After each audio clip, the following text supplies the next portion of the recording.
and the compressions of the top teachings or instructions. And if we knew that, and then we were to compare that to the behavior and the speech of the R words, you could easily deduce that none of these people actually understand the message, and they cannot comprehend and integrate the teaching into their personality. And that's, in my opinion, that's what people are trying to do, but they're failing miserably. And it's just evident in the way they communicate.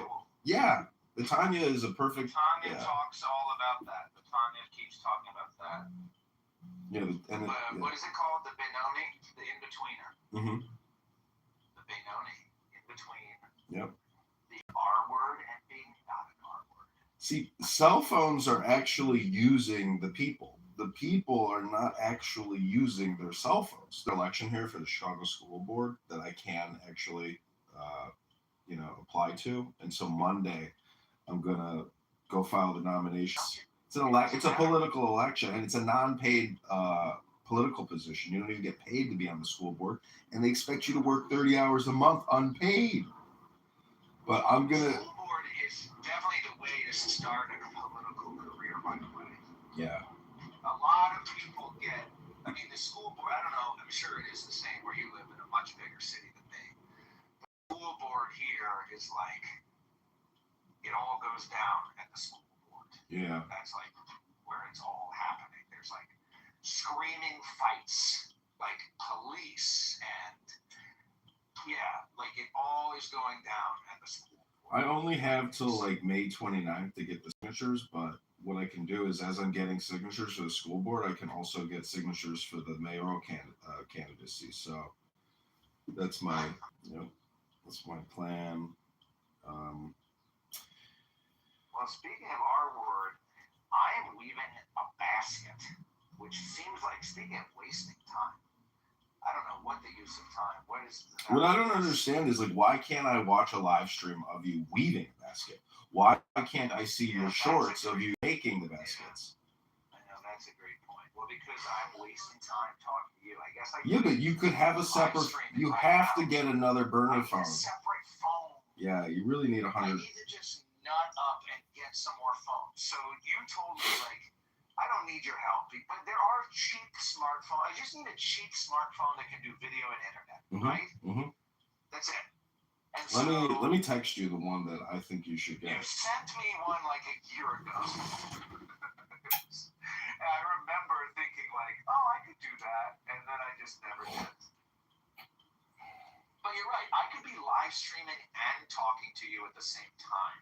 Mm-hmm. And that's really probably what I want to do. It's not what you want to do. It's what you have to do. There is no fucking money in weaving baskets, but there is money in making basket weaving videos. Live streaming. You're right. I should be live streaming this. I should be live streaming now. Yep. I could be live streaming now. I'm already a third of the way through here.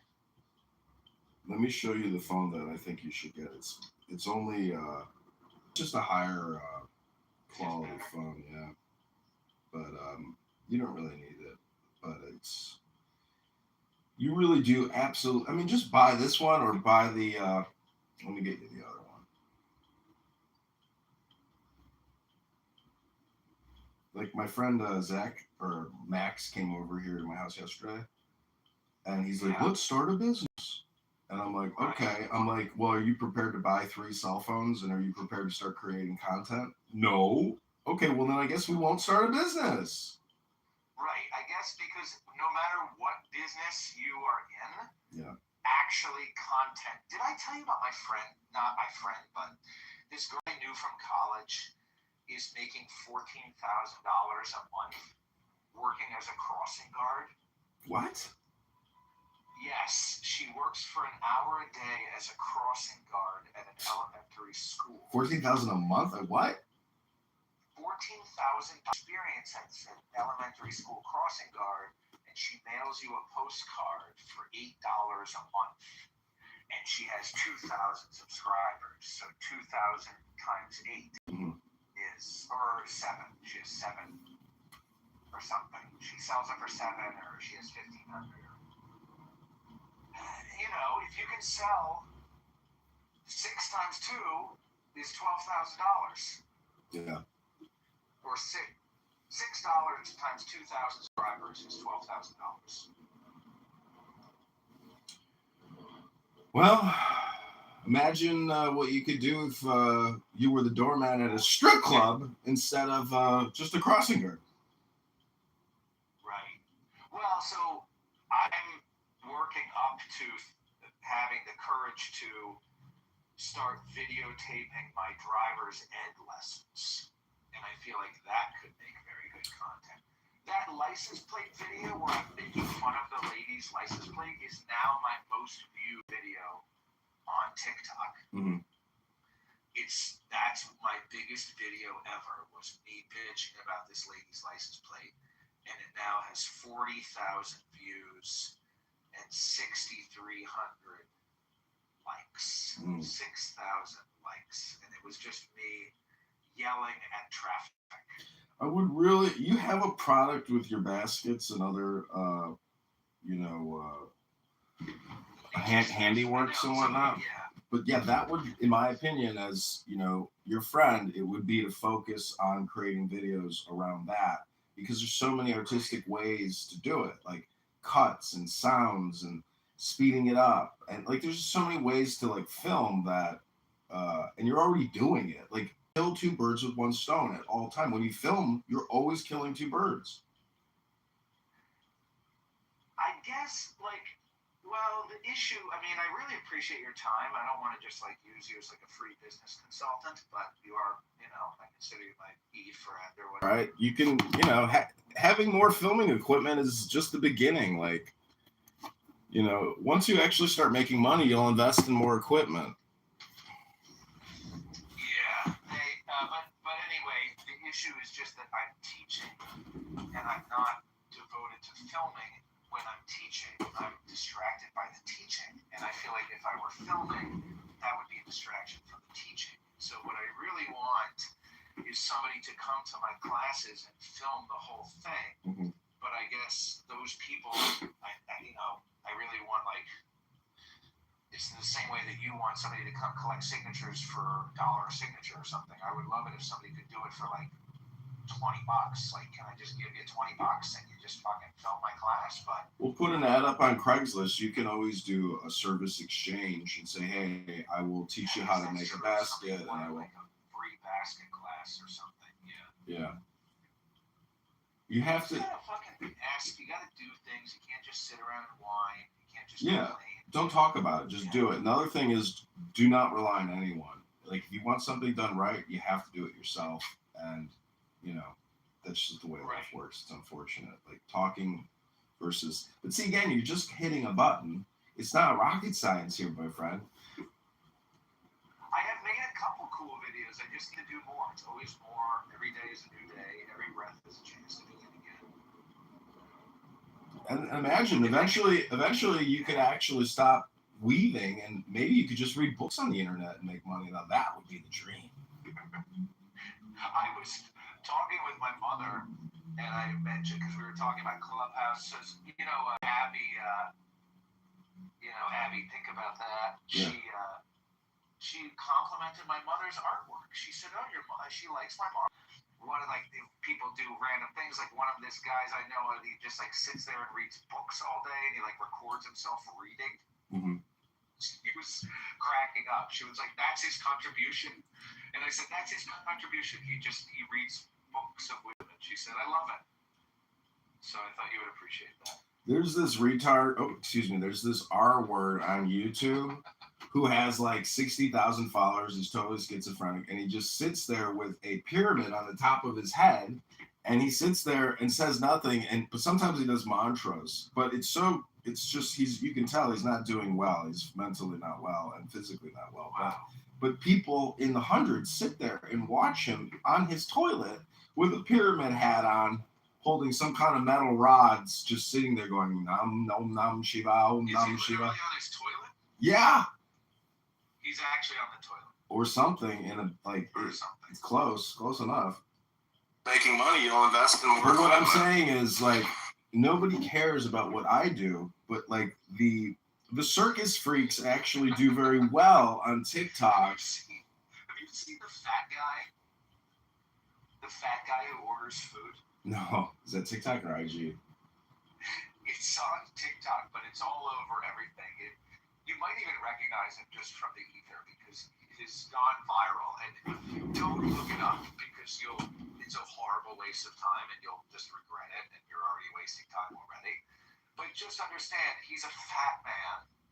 And he goes to fast food places and he places like ridiculous orders. Like he'll say, "Can I get a number 5 large? And can I get a number 7 with the extra wings? And can I get a McFlurry with 2 frostings? Ugh. And can I also get a number 7? And can I also get a number 11?" And the checkout person is like, "Is that it?" He's like, "Can I also get 2 number 4s and a number 5?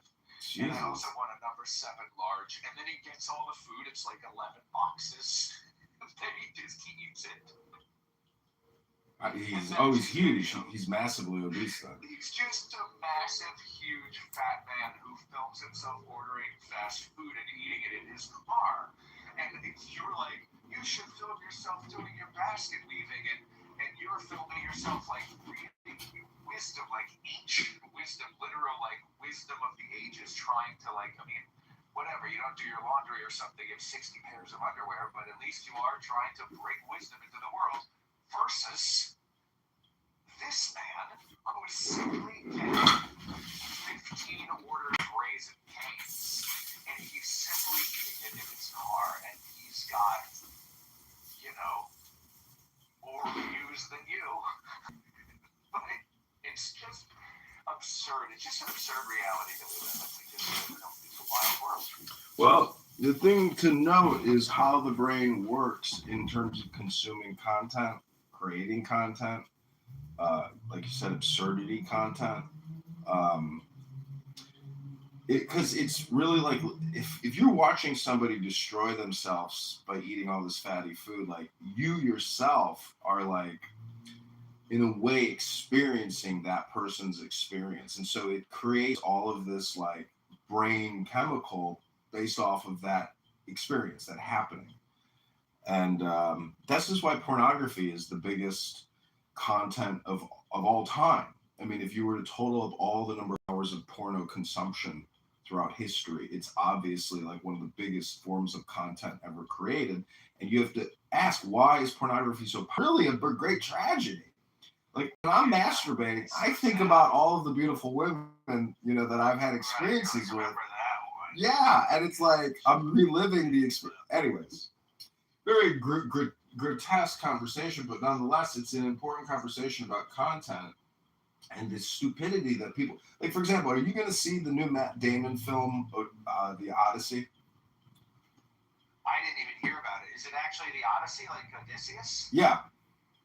Oh, cool. I don't know. I mean, maybe. I don't know. I didn't hear about it, but probably not. But maybe. I don't know. Are you going to see it? No, absolutely not. Let me just put it to you this way. If you think going to a theater to spend $20 to watch Matt Damon in a CGI film is like a good investment in your future, you are a sucker. If you create 10 one-minute basket weaving videos and put that shit up on Instagram or TikTok or YouTube, now you've invested in yourself and not Matt Damon. Right. Okay. So yeah. Okay. Good answer. That makes sense. Trick question there. Got you. Right. I guess. Not really trick question. Anyways, I'm just saying that we have to create for ourselves and we have to try to create high-value content. That's all I'm saying. Yeah, I should get the other phone. I probably could. I mean, I could. That's you right, because I need to have multiple phones because right now I only have one phone and I want to have some music going. Like I would need to be filming probably with music in the background. Do AI music. Use your proprietary AI music on Suno and play your own music. Right. Everything is yours now. There's nothing that's protected. You need multiple phones to do. One with filming, one playing music, one is on Clubhouse, one is on TikTok. And really, I mean, I hate to say it, but I think that I might be coming around to your way. It's inevitable. It wouldn't matter if I told. It's inevitable. No matter how long you resist, everybody is eventually going to have 50 phones surrounding them at all times. and you're just an early adopter of the future way. The future is right now, this very moment, as I talk to you, I have 25 phones pointed at me. If you were to do this, you would have. If you were in my house right now, sitting in front of all these phones, you'd be like, I would just be wow. weaving a basket, right? Wow. It would be more of it. Yes, you're right. But see, you're right. you don't have a YouTube. You might have a YouTube channel. I know you do. But anyways, what I'm saying is there's so much functionality that you're not experimenting with. Life is an experiment, and you have to conduct as many experiments as humanly possible. Otherwise, you're not a scientist. And so on YouTube, there's the shorts. You can create a 15-second or a 3-minute short, and those get pushed through the algorithm to random people. And believe me, when you have a basket video with music, and people will watch it because it's a hypnotizing process. And so, you know, you have a great niche, my friend. And when you are successful, I expect to be complimented, and possibly, if you make enough money, like possibly flown out to Portland, you know, to go have a nice dinner with my friend. That's all I want, my friend. It's some fun. That's all anybody wants, my friend. Right.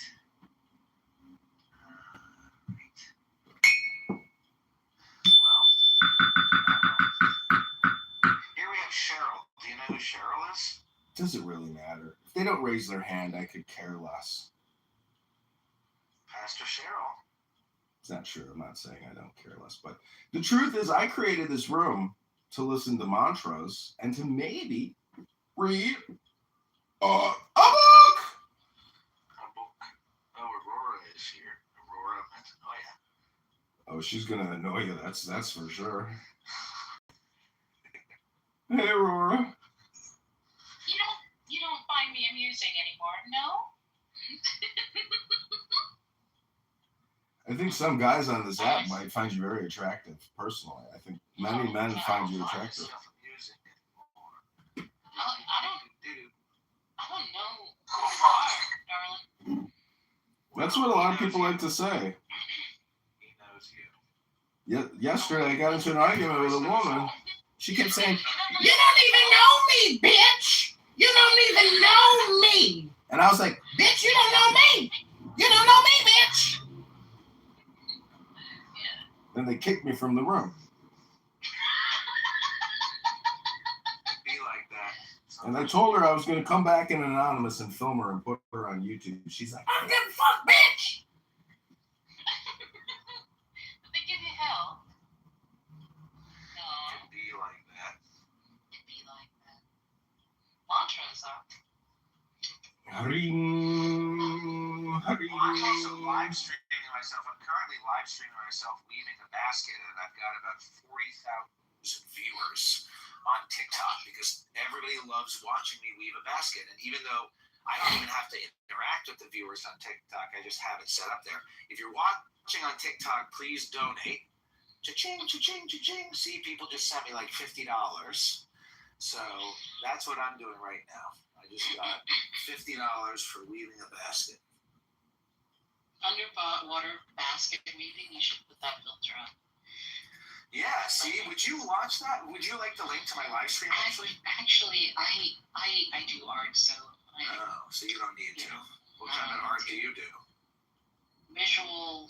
Do you know how to weave a basket? Yeah. Oh, really? Yeah. What kind of string? Stuff? With string? Yeah. It's really beautiful. I would call that like a bag. Well, no, it's Like a sack. you use yarn. Yarn, yeah, and, that's not rigid material. I'm talking about twigs, it becomes, twigs. you can do, if you use some water, I'm sure you can do liquid things. Yes, you gotta soak them in water. Well, actually, if you get the special twigs, the twigs that I'm using now don't have to soak. They're just fresh, straight from the earth. From the birth to the earth. I did gold and silversmithing at age 14. Wow. When I was age 14, that was the first time I tried cannabis. I was a good girl and got blamed. Everybody pointed their finger at me, and I was not the guilty party. Yeah. So there's that. Yeah, but art is amazing. and cannabis rules because it heals the body, especially if it's done right. It's biblical also. It's in Exodus 30:22. So there's I that. was just talking to a guy, John, who called himself a druid. Are you familiar with the modern druidry? Do you have an opinion on the Well, you druidry? know what? Is your name John? No, go ahead, Aurora. I give you. I'd I'd love to hear your opinion. Please, Aurora, So, go ahead. Druids but what most people don't understand is that Queen Elizabeth at one point was enacted into the Druidic order. So there's some history. There's some shit. Yeah, and apparently there has something to do with like the hair color that I have and those people, and yeah. So there's a bloodline and connections and all that stuff. Yeah. Huh. Mm-hmm. Well, there you go. Yep. The Anunnaki. Anyway, John, do you have an opinion on the term druidry? Would you identify as a druid? I wouldn't call myself a druid, but I've read the war commentary of Julius Caesar, and he actually discusses the druidic, religious practices and how absolutely despicable they are in terms of human sacrifice and other, types of disgusting behavior. And so Caesar slew those fucking murderous, psychotic, horrible people and enslaved them in masses because they were such awful, terrible people. I see. They took over our temples and used them as brothels. It was horrible. All right. Well, that's good to know. But yeah, I mean, if you're a druid today, it's basically saying you're a Wiccan, in my opinion. Right. Wiccans That's are really what I like got. druidic light. Thank you, Wiccan. Oh well, it's all good. So sacrificing your sons and daughters to war wouldn't be human sacrifice either, right?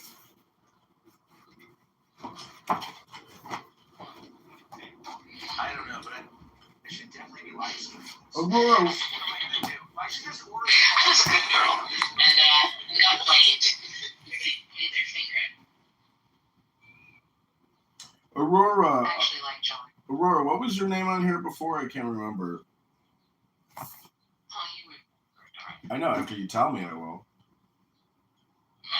You're not supposed to say unless I say, okay, Death Hippie. Oh, Death Death Hippie, Hippie that's was right. my name. Yeah. Didn't I get you to change your name from Death Hippie to something more positive? Yeah, this one. Oh, Aurora is the positive version So of the do Death I Hippie? need a phone plan? Or yeah, probably. Yeah, it's just, Track phone. when you get the phone, you go to trackphone.com and you purchase the $50 1 month plan. You don't hit the renewal for the subscription, and you won't be charged after the 30-day period. This one says $50 with 1 year of service. Don't buy any. Yeah, just buy the phone. Do not buy any service. And then when you get the phone, you go to trackphone.com. You put the IMEI in, and then you choose your service plan, which is the cheapest plan. And then when you go to checkout, it'll ask you, "Oh, you want to save $10 a month and do a renewing subscription?" You click no.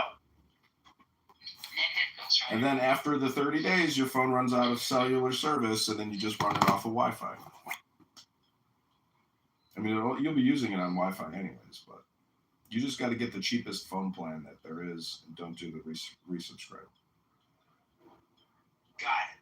So would you say just buy like the cheapest track phone I can find and then just do it that way? Like No, the two that I sent you, I've experimented, because I have over 100 phones, and so I've experimented with. yes, I've sent you the best deal, the best quality for your money, and I'm also going to send you a This tripod. one says I got a tripod already. I appreciate your generosity. I recently got a new another thing that came with a tripod. You're going to need another tripod, trust me. Yeah, maybe you need multiple tripods. So this is 1 year of service, the 2024 model for $50. But it says it comes with 1 year of service. You don't want to buy that. You definitely don't want to buy that. You need a phone without service. I know, but isn't there an option just to buy the phone and not get the service?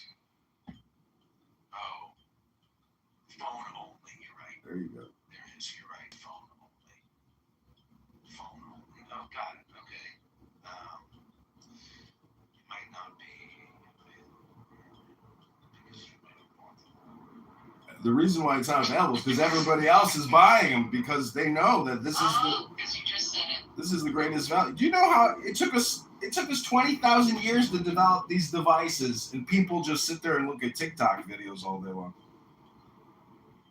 But what about this? Like, this is the some other one.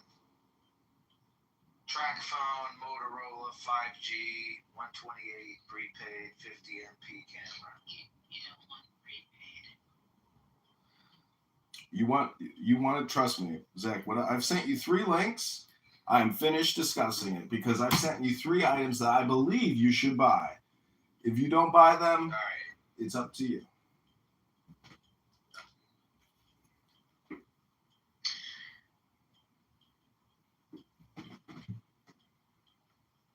And if you want, I can send you a picture of what my office looks right now so you can confirm. I think I've sent you this photo, but here we go again.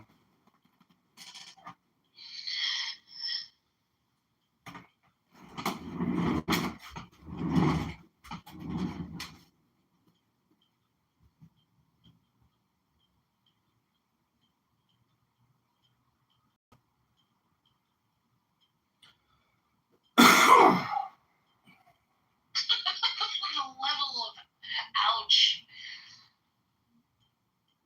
I got your number too, right, Aurora? Send me a text message, and I'll send you the links in the photo that I sent my friend here. Okay, I'm gonna go refill my coffee, and then we will begin the show. We are discussing and performing mantras, reading poetry, which in my opinion is a form of meditation, which is also art, and it's fun. And then we will practice silence.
happened to my audience? Everybody left.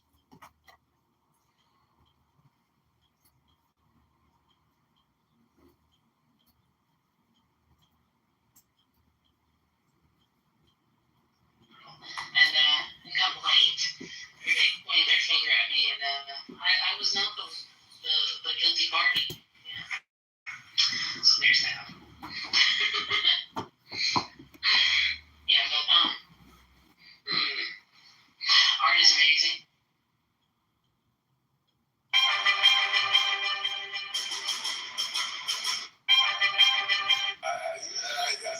And that's how I'm going to try to live. Be declared gun violence. As, you know, I know sometimes I might come across at times a little dug in. It's because I know when these issues are unaddressed and families do not have the support that they need, it causes, you know, Family support service provider. at times a little dug in. It's because I know when these issues are unaddressed and families do not have the support that they need, it causes, you know, I know sometimes I might come across at times a little dug in. It's because I know when these issues are unaddressed and families do not have the support that they need, it causes, you know, I know sometimes I might come across at times a little dug in. It's because I know when these issues are unaddressed and families do not have the support that they need, it causes, you know, I know sometimes I might come across, and again, working with them over the course of my political career, it's been a true joy, and I'm deeply saddened, and I'm experiencing a piece of news. Yeah, look, first of all,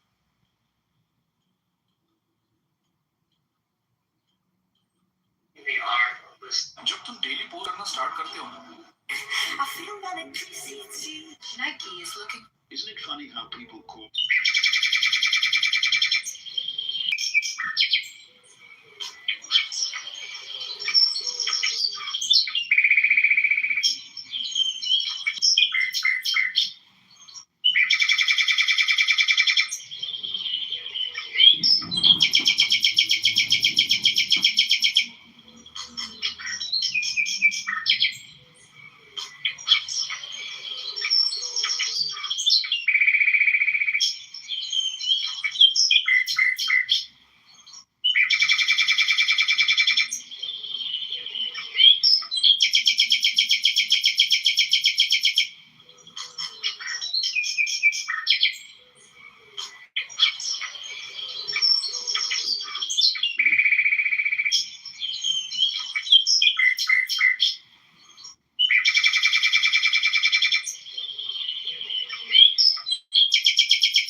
This is your NLP ASMR hypnosis to defeat Terror in the Hood. An appeal to the American Republic. And men who come behind us yet unborn, no dimly guessed down the brook of time, shall celebrate the brave undying morn when the free nations put aside their scorn. For friendship, rock no sundering surge may climb. When their strong hands gripped hard across the sea, flushed with fresh victory, lands royal, real, great, vast, beautiful and free, our children's children shall unsheath the sword against the envy of some tyrant power, the leader of your people and our Lord shall join to wrest from slavery abhorred. Some other race, a fair storm brewing flower, oh, fair republic, lover and sweet friend, your loyal hand extend. Let freedom, peace, and faith grow stronger to the end. O child of freedom, thou art very fair. Thou hast white roses on thy eager breast. The scent of all the South is in thy hair. Thy lips are fragrant with the blossoms rare, blown under sea waves when the white wings rest. Come to our warrior breast, where victory sits passionate and free. Ring out the wild salute, our sister over the sea. Up next we have sonnets to the author of the phrase, I am not a gentleman, and I have no friends. Eyes blurred with their own corrupting infamies, glare through the charnel house of earthly pains. Horrible is already in hell. There reigns the terror of the knowledge of the lies that mock thee. Thy death's double destinies clutch at the throat that sobs and chokes and strains. Self-damned on earth, live out thy tortured. This is NLP ASMR hypnosis to defeat Terror in the Hood. An appeal to the American Republic. And men who come behind us yet unborn, no dimly guessed down the brook of time, shall celebrate the brave undying morn when the free nations put aside their scorn. For friendship, rock no sundering surge may climb. When their strong hands gripped hard across the sea, flushed with fresh victory, lands royal, real, great, vast, beautiful and free, our children's children shall unsheath the sword against the envy of some tyrant power, the leader of your people and our Lord shall join to wrest from slavery abhorred. Some other race, a fair storm brewing flower, oh, fair republic, lover and sweet friend, your loyal hand extend. Let freedom, peace, and faith grow stronger to the end. O child of freedom, thou art very fair. Thou hast white roses on thy eager breast. The scent of all the South is in thy hair. Thy lips are fragrant with the blossoms rare, blown under sea waves when the white wings rest. Come to our warrior breast, where victory sits passionate and free. Bring out the wild salute, our sister over the sea. Next we have silence to the phrase, I am not a gentleman, and I have no friends. Self-damned, the leprous moisture of thy veins sickens the sunshine. Thine haggard eyes glare with their own corrupting influence. Glare through the charnel house of earthly pities. Horrible is already in hell. There reigns the terror of the knowledge of the lies that mock thee. Thy death's double destinies. Clutch of the throat with sobs and chokes and strains. Self-damned on earth, without thy tortured. This is your anarchy. Sober to defeat their mother. An appeal to the American Republic. The man cargo ship weighing 100,000 tons does not even have brakes. So how does something that massive actually stop and dock nice and slow? This is not some shipyard because if you really tried to put brakes on shit like this, one hard screw might not stop the ship at all. You might just tear the steel apart first. Think about it. A semi-truck weighing. The other day, 27-year-old Louis Angelino. With their strong hands gripped hard across the sea, flushed with fresh victory. Total unicity beyond duality. That you are. You are so one with yourself that you cannot perceive yourself. You can only imagine that you are other than that. It is like a knife that can cut so many vegetables, cannot cut itself because it is one with itself. Or the scale which can weigh so many objects but cannot weigh itself. It is the same with the one supreme self, the sole reality, being ever one with itself. It cannot perceive that which it is. It can only perceive what it is not.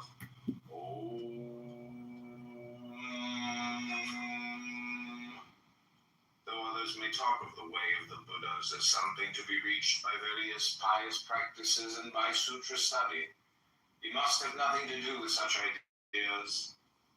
The perception sudden as blinking, that subject and object are one, will lead to a deeply mysterious, wordless understanding. And by this understanding, you will wake to the truth of Zen.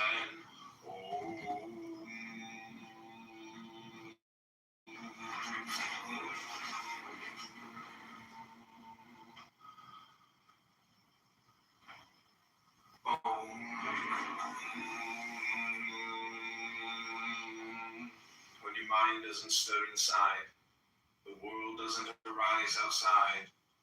When the world and the mind are both transparent, this is true vision. And such understanding is Om. The choiceless truth of who you are is revealed to be permanently here, permeating everything, not a thing and not separate from anything. Om. For every individual is a unique manifestation of the whole, based on the branches of a particular outreaching of the tree. To manifest individuality, every branch must have a sensitive connection with the tree, just as our independently moving and differentiated fingers must have a sensitive connection with the whole body. The point, which can hardly be repeated too often, is that differentiation is not separation. I went looking for him, and I lost myself. The drop merged with the sea. Who can find it now? Wait a minute. Tell me what genocide is. Wait, hang on. Tell me what genocide is, and I'll apologize right now. Tell me what it is. So easy. I beg your pardon? The definition is so easy to answer.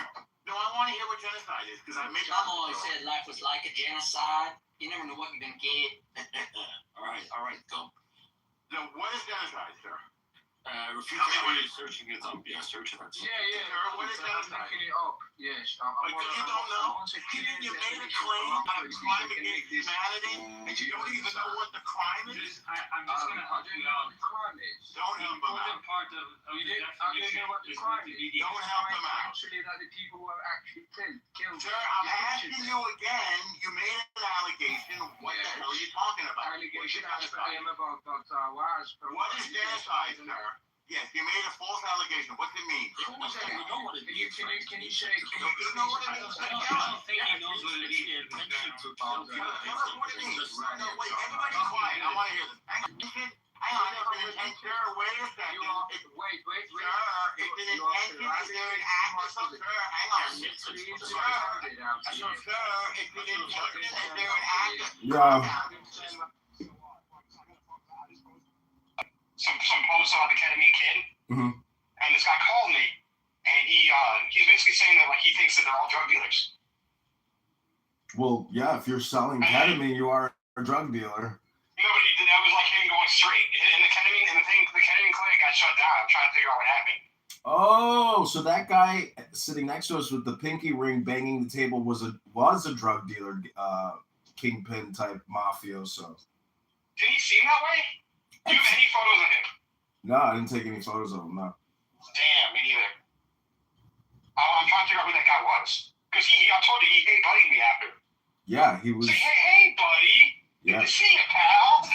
He knows. Drive slow. Be very safe. He knows you, but you don't know him. No. And then Terry Yormark, though, was acting like, he was basically Terry's like a manager. And then all these people, like Aaron Lamar and whatever, like have more to lose socially. Because he was saying, like, Barrington's a very rich area. Yeah. And, like, how are these guys getting, like, really rich? And there's no, like, real way to account for it. Like, he says he's a real estate broker. Well, I will say Aaron Del Mar does have a cocaine nose. His nostril. Yeah. So, yeah, they probably got out of the powder business and then went legit with the ketamine infusions. But it's gone, though. The ketamine business is gone, so maybe they're back at it. And also, I think that class of people, like the really rich, like new money athlete types in the suburbs, they need the coke. It's supply and demand. Well, if they were smart, they'd be in the cannabis business, you know? Well, you gotta be connected. You be a Democrat. You gotta be connected to the cannabis business. And no, you're not. That's not smart. Because you know, every single territory where cannabis got legal, the profit margins went down because of competition. Mm-hmm. That's the problem with cannabis, is you can just grow it. Yeah, I know. It's true. And it's so easy to tax it, from a public perspective. I know. And so the tax is so high that people start growing it. I know multiple people that grow cannabis in their backyards in the Chicagoland area. Pritzker's son does. Really? Well, the Pritzker, Colonel Jennifer Pritzker's son. Wow. I was at his house. He was having an event, like a Jewish event, and he's got a greenhouse in his freaking house. Wow. Like an inflatable greenhouse with weed. So the Pritzkers grow illegal weed in their house. Well, it's a cousin, It's not JJB. I know, but that cousin distributes it to the whole tribe. The whole family gets it. It's legal, though. That's why these laws are stupid. Is they decriminalize it, so that's legal. I know. Isn't it amazing that you can make spinach illegal? Yeah, I know. Right? No, it's wild.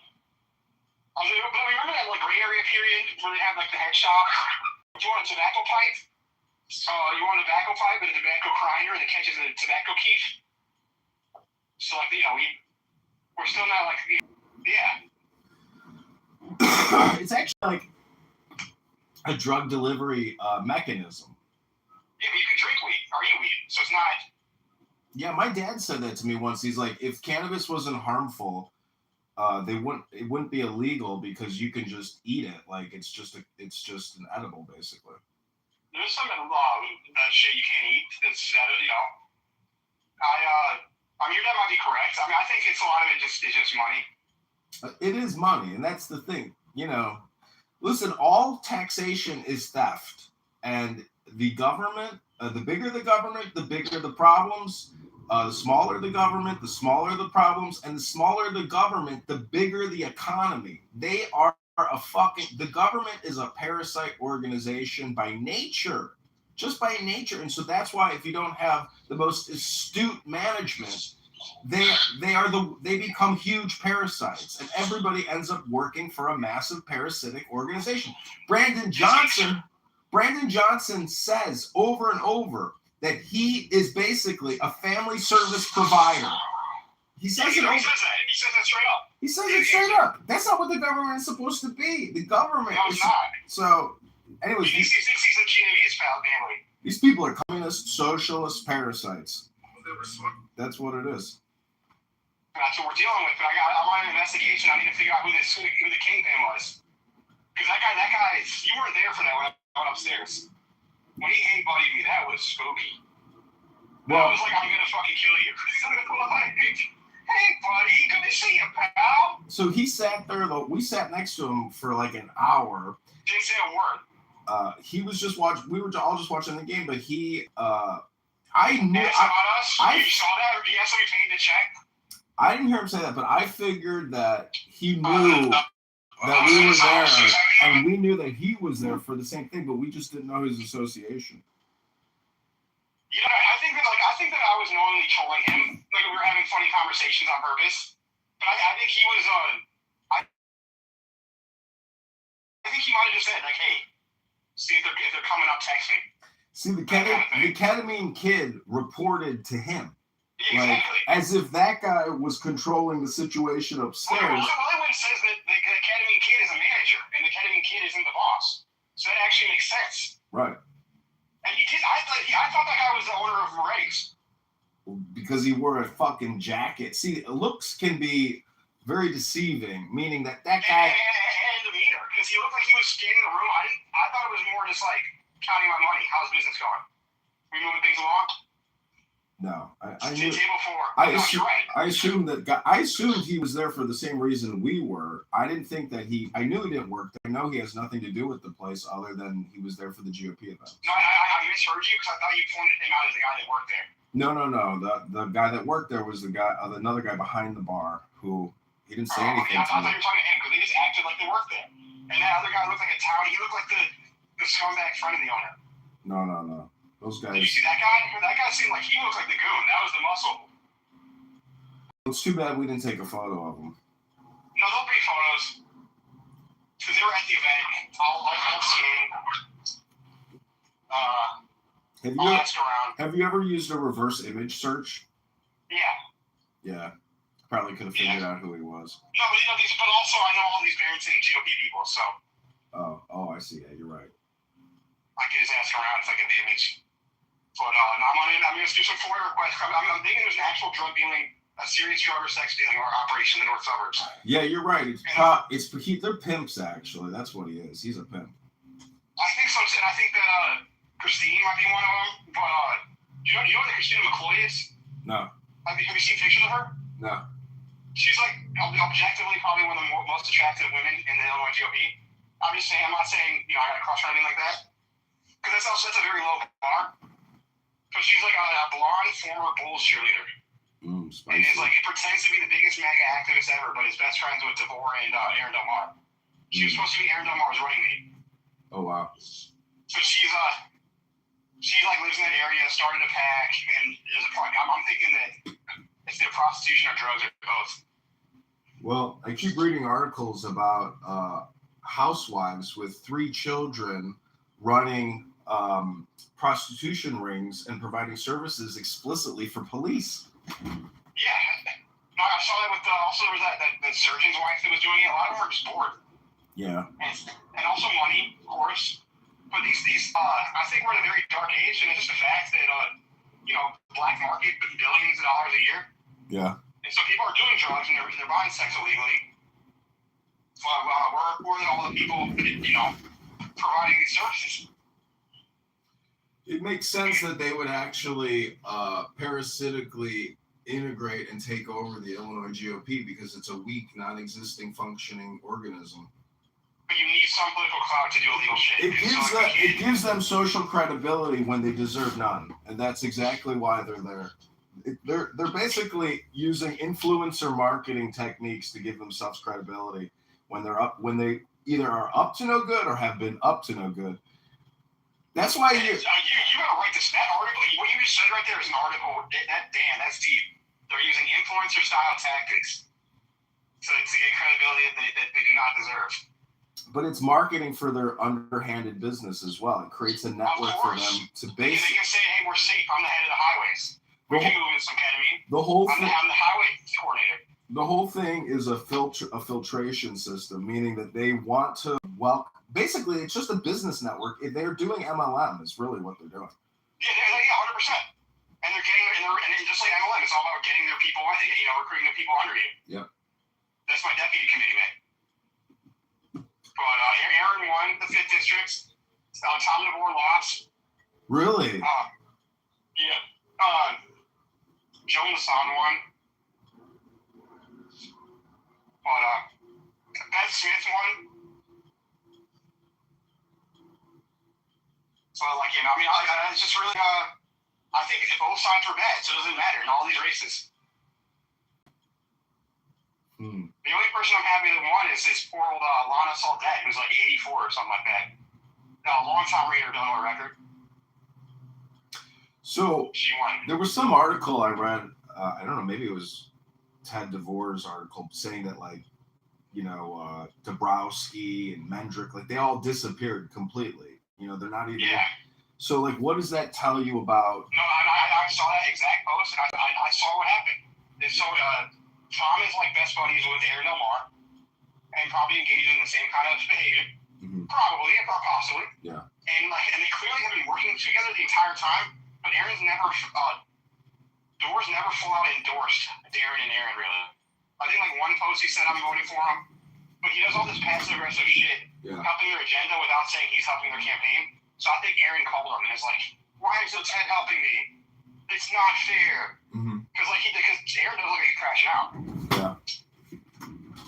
Yeah, I mean they're losers. They already know they've lost. And there was a post recently, it was the Pope one where he said what President Trump did was completely inappropriate. I wrote on the comments that this proves you've already lost the campaign against Pritzker. Pritzker's going to win big. 100%. You see how he's moving to the South Side? He's asking for money to move to the South Side now. Is he actually saying he's moving to the South Side of Chicago? He's in near South. He says I'm moving near South, and he asked if a donor can cover the expenses. That'd be awful nice. So what is that South? What is that South Loop? I assume so, because there's no chance he's living in the South Side. No fucking. He said near South. But if he did actually move into the South Side, that would be a press winner. No, he needs to move into Garfield Park, some real. Damn, that could actually possibly shift the goalpost for him significantly, but there's no way he would do that. He's not going to do that. He's a two. And last time he was living in the John Hancock building, and I think it was just so he could party and do gay shit. Hey, friends. He acts like it, and he hired so many young boys last time, and at least 3 of them were gay, openly. What's it called? Keaton, whatever, Floor. Peter Christos is really openly gay, and they're all teenagers working for Bailey, hanging out in the city, just having good times. Well, there's a reason why he's so upset with Donald Trump calling out the Pope. It's because when you're involved in homosexual activity and pederasty, you want to defend the people you most closely associate with. He's one of the top pederasts in modern history, and he had the gall to attack him. That's terrible. I've only covered up for 5 pedophiles. Darren, this is what Pritzker said. He said Darren Bailey wants to be the next Donald Trump of Illinois. I think they're friends. I think Darren Bailey ends up working for Pritzker, or gets another the family's got I think $2-3 million in farm subsidies, and the state of Illinois bought a bunch of the Bailey's lands not that long ago. So I think it's all either. What do you think about Pritzker's constant communication about how Chicago, Illinois is the future of quantum? That to me is basically propaganda spam. It doesn't really mean anything. And his 1871 ventures, the Pritzker Venture Capital Group. I was a big part of that joke. Well, what I'm saying is they are acting as an advisory to bring in billions of other investors in this quantum campus that he has put together. But really, the whole thing is one giant fucking scheme and scam. this is what Brandon Johnson does: is when he takes out a $1.3 billion loan, he calls it an investment. That's not what an investment is. That's called taking out a loan and then reascribing that loan to taxpayers. We're investing in this, investing in kids, we're investing in this. So It's all investments. I'm just saying that the communication scam covers up the real fraud, and we all accept their propaganda communication as being legitimate when it's actually totally covering up real fraud. We have control opposition that like the Baileys and attack them on the gayest retarded shit. Yeah. It's like it says our Exactly. voices, like our defenders are like Darren Bailey and Tom DeVore, and it's Exactly. controlled opposition, and they don't attack the linguistics. Exactly. They accept it as an investment. They say we shouldn't take out a loan and invest in something else. It's the same shit. Republicans they're not for small government. All these assholes, like I even told Aaron, I'm like, why are you like if you got their anti-small justice, I'm sorry. That's an illegal motorcycle. Dickhead. Wow. That's a joke. That's not even straight legal. Like whatever. So the after action ready review, in my opinion, from last night's event was, if we could have gotten individuals on camera to do an interview with our news agency, that would have been a huge win for us, because anything they say, the opposite is also true. So that's what we have to do in the future is, in my opinion, convince them to give us interviews. Because they probably wouldn't give us interviews, by just approaching them. We need like a third person that they don't know is associated with us. No, they still might talk to us. Yeah, they might. They still might talk to us. They're all so goofy. Did you see Ed wearing his Julie Show t-shirt? No, I didn't see what? that. Oh, their messaging is so ridiculous. He was with him and his girlfriend. Okay. I'm about to get arrested for smacking this bullshit motorcycle. This guy made a fucking homemade motorcycle. What a joke. Try to stay focused here. I'm sorry. No, that's just a lot. Yeah. Ignore your environment as long as you're not being attacked or falling downstairs. No, that's what I'm saying. I gotta be vigilant. He tries to pull some shit. But, because he's just doing loops. Yeah. I have to be vigilant in case he tries to pull. Okay, we were talking about, shit. You're right. You were talking about, what was the last thing you said? About getting interviews with Cook County GOP members, yeah. Oh, yes, that's how I had shirt. Is the messaging on their shirts. He's really mad that Julie Cho exposed him as a Holocaust denier. Mm-hmm. And so he wants to get rid of Julie Cho, not apologize for being a Holocaust denier. And so he was wearing a t-shirt saying, Jussie Cho must go. Like calling her Jussie Smollett. Wow. I'm like, that's so goofy. You have no self-awareness. I don't even like Julie Cho. Well, they don't understand how to use language. Every time they try to coin shit, it never works. We need to own these people, meaning that over enough time, we will have built up a library enough to where anything that they post, we can just dig into our library and provide a video of them making a fool of themselves. Mission accepted. That's really, we need to get these people on video talking. Yeah, I know. Well, they're already on video, so we can just take the stuff they've already posted. Well, what I'm saying is we need our own catalog, our own library. Yeah, exactly. Yeah. Jefferson Park News. Yep.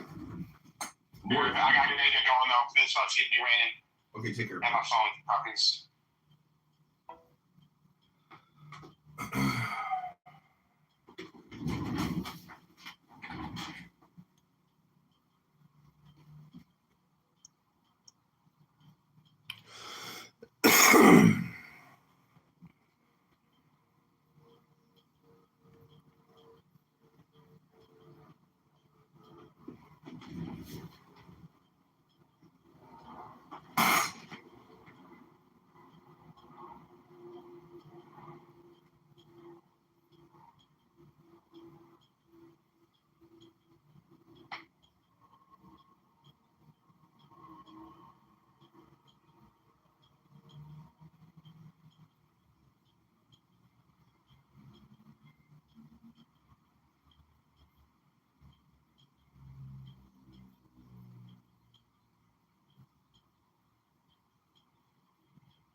Hey, I have an appointment for tomorrow that I needed to cancel.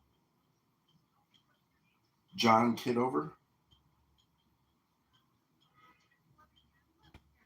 Cancel. And I had a question. When I was there last time, the doctor sent a prescription to the Walgreens here, but they couldn't find the prescription.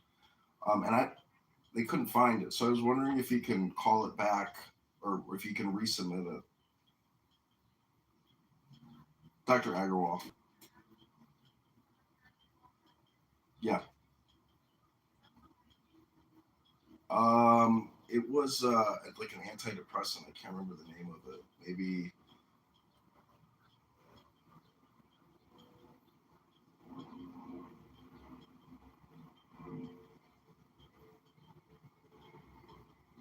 And at the time I didn't have insurance, but now I have insurance.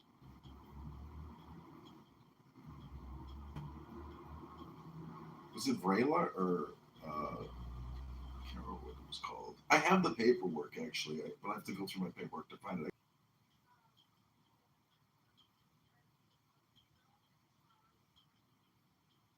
Mm. Oh, okay.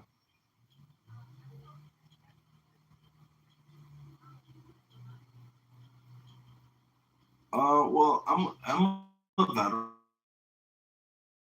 so I'm actually going to go to the VA tomorrow and see if I can just get a script for free. So I can call you. I can call you back. Yeah.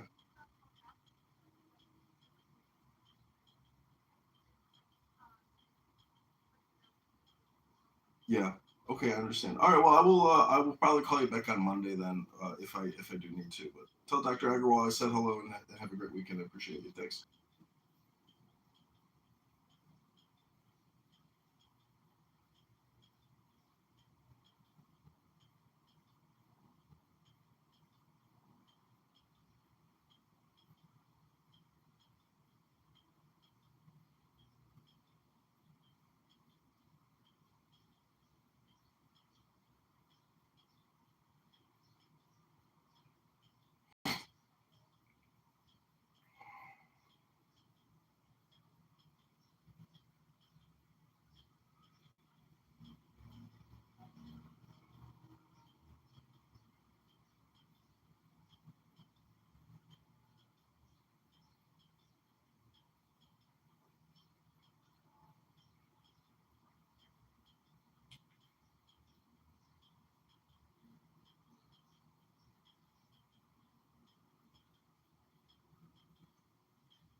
He acts like it, and he hired so many young boys last time, and at least 3 more game, openly, like, what's it called? King Laverfloor, Peter Christos is like, really open the game, they're all like teenagers, working for Bailey, hanging out in the city, just having good times. Well, there's a reason why he's so upset with Donald Trump calling out about it. It's because when you're involved in homosexual activity and pederastic, you want to defend the people you most closely associate with. I know because he's one of the top pederasts in modern history, and they had the gall to attack him. That's terrible. I've only covered up for 5 pedophiles. So the Pritzker said, he said, Darren Bailey wants to be the next Donald Trump of Illinois.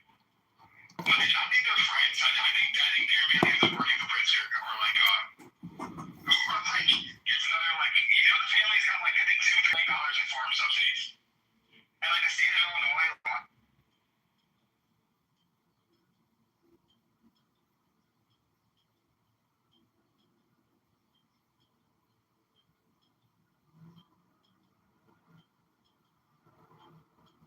All the arts and wisdom of the Egyptians, as he was skillful in execution. The well-known names of Mount Fahon, Shakti, Wabutin, Kesla, Kalis, the Abbe Garnier, the Abbe Pluchet, Jablonski, Jablonski. Kennedy, Wilkinson, Eliphas Levi, born with all of whom have ventured some opinions.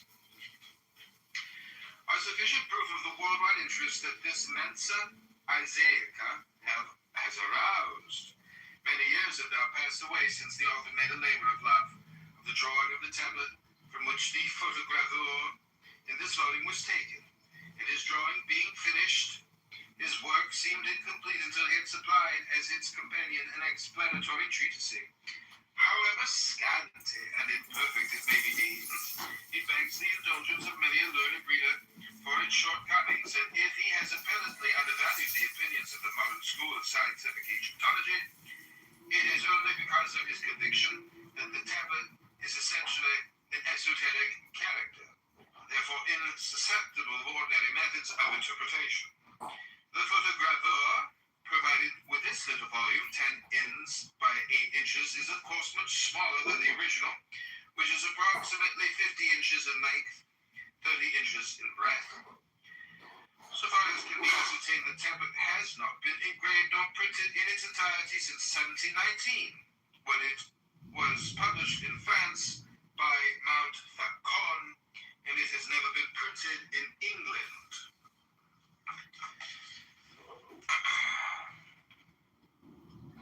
The Isaac tablet is of bronze, the design to inlaid upon its upper surface, and are composed partly of silver and partly of a dark-colored enamel, which is somewhat the tint of steel and yellow work. Some portions of the silver ornamentation are missing. Perhaps they've been removed by force for their intrinsic value during the turbulent Middle Ages, although it is possible they may have become loosened and lost by accidental violence. Around the whole, the tablet is a border of small designs, or limbus, as Kircher called it, and each corner is a many-petaled rose-like flower. These divide the limbus into 4 portions, 2 vertical, a right and left, and superior and inferior portions. Within this border, there are 3 principal horizontal divisions. The upper and lower regions are of equal depth. The central region is deeper and is further subdivided. I'm going to send you a picture of this so you can look it up and enjoy.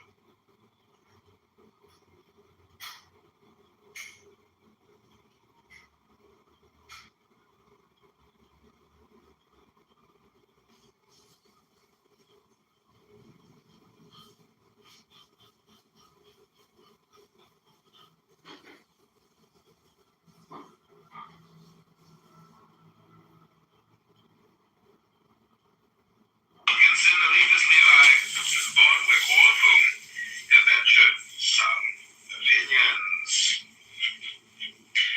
Are sufficient proof of the worldwide interest that this Mensa Isaiaca has aroused. Many years have now passed away since the author made a labor of love of the drawing of the tablet from which the photogravure in this volume was taken.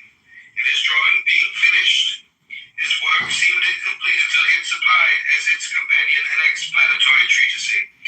However scanty and imperfect it may be deemed, he begs the indulgence of many a learned reader for its shortcomings, and if he has apparently undervalued the opinions of the modern school of scientific Egyptology, it is only because of his conviction that the tablet is essentially an esoteric character, therefore insusceptible of ordinary methods of interpretation.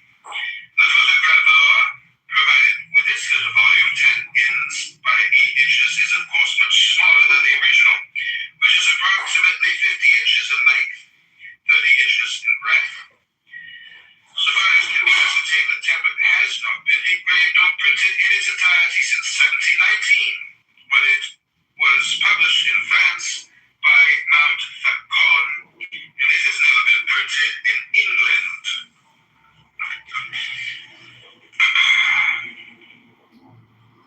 The Isaac tablet is of bronze, the design to inlaid upon its upper surface, and are composed partly of silver and partly of a dark-colored enamel, which is somewhat the tint of steel and yellow work. Some portions of the silver ornamentation are missing. Perhaps they've been removed by force for their intrinsic value during the turbulent Middle Ages, although it is possible they may have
has to like demonstrate the Quran or has to be like the living example of it. So if that's the case, like why do you think that why do you think that Allah didn't make the Prophet immortal just as a hypothetical, so that he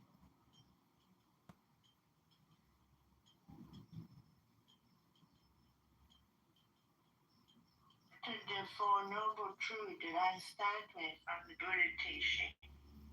Well, I didn't hear you bring up the Four Noble Truths. Then I would like to bring it up now because That's it.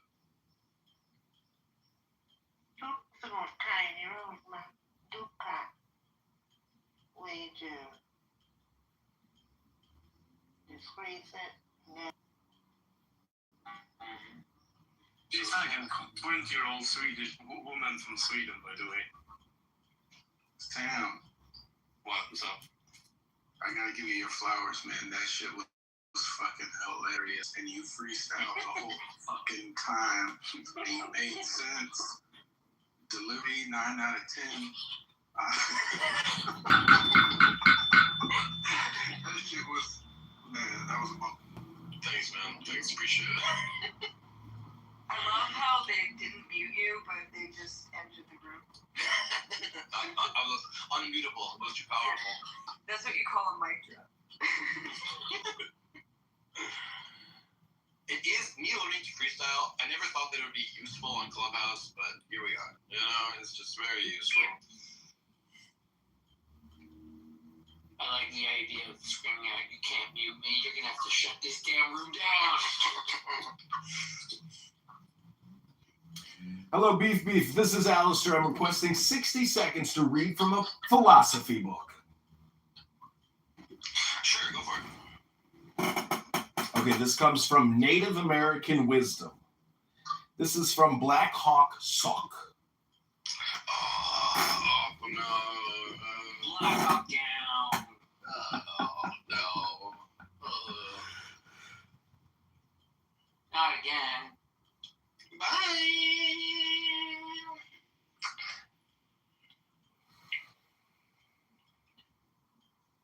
I requested 60 seconds to read from a philosophy book, and Beef kicked me.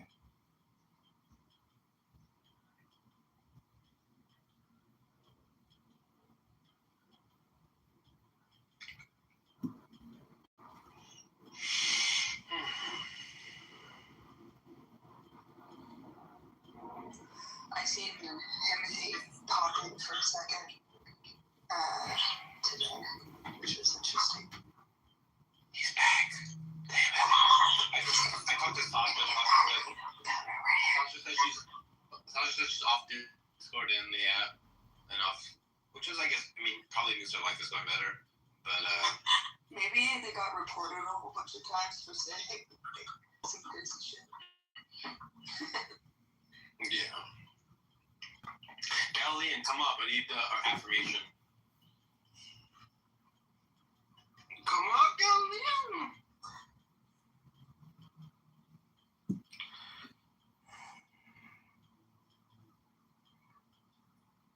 Yeah. It's so sad. Like, if I just never talked to Sasha and him again, it'll be very weird for me psychologically to be like, oh, I spent a year getting to know these people, and then I just never speak to them again. But I guess that is life sometimes, you know? Can't totally control Happens a lot in these spaces. They'll be back. Will they? I don't know. I don't know if they will be. They might not be. Yeah. What's No, up? we all back. We all I remember remember Chris Guy be well and left. Oh, you want to hear that? Chris Guy sucks, bros. I think Chris is a horrible man. Well, he was mod abusing you. I don't think Chris was that in general, but yeah, he was misusing you that day. Yeah, black on black crime. I think Andrew is garbage these days. Like, He's a subhuman, bro. Andrew's actually not a human being. he got mad at me for using my emojis with Andricus because I agreed with what Andricus was saying. Hey, Bubba, this is an emoji-free zone, Bubba. Let's interview this homeless guy. Let's interview this guy who thinks it's sometimes okay to have sex with 9-year-olds. Let's give him a full Let's give him a Seriously. full 10 minutes. A fucking Tito apologist, and he's just like, Yeah, oh, Let's let him dodge full time. Yeah, and he didn't even like fucking answer the question. If he was at least engaging concisely, like here's my question, here's my answer, but he was just fucking mumble and ramble and fucking. He wasn't actually like a good interlocutor. So I don't know. It's pretty annoying.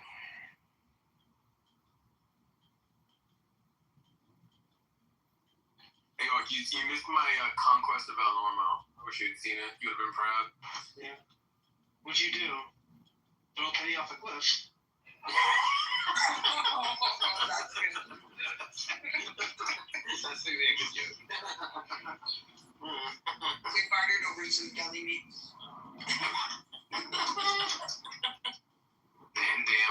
Damn guy. But I disagree with your take on this guy that was talking about Aisha and the marriage actually yesterday, because if this was a fringe view, that's fine. But if people, like 1.8 billion people believe in this, maybe not everyone believes in this, but quite a lot of people believe in this. So they will defend it. So in that sense, I think it's actually quite interesting to hear how they are trying to rationalize this irrational belief. But yeah, I get that. But if it was some other topic or some other case, I would agree. I think it's about the pedophilia. So way he engaged was non-substantive and randomly. I'm like, I don't know why Andrew lops it up. Like, you hear some homeless guy talking about the moon and the stars being correlated with like astrology, and Andrew like combs his pants and lets him go on for an hour. It's like insanity. I think Andrew is quite an interesting person because he seems to really like. I mean, he actually intellectual conversations, but he seems to like the crazy people on Clubhouse too. So he likes the entertainment and the both. The interesting thing about me is like, well, the thing about him is that like he's been in this community for so long, and he barely recite any argumentation that people presented to him. Like he's supposed to be absorbing all this intellectual knowledge, but he doesn't apply it or use it like at all. He doesn't remember it. Like, so it really begs the question what his motivation is for doing these things. You know, it's like. Is it like a Jerry Springer thing more so than an academic thing, right? I like Jerry Springer. Yeah, but in this case, like, he's the host. Like, he is a Jerry Springer type. Like, we should all. Well, I think he's less intentional than Jerry Springer, right? Like, clearly. So he's like an unintentional Jerry Springer? Yeah. Accidental, yeah. He stumbles in and then the people are at the father or something. So you see him as a kind of a Jerry Springer savant. I think that's like the best life of Andrew is like a talk show where various homeless people and people come out and like the crowd and you just love that job. You know what I mean? Like, you make that into a podcast. Yeah, but he also be like a host of a free He like digs up like, you know, he digs up dead serial killers and like Hitler and shit, interviews them, brings them back to life with a seance and has a whole hour interview. That's Andrew's peak life. Hey, Bubba, why'd you make him murder all those kids? Here's your floor.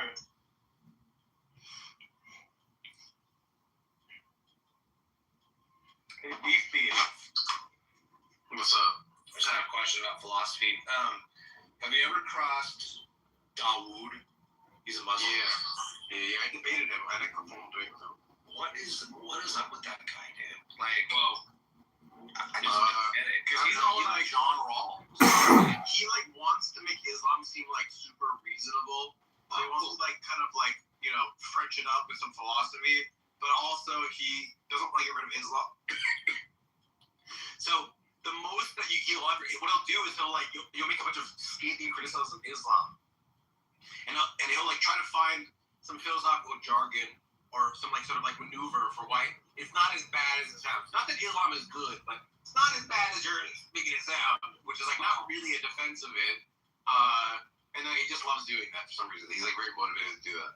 Yeah, I've tried to be cool with him and, you know, approach things sincerely and directly, and he's just so long-winded and freaking slimy that I just gave up on that approach, and now he's just a big wuss ball. So I don't know, bugs me. Have anyone heard Dawood's defense of Aisha's marriage to Muhammad? What's that? He was just doing that in a room right now, and he was gonna boot me, so I left right before he kicked me from the audience. I mean, basically what he does is he's saying that there are all these requirements in the Quran for marriage, and because they are there, and I mean, from his view, it comes from God, and therefore he pushes, what do you call it again when you reverse the burden of proof? Yeah, that's what it's called. So he says that because of all these things and all these requirements in Islam, therefore the burden is on you to show that Aisha wasn't actually, she was actually not an adult. So now you have to prove that she wasn't an adult. It's crazy.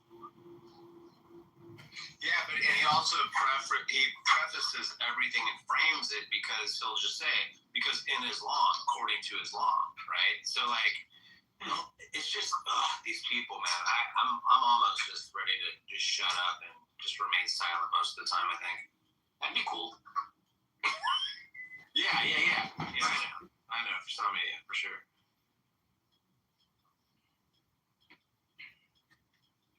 I got Tamario in the building. Oh no. I was so excited. What's up, everybody?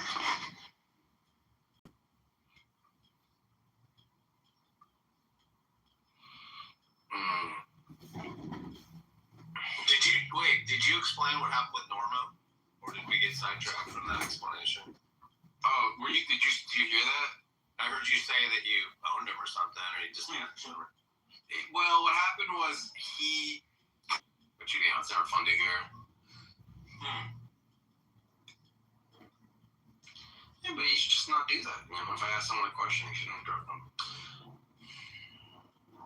Yeah, he's pretty slimy too. I've asked him direct questions. He just deflects. A lot of the same tactics. It's just in different voices, different PTRs. Yeah. It's a different Abrahamic, same bullshit. Kind of what you're saying, right? I think there's like a genetic explanation for Jews being annoying, so. Well, maybe the bad dad posture and like the neuroticism and disagreeability. Yeah. The bad back I don't know about, but the nasally voice and the disagreeable personality, yeah, I'm with you on that. I don't know if my voice sounded like this. I would just talk in a different way. When did Sandy get here? I would just never talk like this. I would just like change it up. Like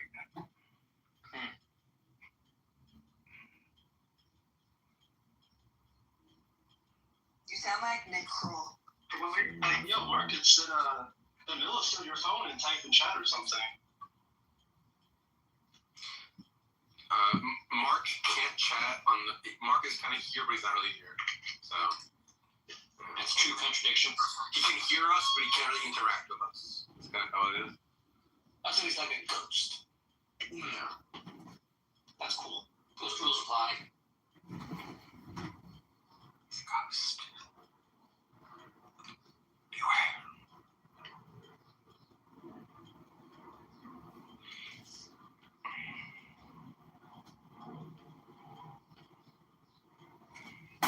What's up, Marshall? I feel like a lot of those big five stuff is partly genetic. Like I think openness is correlated to IQ, and that's what I do. So I wouldn't be surprised. There's stuff like conscientiousness and stuff like that we're tied to it as well. Yeah, that's facts. Tim, what do you make of these Muslims defending pedophilia? I think it doesn't get under your skin that much. Goes together like peanut butter and chocolate. Yes, sir. I mean, I don't really do it to like for their sake. I do it because it's just like the more you talk about it and the more you have people that hear them defend it, it just makes people realize how much more ridiculous what they do is, right? So it's like I'm sure people that were in Hitler's party defended Hitler for his ridiculousness, but to listen to people justify it is, to me, what I'm trying to do is to watch people bite the bullets in front of other people. Right. I don't know if you heard that yesterday. Like, did you hear Nizam come in and try to parse what I was saying about?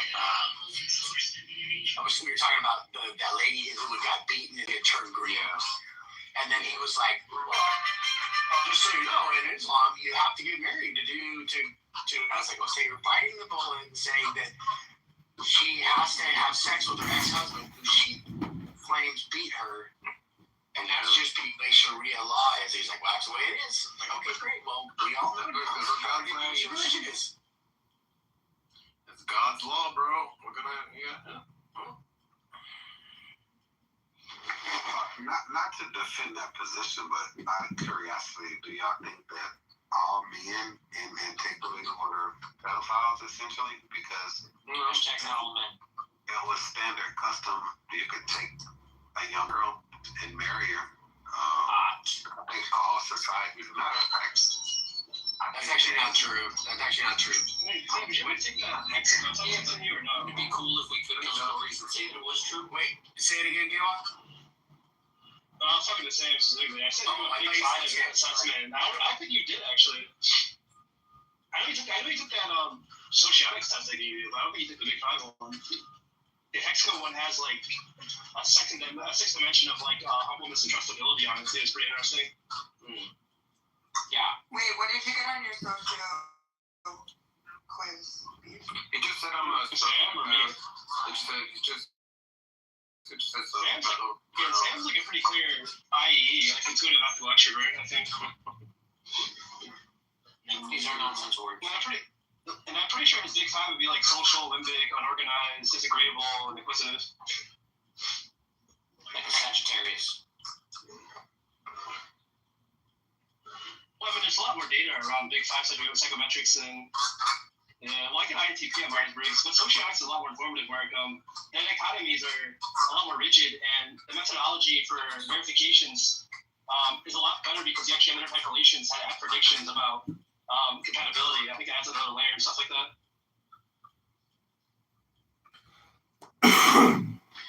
So again, out of curiosity, and I'm not defending it, it's just open discussion, I guess. But I can respond to it. When did the consensus for, I guess, age of consent, if you would, turn to 16 or 18? Because from my understanding, maybe 200 years ago, people could still say marry like a 12-year-old, and this was cross culture. Oh, what culture did? Well, I'll just explain to you. I don't think you're fully understanding. The culture was never like you can marry and have sex with little prepubescent children or little girls that had just freshly menstruated, right? That was not a widely done practice. It was true that when girls were married at 13 and 14, that was very true. But that also had to do with the fact that, if a girl started puberty for a couple of years and she was, already like had her hips had widened and things like that, they would call that like she had fully flowered. They would say things like that, like just she had fully like gone through her season, right? Which means not only that she just menstruated, but that she was now like, look, like the physical changes that girls go through puberty. By the time they're 14, it's possible that they're fully like, grown as a woman. Now, I don't think we realized later on that wasn't the best way to go about it too, because we realized that it also had to do with mental maturity. But people were routinely marrying 6-year-olds and having sex with 9-year-olds. That was not a routine practice across history. Oh yeah, I agree with that. And it also, I don't know if you're appealing to it, but there's a parable in Ezekiel 16 that sounds kind of like what you're bringing out, kind of like a standard when it's time, when it's appropriate for a young woman, probably at the age of puberty, 12, 13, 14, not 6. But okay, just asking. You can also look at the average age of marriage in different times and places, and it was very rare in Europe to have these like really young child brides. Sometimes aristocrats, you'd have a duke marry some very just dynastically connected houses, but they wouldn't be having sex for a very long time. It was just an idea that on paper they're. The other day, 27-year-old Jose Toledo was hired to play a friend's apartment in South Jersey. 1920, those were common in 2.5 hours later, place is spotless. Yeah, And the friend reached out to Louie with a perplexing question. Are you here? Did you come clean today? And I was like, yeah, I came and cleaned. I'm sitting in your living room right now. I'm your It's on my lap. I'm playing with your cat, Louie. There's no why you're saying that because we have that. Yes, Louie had just spent a lot of elbow grease cleaning the wrong apartment. Just so happens both places had keys under the mat. Really? It wasn't customary. Oh, this is gonna be a good For one. particular few reasons. Doing all right? It wasn't customary then. Point is, they would wait until a period. Or, having an argument. Can you believe some of the stuff those idiots were saying yesterday, French? It was unbelievable. You have to narrow it down. What, the Islamic? When we were talking about all that Muslim stuff, those guys that were talking about Aisha married at 9. They're doing their best, don't they? They've got a bit of a tough job. But, yeah. It's really like, it doesn't take very long to be like, I'll pass things. Even if you're not exaggerating or, Yeah, like what's stopping them from saying it's not okay, and I can say that my religion was wrong about certain things. Like, no one's stopping you from saying no. I wouldn't personally do that, and nobody should. And these things. Well, I mean, like they have a really hard time doing that. they're trying to thread the needle between time, but also, we should still support some of these other laws that seem to also refer to a different time, like not letting women get divorced. That seems to be something they might want to change, but they don't want to change that. Kim, there was a beautiful moment that you had the other day when Nizam was like, we believe that, marriage is important to preserve the fabric of society. That's why women can't get divorced if their husband hit them. It's like, but can a man divorce them? He's like, yes. That was me. I guess the fabric of society isn't that important. Kidding me? That was me. That was you? Oh, my bad. Yes. My bad, Frenchie. Fuck. Just gonna let the man take credit, huh? I see what we're doing. My bad. Yeah, I mean, that's the thing. It's like, if you keep going, even the most reasonable ones, it's something like, this is still kind of misogynistic, Well, but that one we were talking about Perfect Funny, remember how he kind of came in, he's like, you're just not getting all the context of this. Let me tell you the context. And he starts to tell us the context. It's because she said that he was impotent. And I was like, okay, but even if he's not impotent, why does he still have to go have sex with her again to prove that he's not impotent in order for her to go back to her other husband? He's like, yeah, well, that's the way it is. I'm like, oh, great time.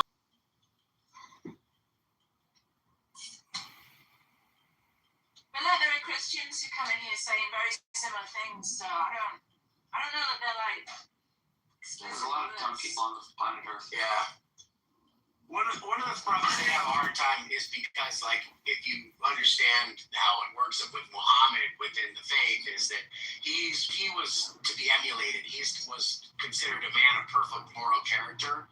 So his behavior and his actions were never to be questioned. So if you raise a criticism of the actions of him, if you agree with the criticism or put yourself in a light that looks like you're criticizing Muhammad, you've now committed shirk, which is just like basically apostasy.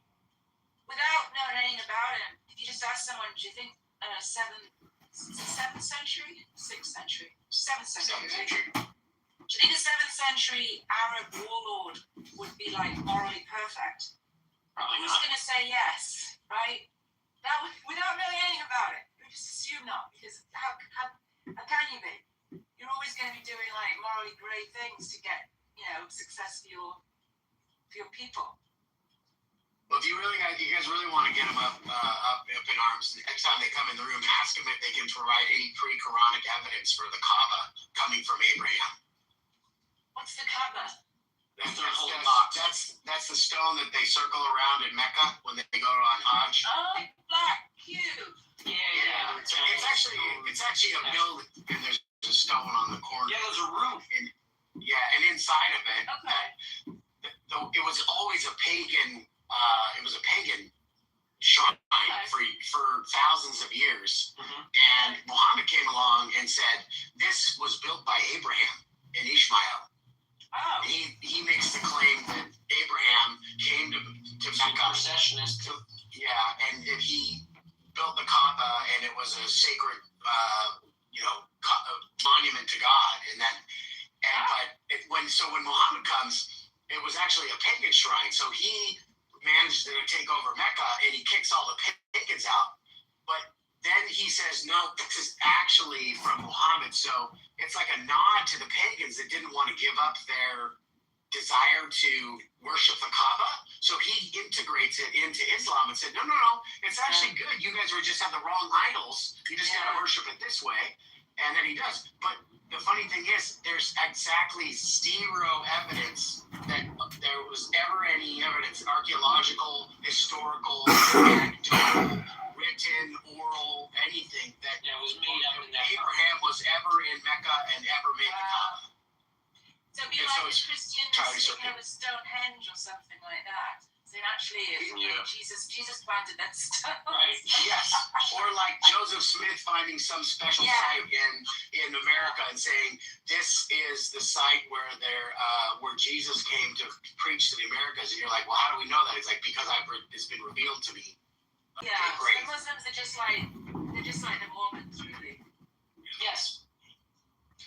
Actually, something else I found out interesting is that Muhammad didn't even invent the concept of Allah. The pagans at the time, they believed in Allah, but they just also thought that God had like other gods too and other associators. And that's why the Quran is always freaking out about people who associate Allah, because that's kind of what the practice was. There was a supreme God, and then there was other gods too that were like helping him out.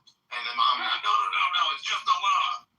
And so like he didn't even invent like this notion of Allah or a supreme God that was already like what is a clue? The name of Muhammad's father is Abdullah, which has Allah in it. So that makes like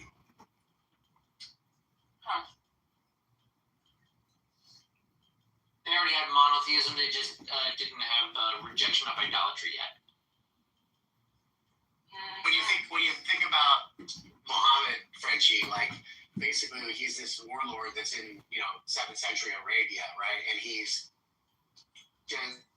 Muslims and Jews, and then he's trying to take control of the area. So what he does is he tries to amalgamate 3 religions into one in order to sort of like make nice with everybody and say, hey, you know what? Hey, you Christians, guess what? Jesus was the Messiah. And then, hey, you Jews, Abraham and Moses, they were prophets. And you pagans over here, guess what? The Mecca, that Kaaba that you've been talking to and arresting, well, you're sort of right about it, but you're sort of not.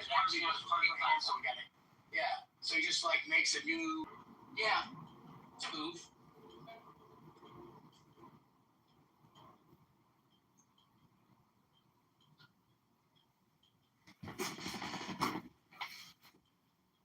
there is something just deeply kind of funny to me about the moral character of Muhammad as he actually probably was, and then the Muhammad as he's trying to sell to us. Yeah, I can't think of a historical figure for whom, like, I don't even know. I'm trying to think of like a good. Imagine people were trying to say that Genghis Khan was like a peaceful, loving man. You know what I mean? Like, it's kind of sort of ridiculous project. He was often accused. They called him the ear. That was what the Jews and the Christians called him. They called him the ear because they accused him of being somebody who ran around and listened to the stories of people, and then he would recite them and he would tell them as if he was the only person that had ever told them, and he would tell them wrong, right? So that's why he ends up getting like the crucifixion of Jesus wrong. He gets the story of Moses and Pharaoh wrong. He gets the story of David and Jacob wrong. He claims that Jesus was made a bird from clay. These are all stories that were circulating in that time that were different, like sects of people who were telling different stories, like the Docetists and those things. And so, or like the Gospel of Thomas, which is a known forgery that claimed that Jesus made a bird out of clay. And so he'd hear these stories and he would state them as fact, but it was ridiculous because they were demonstrably false at the time. He just didn't know it because he was hearing colloquial stories from dullards. And so they would make fun of him and they would call him the ear and say, "You're just telling stories that you don't know anything about." Yeah, and the Arabs who didn't know anything, who were illiterate like him, they would just suck it up because they were a bunch of dummies. They didn't know anything. Well, I was just saying that the phrase, there is a name for this word, it's been like archaic, but it's called like gossip monger. You don't have a lot of mongers nowadays, but there are, it's a word for like the guy at the store that sells cheese, certain types of things. You could be a cheesemonger, a fishmonger. If you were in Vegas, you'd be a bread monger.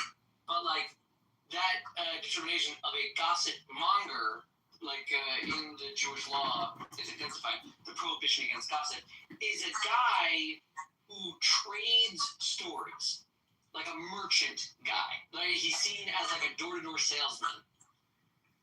But what he's selling, buying and trading and selling is stories. And it's like, they're saying that, they're like, well, look at him, he picked up a bunch of stories, and then he passed them off as his story. Yeah.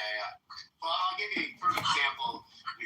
So tell me what happens to Pharaoh after Moses leaves and they get out. What eventually does Pharaoh do? Well, according to the Midrash, he was kept alive and eventually became the king of Nimrod, Nineveh,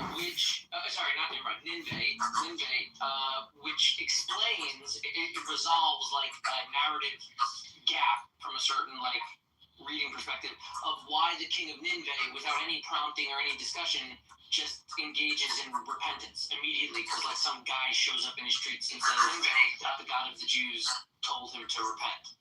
But that king, what they say, according to the Midrash, was Pharaoh. And that was when he resolved when he finally repented for the slavery. In the Torah, what does it say?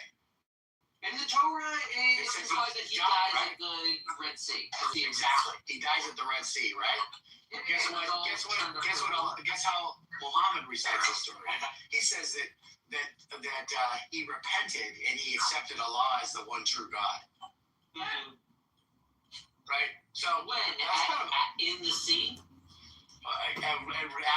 Sometime after they go to the Red Sea, that he. That's why he might have been thinking about the Nineveh story. Exactly. But what I'm saying is, if you just go by, because he would always say that the Torah and the Gospel are. So if you go just by the Torah story, he dies, right? So in the way that Muhammad recites it is that he repented of his sins and he accepted Allah as the one true God. That's partly what they're trying to say. Like they criticize him by saying that he's like an ear. Like he picked up all these stories, but you can't conceptualize in your own head which story comes first, how relevant it is, and when things are being added in a different era. Yeah, I don't know. It's a long story. I'm sure we'll get to the bottom of it eventually. He gets the story of Solomon, the Solomon magic story or whatever. There are several. What do you mean? Well, he gets, I can't remember exactly, but he gets the story completely wrong about that. It was 100% fabricated, was never part of any scripture. It's just completely fabricated. A lot of his stories are not scripture, but he is quoting like legit Midrashim. Yeah.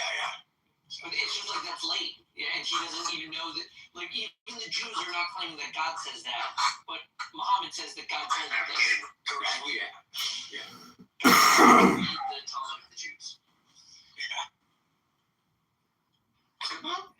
It is. It's a good book. It's a good book.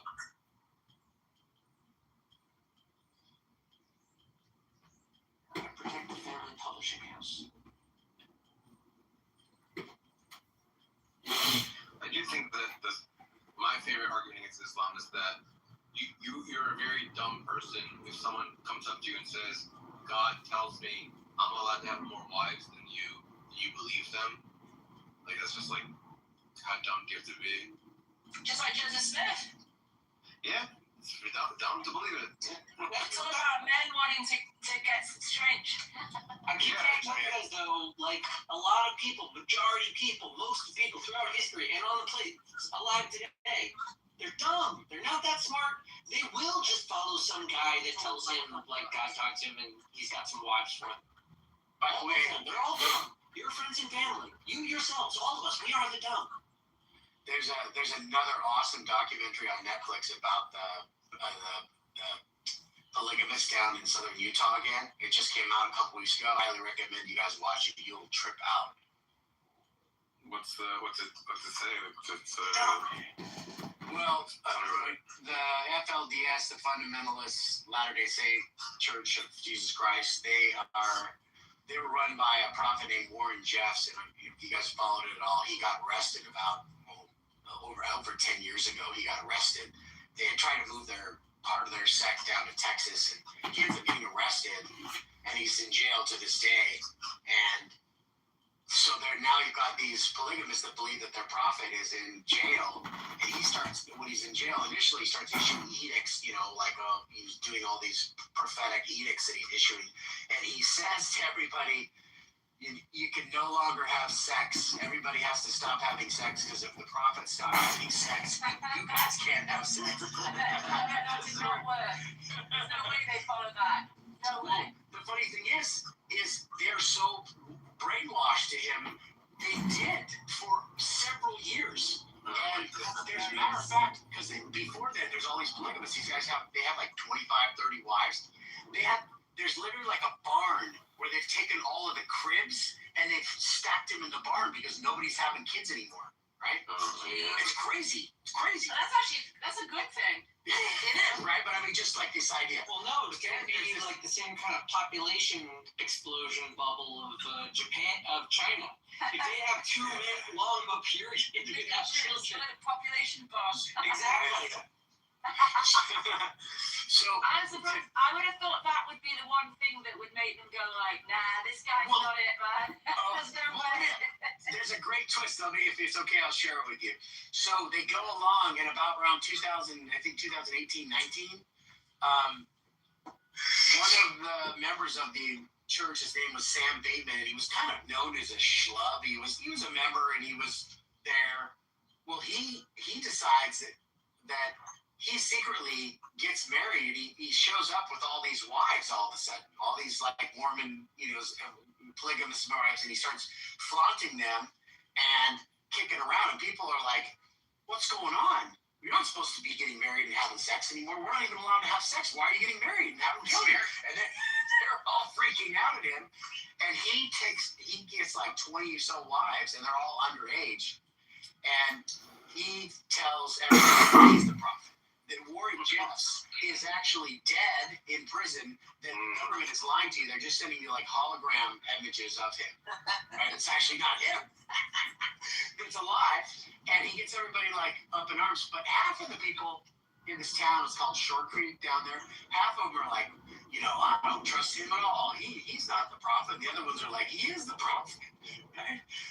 So, to make a long story short, he gets all married, and these documentary filmmakers go decide, and they get really like embedded with them, and they really get trusting them, and he gets really gross. He starts like, he's like the biggest. You guys ever see that movie, that show, The Mighty Mighty Gemstones?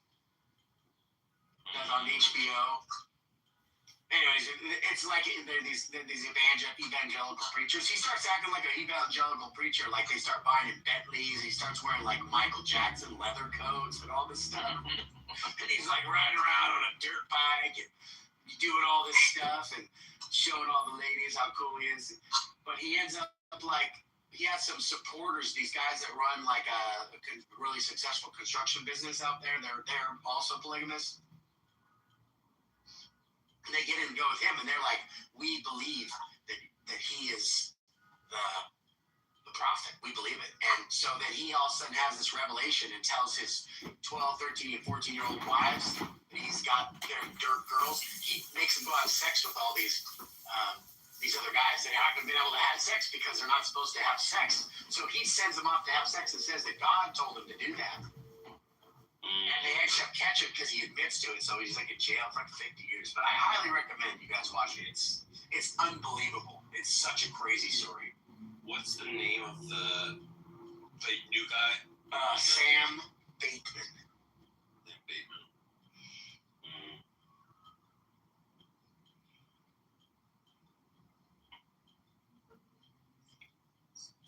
I like the story of Mormons that they were allowed to have multiple wives, and then the government shut down on them, and then they got a quote-unquote revelation that says they can't do that anymore. But some of them disagreed with this, so they like moved to Mexico to like flee, and so now there's Mexican Mormons. A lot of people don't know about that. There's a whole like band of them, and then they fight drug cartels, and they like large arsenals of weapons to fight against the cartels. I mean, that's just like the world is stranger than usually. What's the name of the senator from Utah that ran for president? He was Mormon in 2012. Mitt Romney. Mitt Romney. His family was some of the family that moved down to Mexico, that were sent out of Mexico. But I don't know if they were polygamous, because they also sent some. The church sent some people down to Mexico too to like establish some like outposts there in the late early 1900s. Mitt Romney wasn't so bad. I wish the Republican Party was still Mitt Romney types rather than Trump types. Rest in peace. That's true. So he also was the governor of Massachusetts. You're right.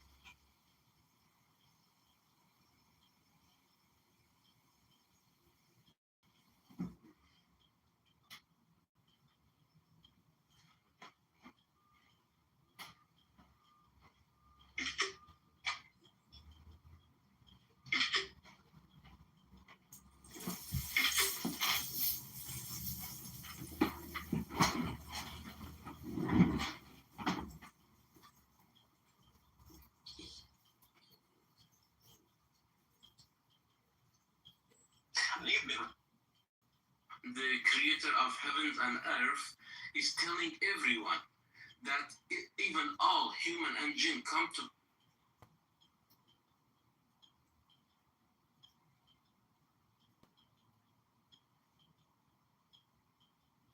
allowed to compare himself to King David. No apology. And you know he sells like songs? Darren Bailey? He sells like hymns. He sells like prayer. He charges for indulgences. He's Catholic though. No, he's not.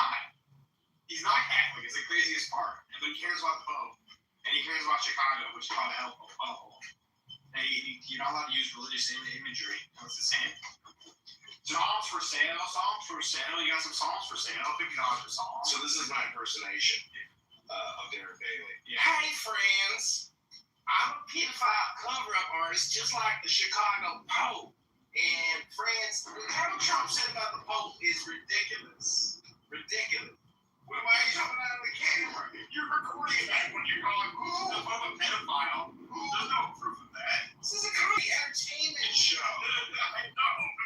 This is Chicago. This is Chicago. Okay, but this is Chicago. There were accusations. This stuff is not a joke. You mess around. There were accusations against Darren Bailey that he covered up. I know he said the Chicago Pope. He's the Pope from Chicago. So Darren Bailey, I agree. You can make that statement. You said the Chicago Pope. When there's accusations that he covered up a pederasty. Oh, really? That's why he got the Pope position. Why the fuck? What do you think that guy's called? Like, just some random fucking guy from Chicago? Now he's involved in some shit. No, but Darren Bailey for sure is involved in some shit. He has some friends he should be having. Well, what was that guy's name? Because I'm going to bring it up tonight if he's there. I say, you cover up like the Pope. You're a pedophile cover-upper for this guy. There's a couple. Anyways. All right, well, thanks for coming on my podcast. Kyle Shipman is who you're thinking of. Kyle Shipman. That's what you're thinking of. But there's also Raven or Graven. There's like enough. It's like there are so many effing dirt involved in the campaign. There's very questionable. So it's a good Christian. So this is the last thing I created. Yeah. Imagine 16-year-old driver driving. Dang, man. That was so creepy. Chicago, Johnson. It's a problem.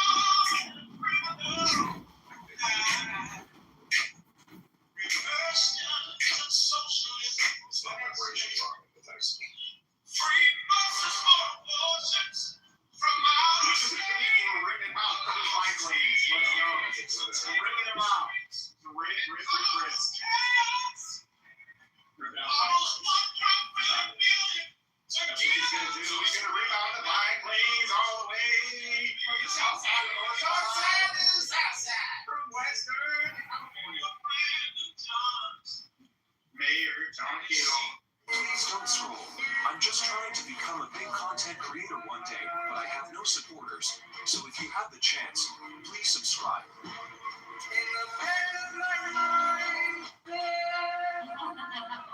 Who's going? Do you want to say something? I'm actually a professional racist. I could keep talking to you. I'm like curious if we want to explore that, but I feel like you're really gonna like my joke about trans people next, so maybe we just go to that. I'm deciding if I use my 2 minutes to explore this woman in the corner. Ma'am, is there anything you'd like to say before I close for the night? What are your pronouns? But no, I actually want to understand, like, do you want to share anything about what upset you, about what I said? You're offended me. You being offended doesn't make you right. I want to make people laugh and make them happy, and you want everyone to use pronouns.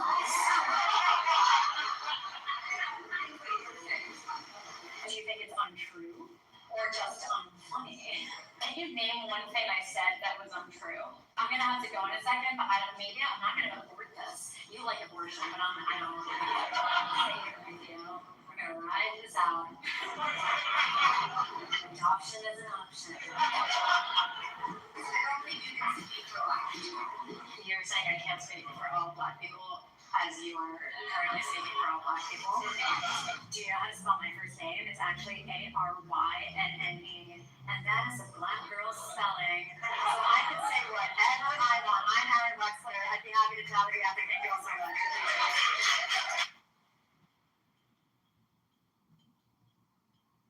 Do you want advice?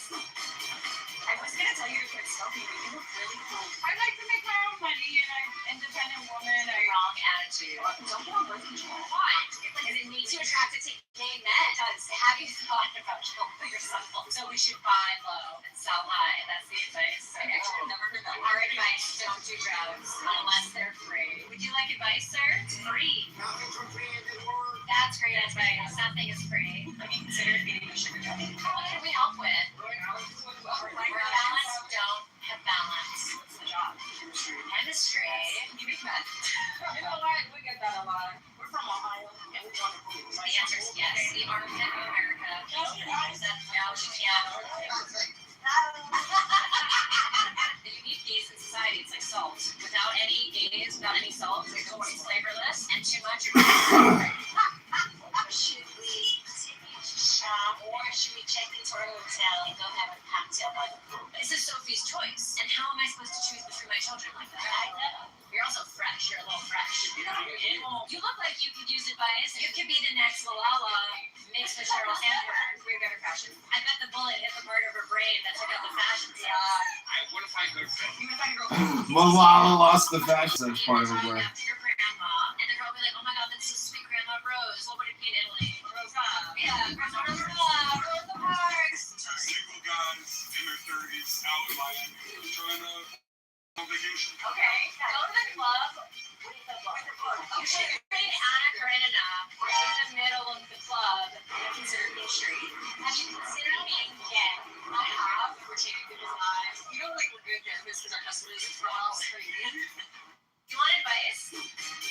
I was gonna tell you to quit smoking, but you look really cool. I like to make my own money, and I'm an independent woman. Wrong attitude. Don't get on birth control. Why? Because it makes you attracted to gay men. It does. Have you thought about killing yourself? So we should buy low and sell high. That's the advice. I actually never heard that. Our advice: don't do drugs unless they're free. Would you like advice, sir? It's free. Nothing for free in this world. That's great advice. Nothing is free. Have you considered getting a sugar daddy? What can we help with? Balance, don't have balance. What's the job? Chemistry. You make that. You know what? We get that a lot. We're from Ohio, and we want to move. The answer is yes. The Armpit of America. No, she can't. You need gays in society. It's like salt. Without any gays, without any salt, it's flavorless, and too much, it ruins it. Right. Should we continue to shop, or should we check into our hotel and go have a cocktail by the pool? This is Sophie's choice. And how am I supposed to choose between my children like that? I know. You're also fresh. You're a little fresh. You know what I mean? You look like you could use advice. You could be the next Malala mixed mixed with Sheryl Sandberg, very, very fashion. I bet the bullet hit the part of her brain that took out the fashion side. I want to find a girlfriend. You would find a girlfriend. It's easy to get a girlfriend. Tell me how long. Name the dog after your grandma, and they're probably like, oh my god, that's so sweet, Grandma Rose. What would it be in Italy? Rosa. Yeah, Rosa Parks. Two single guys in their 30s out in Miami trying to hook up with some women on vacation. Okay, go to the club. Oh shit, you're being accurate enough. In the middle of the club, consider Beach Street. A lot of compare himself to King David.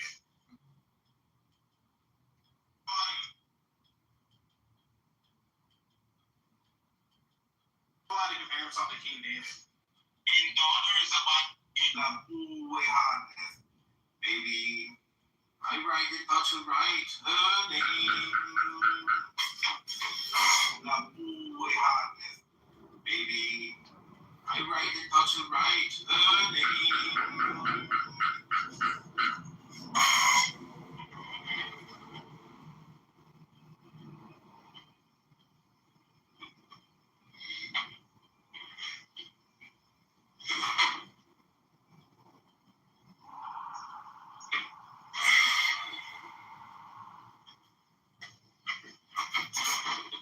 There was no hard message. This is why I asked if I can talk or not. I didn't mean to disrespect. And in Islam, there is no such thing as disrespect, my friend. There is no such thing. Islam actually agrees to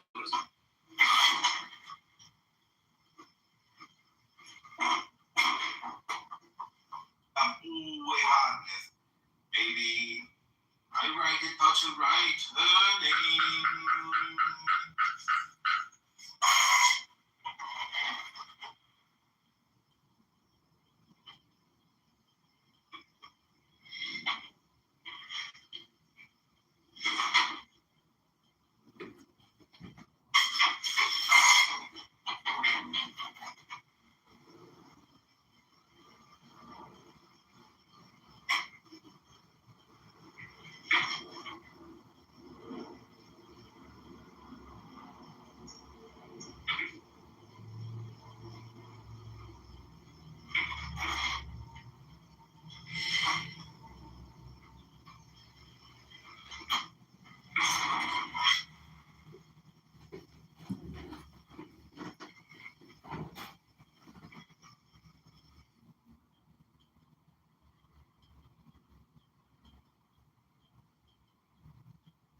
being changed up.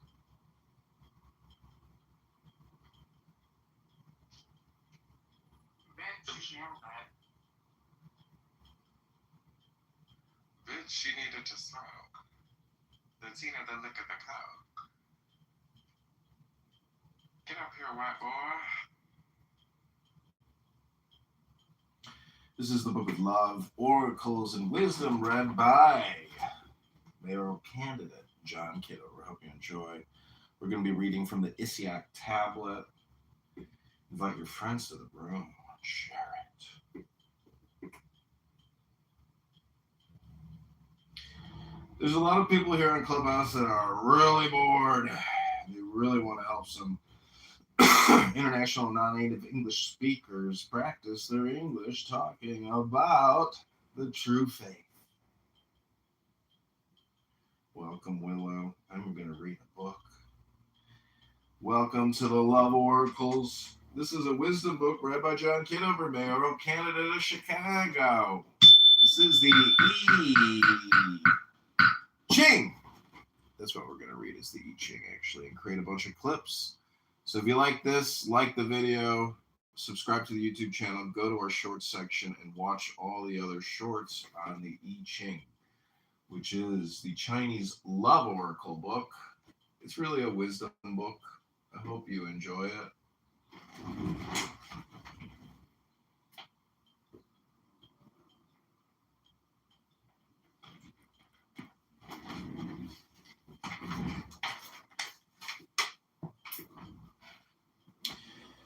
Find a moment to be yourself in a secluded place, free from everyday demands.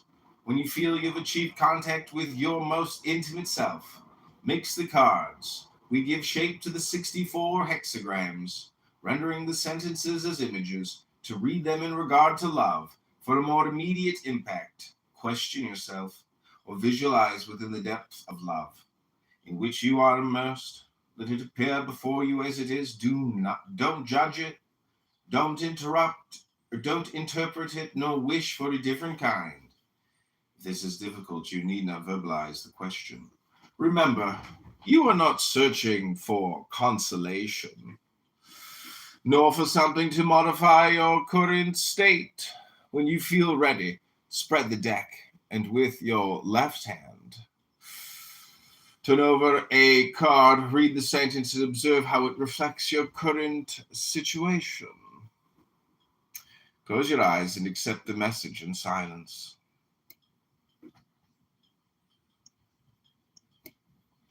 Acceptance is the first key for reading these cards to produce a change if necessary, but above all, to help you understand the experience that life is offering you.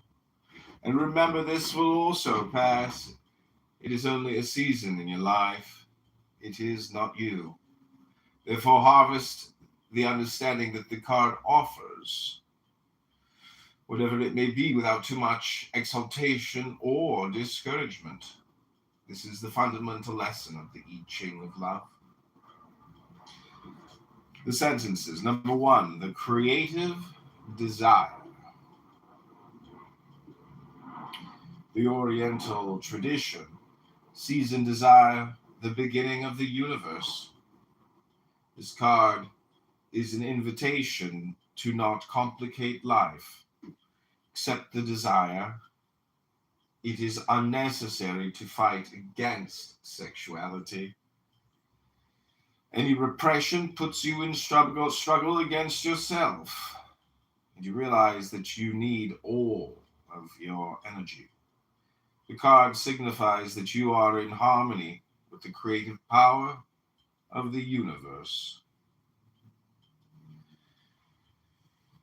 Number 2, receptiveness.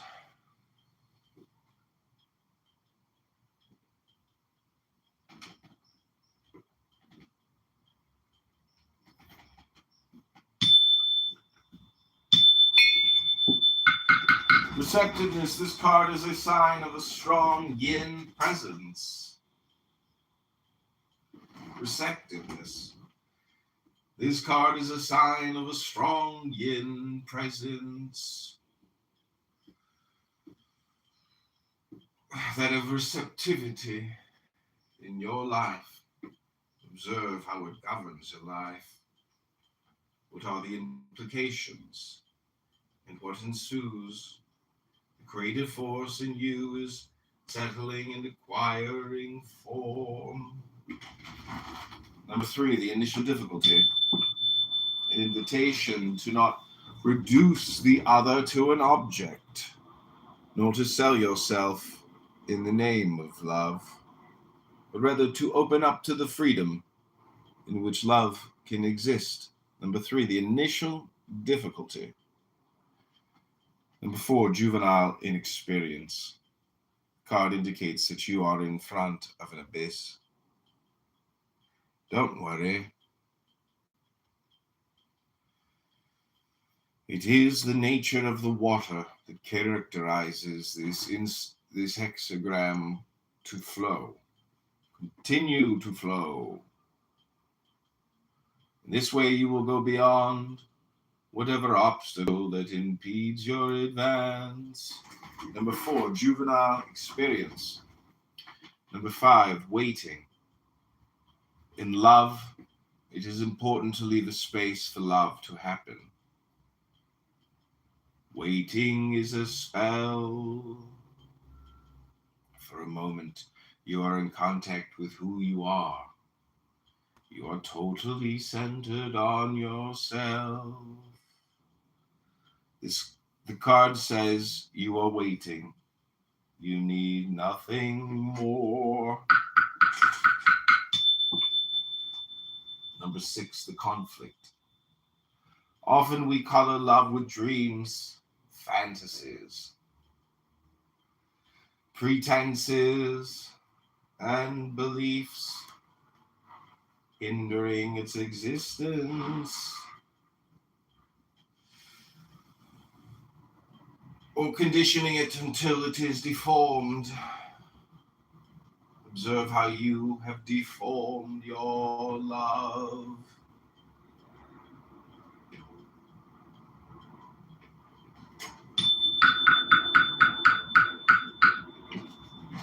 Number 7, cohesion. In every aspect of life, above all in love, it is good to have in yourself a fulcrum of cohesion. In this way, every encounter will be a shared experience. Through contact with the other, you could become enriched and expand. Number 8, complementarities, solidarity. To manifest itself.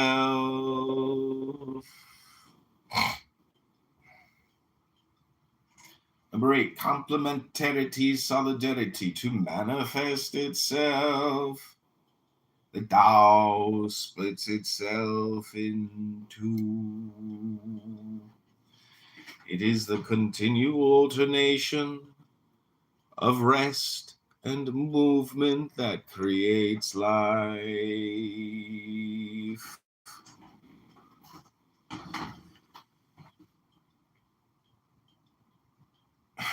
It is the continual alternation of rest and movement that creates life. A game of cause and effect, behind which something exists, perpetually immovable and motionless. Wisdom is to reach in life the perception of this point of absolute quiet present in us.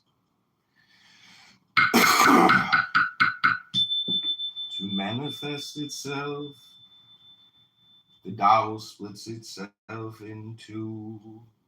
It is the continual alternation of rest and movement that creates life. A game of cause and effect, behind which something exists, perpetually immovable and motionless. Wisdom is to reach in life the perception of this point of absolute quiet present in us. Number 8, complementaries, solidarity. Number 9, impetus. You are overwhelmed by events. You can do nothing to help the situation, nor to provoke any change, except this impotence. This is also love. Number 9, impotent. You are overwhelmed by events. You can do nothing to help the situation, nor to provoke any change, except this impotence. This is also love. Number 9, impotence, impotent. Number 10, your inner guide. The oracle invites you to remember that inside of you there is a guide able to make you take root in happiness. You just don't use it to the point that you are no longer aware of it. Don't worry, it can be rejuvenated, and it must be if you wish to live love in fullness. Number 10, your inner guide. The oracle invites you to remember that inside of you there is a guide able to make you take root in happiness. You just don't use it to the point that you are no longer aware of it. Don't worry. It can be rejuvenated, and it must be if you wish to live love in fullness. Don't worry, it can be rejuvenated, and it must be if you wish to live love. If you wish to live love in fullness, your inner guide, able to help you take root in happiness. You just don't use it to the point that you're no longer aware of it. Your inner guide, number 10.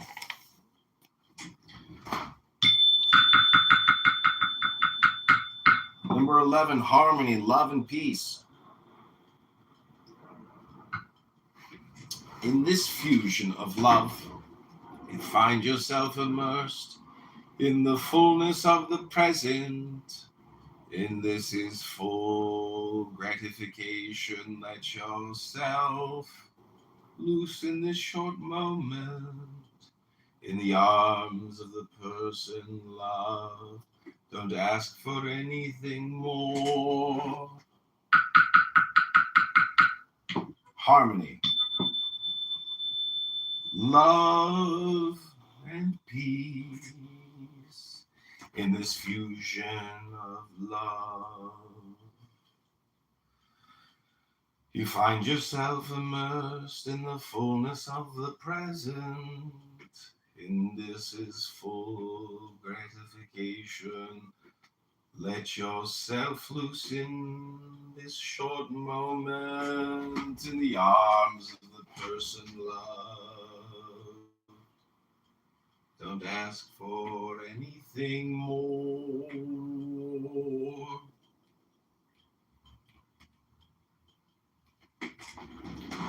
Harmony, number 11, love and peace. Number 12, superficiality. Let's not delude ourselves. We love for the most diverse reasons. And all of these bring about stagnation.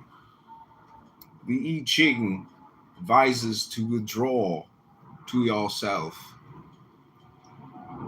to rediscover your intimate value in order to escape from this impasse. Number 12, superficiality. Let's not delude ourselves. We love for the most diverse reasons, and all of these bring about stagnation. The I Ching advises you to withdraw to yourself, to rediscover your intimate value in order to escape from this impasse.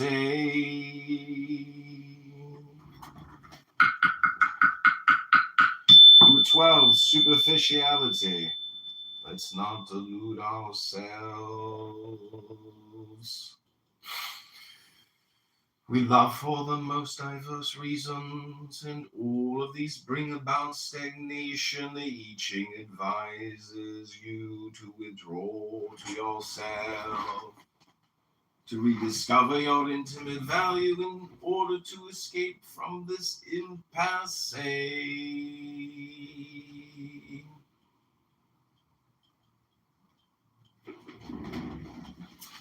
Number 13, to be in love. All love has inside an open message, which is not to impose what you want, but rather to transmit the sense and the vibration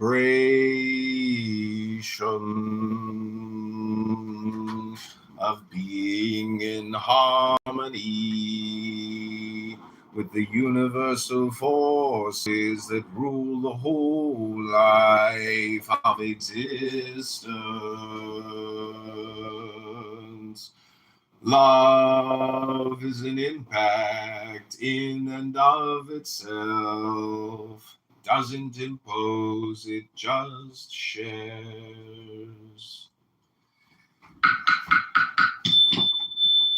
To be in love, all love has inside an opening message, which is not to impose what you want, but rather to transmit the sense and the vibration of being in harmony with the universal forces that rule the whole of existence.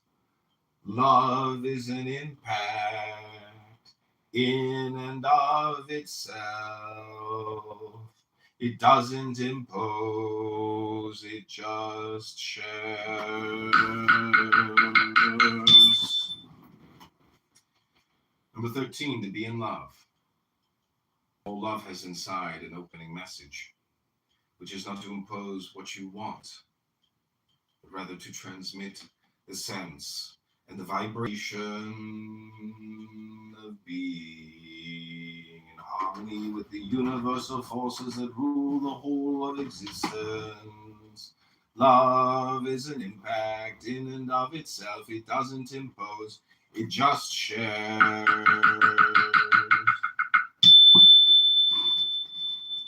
Number 14, totality. The times are favorable. You are in charge of life, and this allows you total freedom of action. And the fact that this is not egoism is demonstrated by your not doing anything to cause this harmony. Number 14, totality. The times are favorable. You are in charge of life, and this allows you total freedom of action. And the fact that this is not egoism is demonstrated by your not doing anything to cause this harmony. Number 14, totality. The times are favorable.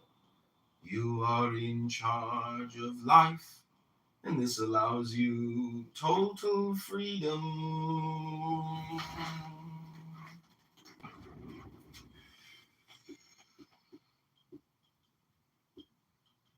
And of action, and the fact that this is not egoism is demonstrated by your not doing anything to cause this harmony.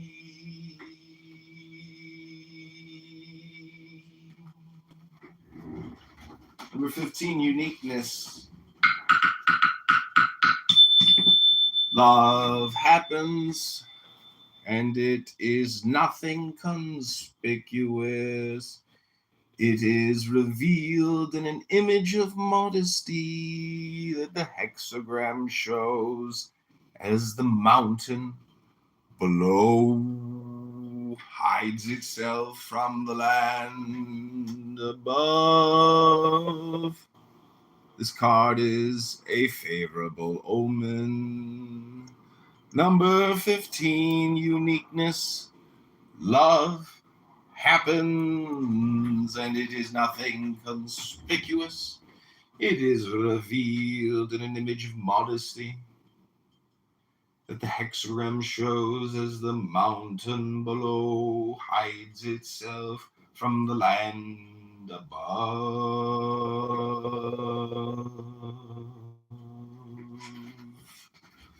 This card is a favorable omen. Number 16, fervor. The card speaks of the happy rush of power that, once shared, becomes fervor. Its success is due to abandoning yourself to the power of love. The absence of resistance is all that is required. Fervor. This card speaks of the happy rush of power that once shared becomes fervor.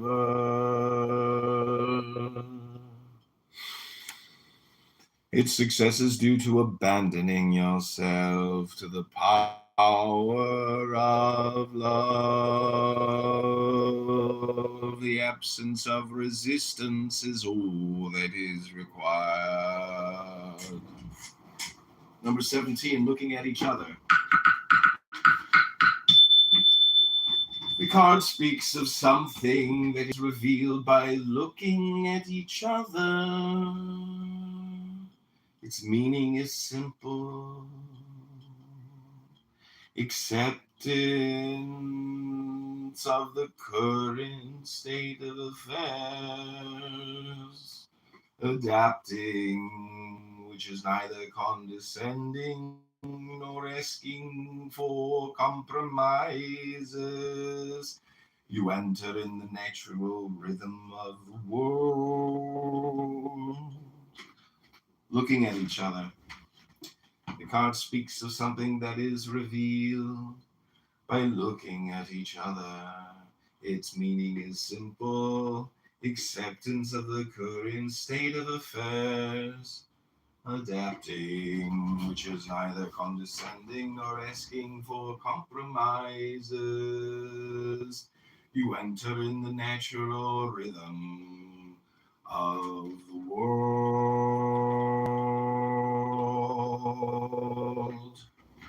Number 18, awareness.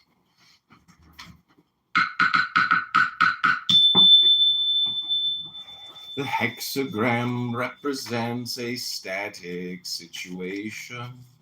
The oracle doesn't wish to judge this state. It generated and on the inherent qualities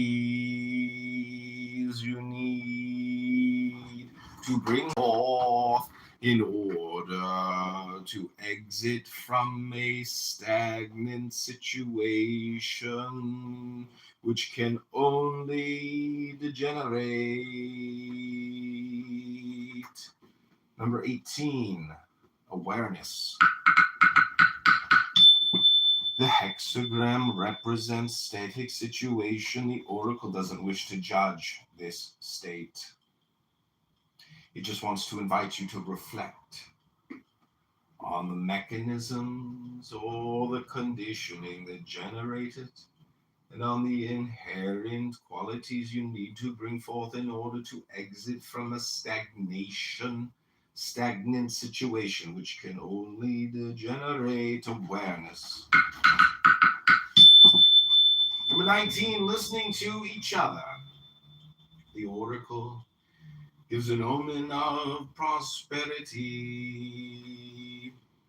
You are evolving inside something that day after day matures and brings forth fruit.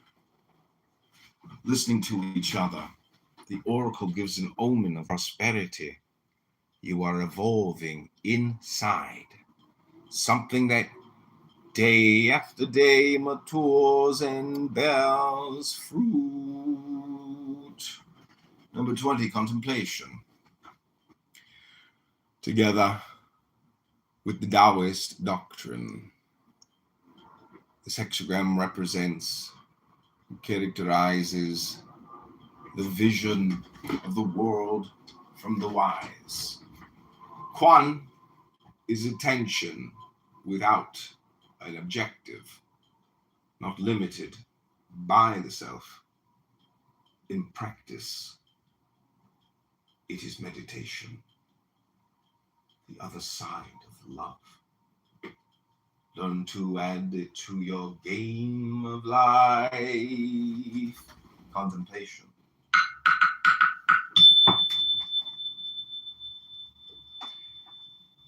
Together within the Taoist doctrine, this hexagram represents and characterizes the vision of the world from the wise. Quan is attentive, attention without an objective, attention without an objection, objective not limited by the self in practice.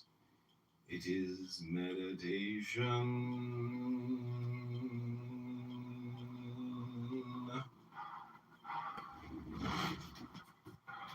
The other side of life. Learn to add it to your game of life. Betrayal, jealousy. Are you experiencing the dark side of love? Allow yourself time to assimilate the betrayal.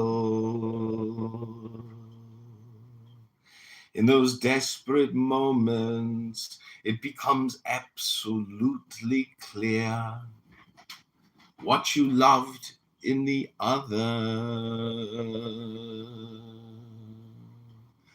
Observe it and learn from it.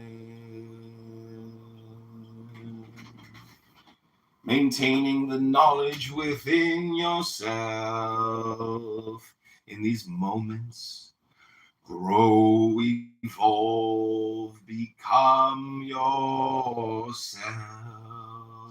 Betrayal, jealousy. Are you experiencing the dark side of love?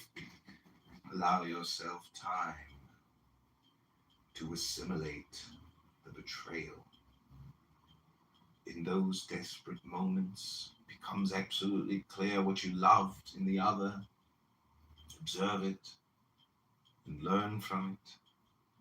Maintaining the knowledge within yourself. In these moments, grow, evolve, become yourself.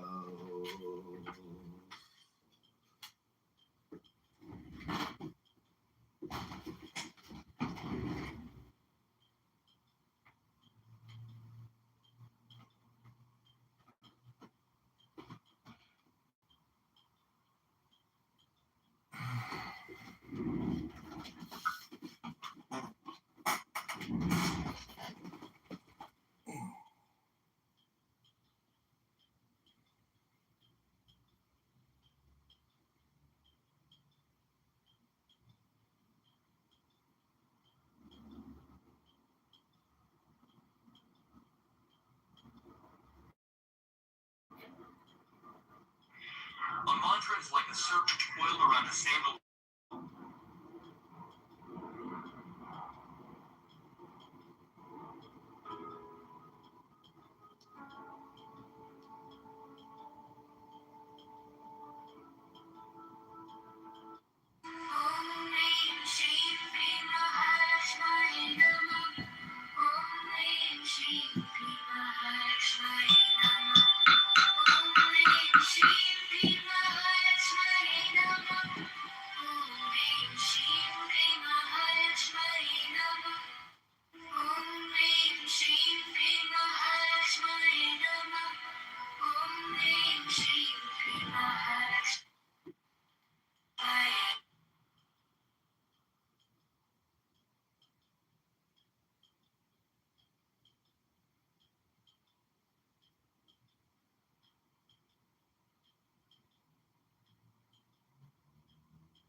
I got you this. What's your name? What's your name? It's so fine. Valerie, oh my gosh, girl, you was just so damn fine. Oh my God. Hilarious. Oh my God. Hilarious.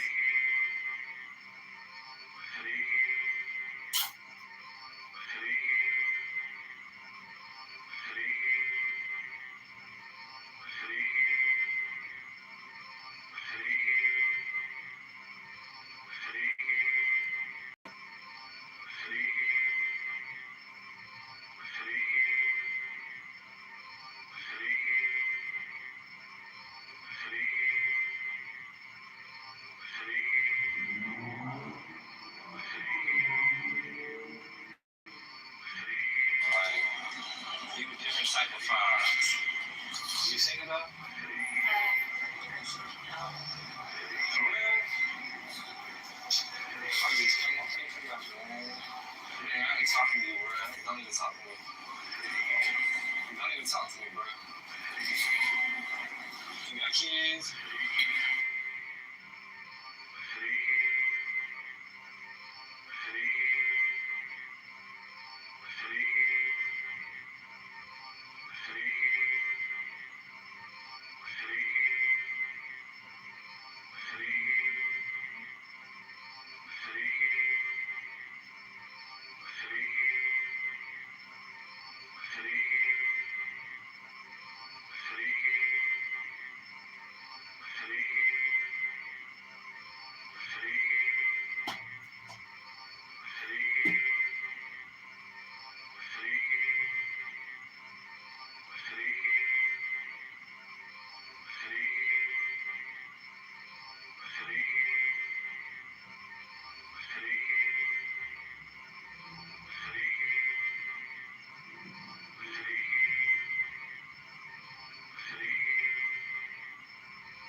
John Kitover.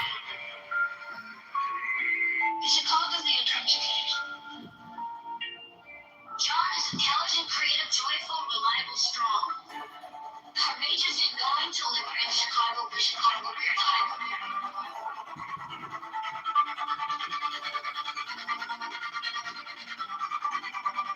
Vote.com.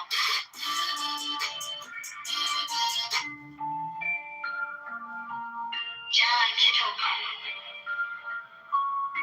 The Chicago Leader Transportation. John is intelligent, creative, joyful, reliable, strong. Courageous in going to liberate Chicago for Chicago Rear Time.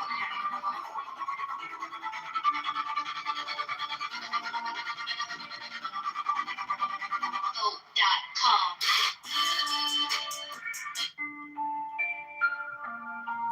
John Kitover. The Chicago Leader Transportation. John is intelligent, creative, joyful, reliable, strong. Courageous in going to liberate Chicago for Chicago.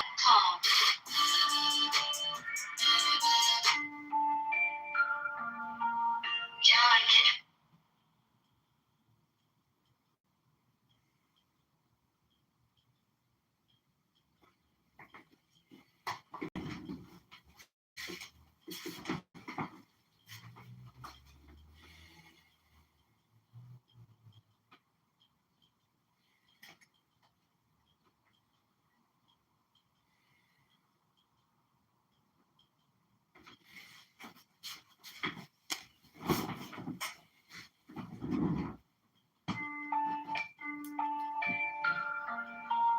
John Kitover.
Chicago Leader Transportation.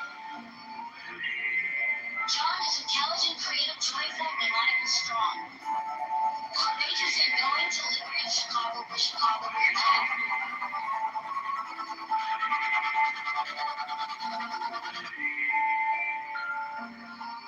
John Kitover.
have or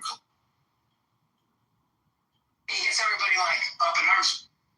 Fact, because before then there's all these polygamous. These guys have like 25, 30 wives.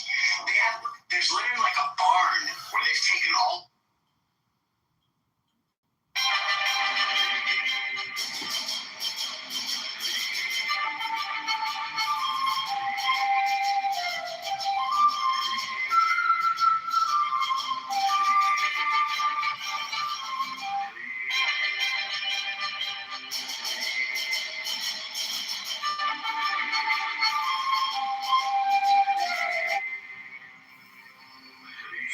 We'll continue to work hard. So when we have these, because we've seen, unfortunately, your children are aspersions against. Because this is guys the past couple weeks.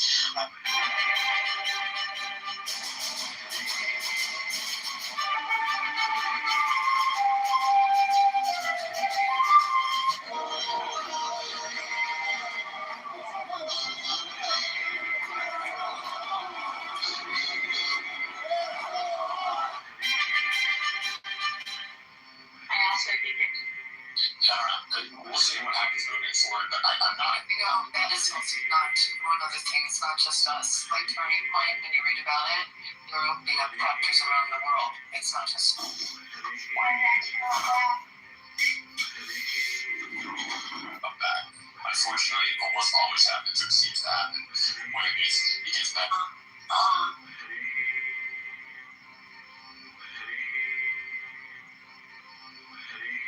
So when we have these spaces available.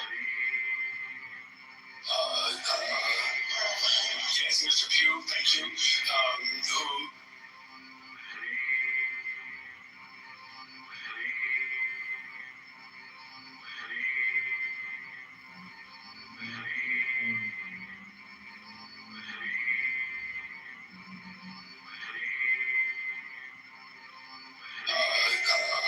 Aspersions against.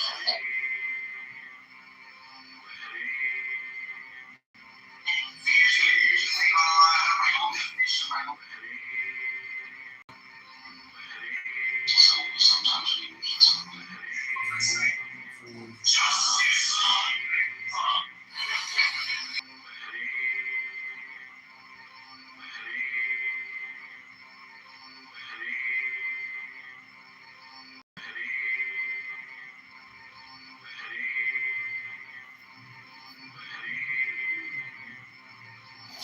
This is where we left the Kitover in Chicago. This is where our sewer system, all the billions we pay every year to the water reclamation district looks like.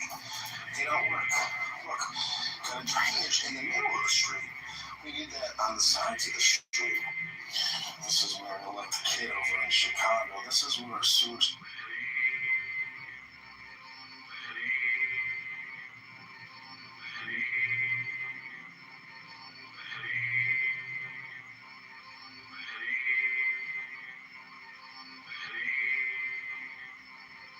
Sewer system. This is Mayor Kitover, Chicago, mayorvote.com. Mayor Johnson had.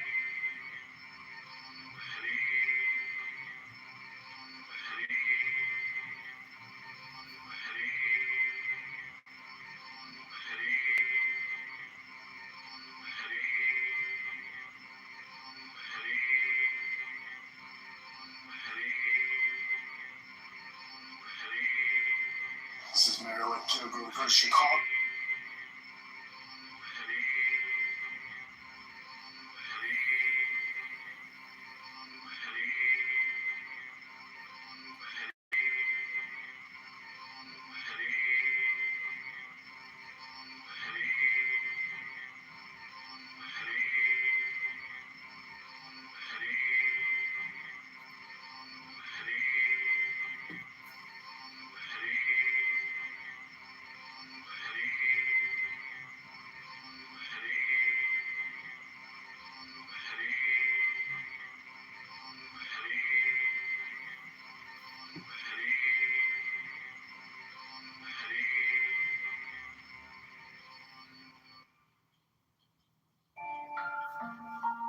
John Kitover.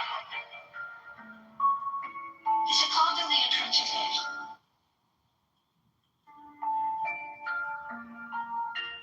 Kitover. The Chicago country family.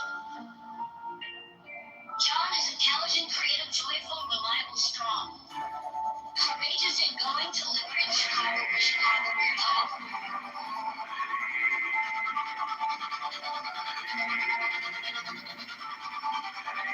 Vote.com.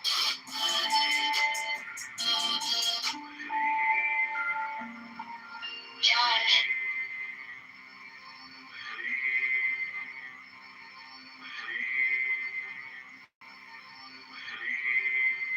Bring some rancid chicken.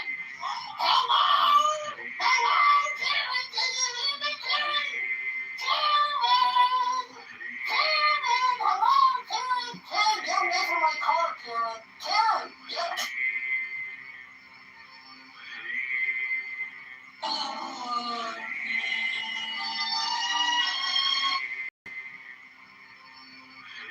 He's powerful.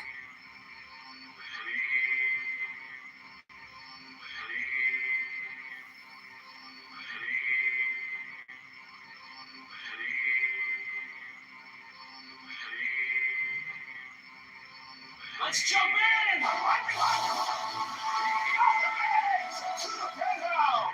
Let's jump in! Money multiples into billions. We declare bankruptcy to liberate Chicago from excessive property taxes. Money. In one of the 2026 property tax refund program kicked off this morning. County Treasurer John Kitover says millions of dollars are already heading back to homeowners. By 8 o'clock, we sent out over 1,000. In one of the On links across the country, Chicago.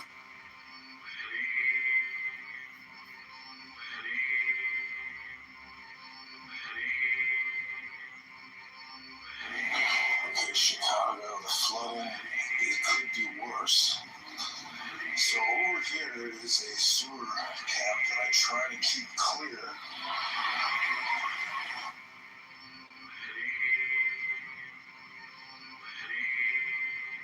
Bring some rancid chicken.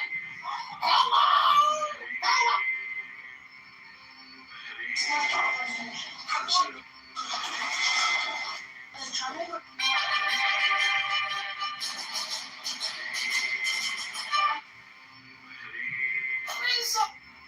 This platform is changing.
to serve.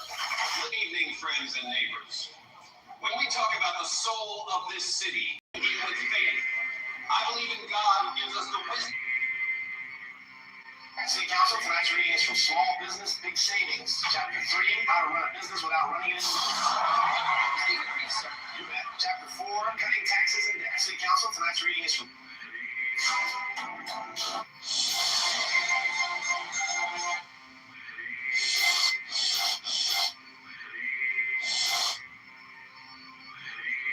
Good evening, friends, and welcome to Kitover TV on Ice. Tonight we're gliding through the numbers that shape your household budget. First up, property tax. The average home in our city, valued at $200,000, pays an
store visits.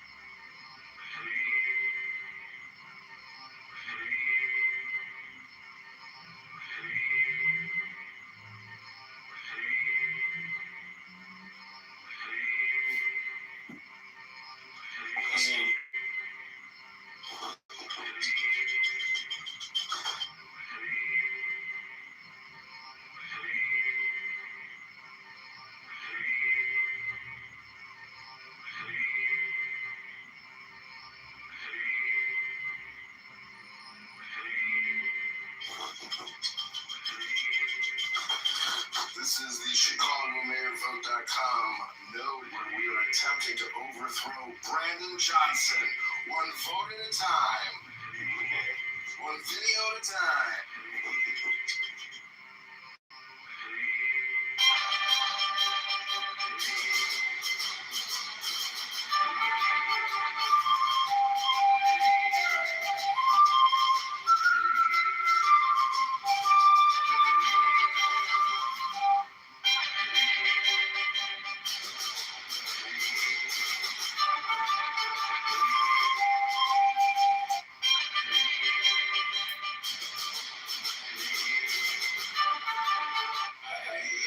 I think there's, and that's how I'm going to try to live out. Be declared gun violence. You know, I know sometimes I might come across, and again, working with them, you said yes.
and sway slow.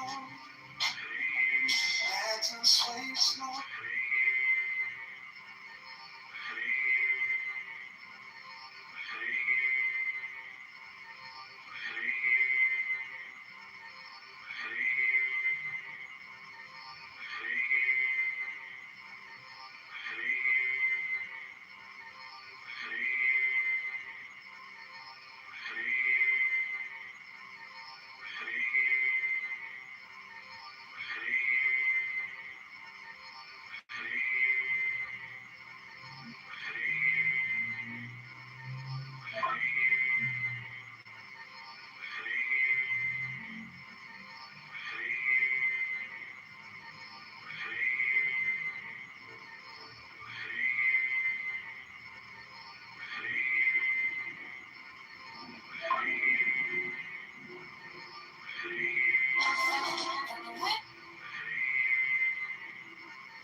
This girl.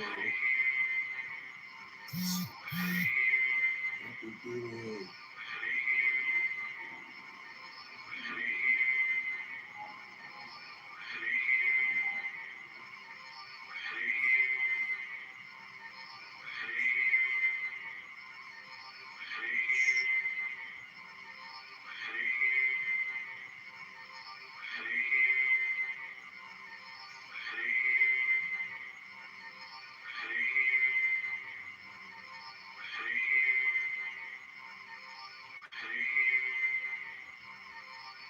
Happy birthday to Chicago's #1 alderman. Common sense, intelligence, strength, courage, love. Happy birthday, Jerry.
John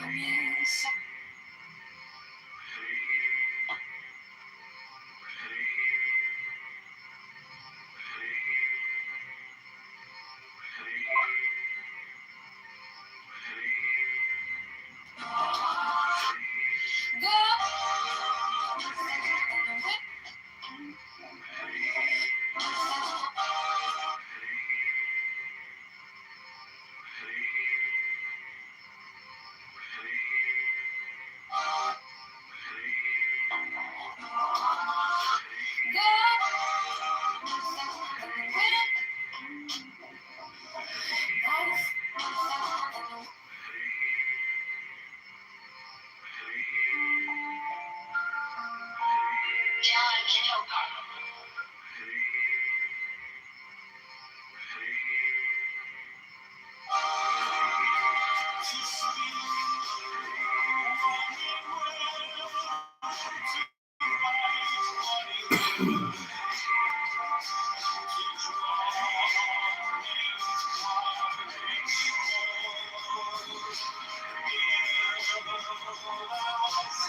Diana Fiona. Diana Fiona.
Charge the spot.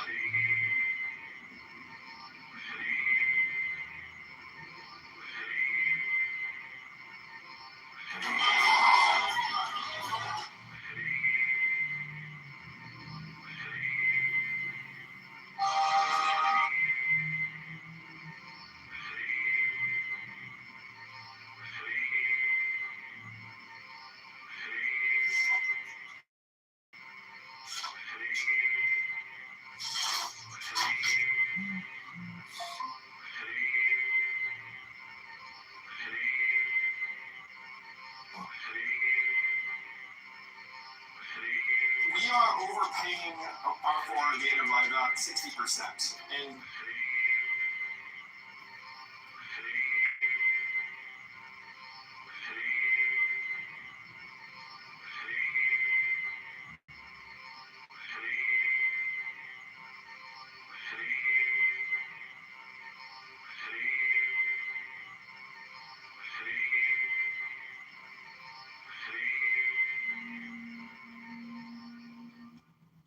I'm John Kitover, and I'm running for the United States Congress. I believe politics should be about neighbors help out. Subsidies withdrawn.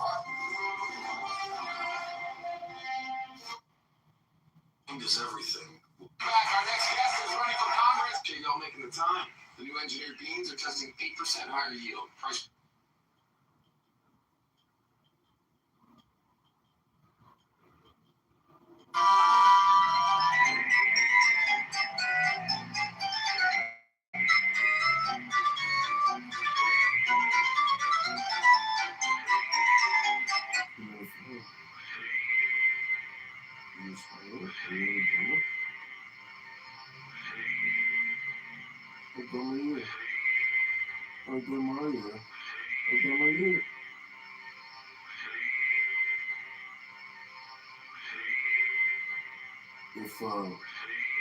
If you and Dan move to the south side, there's an apartment together. You could probably win the election.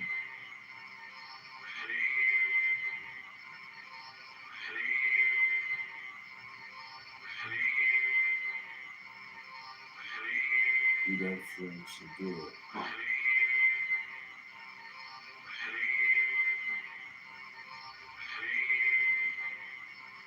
But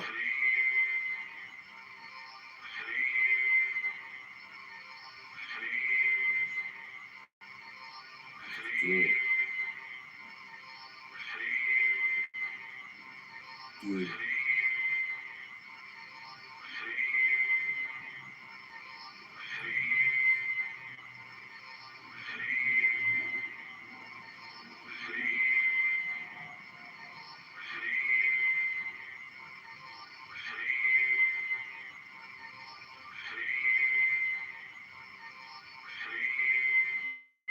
How dumb are you?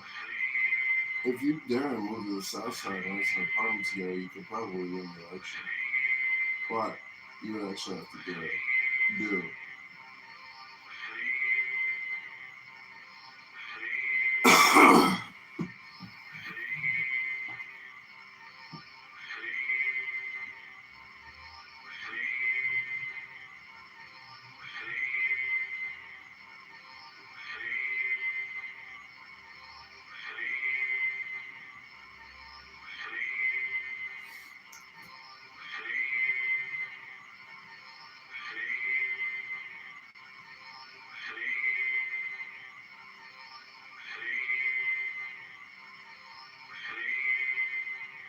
What's this mean?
What dumb are you? You would dare move to the south side. You could probably win the election. But you would actually have to do it. Do.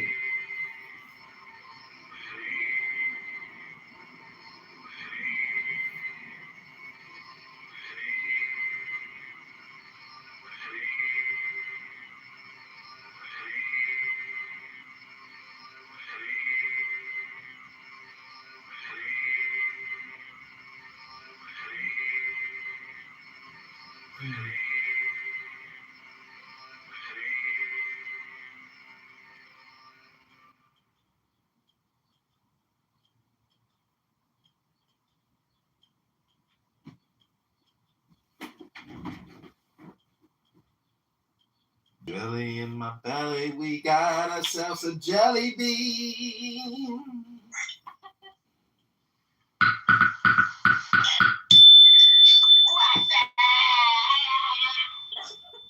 Hello?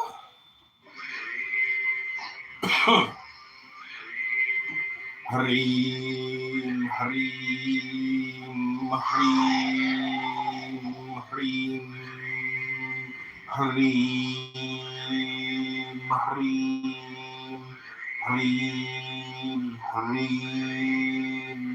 Hareem, Hareem, Hareem, Hareem, Hareem, Hareem, Hareem, Hareem. Hareem, Hareem, Hareem, Hareem, Hareem.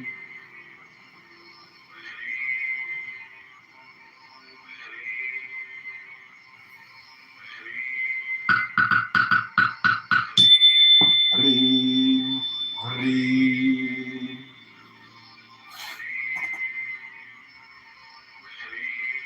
What dumb are you?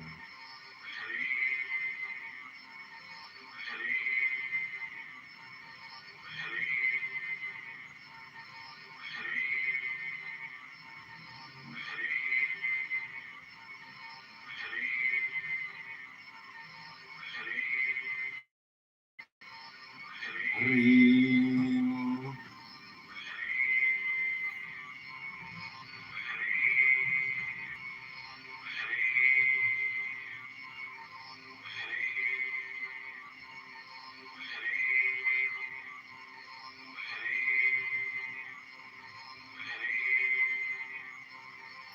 Harim, Harim, Harim, Harim.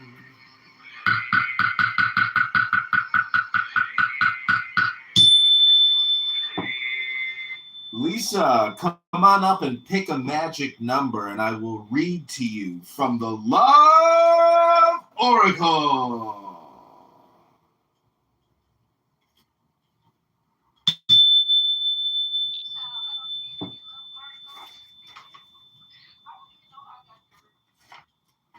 How old are you, Lisa? Hello? Can you hear me? How old are you, Lisa? Welcome to the Aleister Crowley Poetry Reading Room. It's magic. It's kismet is what they like to say in Israel. Kismet.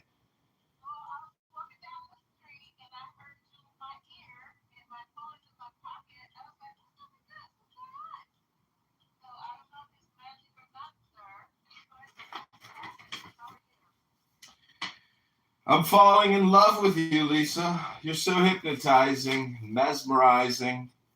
And when I look at you, I know that hypnosis must be real.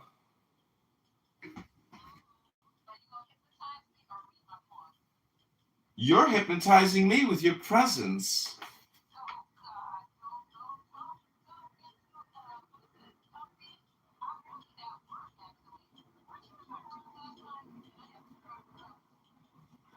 You're just having the fear of love.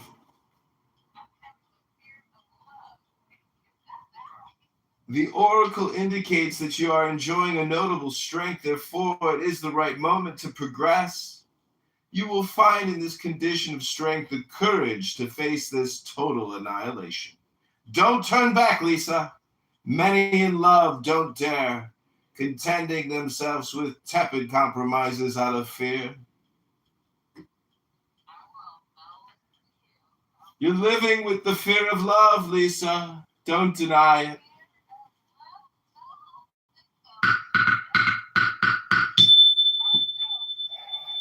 I think maybe we need to cleanse your soul. It is the impact with existential anxiety that darkens our lives, Lisa. The oracle indicates the simple way out. You need to go in the heart of the problem and not stop at the superficial aspects. In this sense, the omen is positive.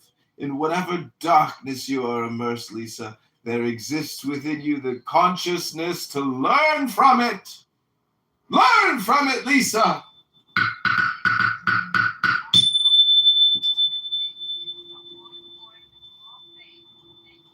I can tell, though, that you're under pressure, Lisa.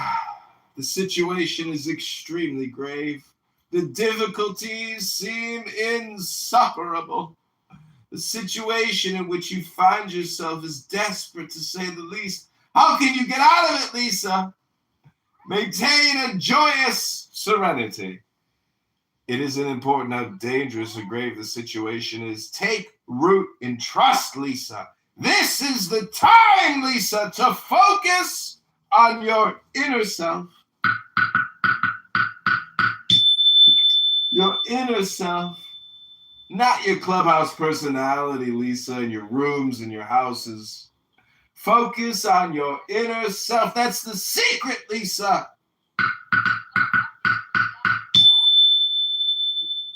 You kept asking, why am I here? And it's because of magic, Lisa, and you're still hypnotizing me. I'm mesmerized by your beauty. You're stunningly gorgeous, and I can't take my eyes off of you, Lisa.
supposed to be. God willing, we're all gonna get in Spaceballs too.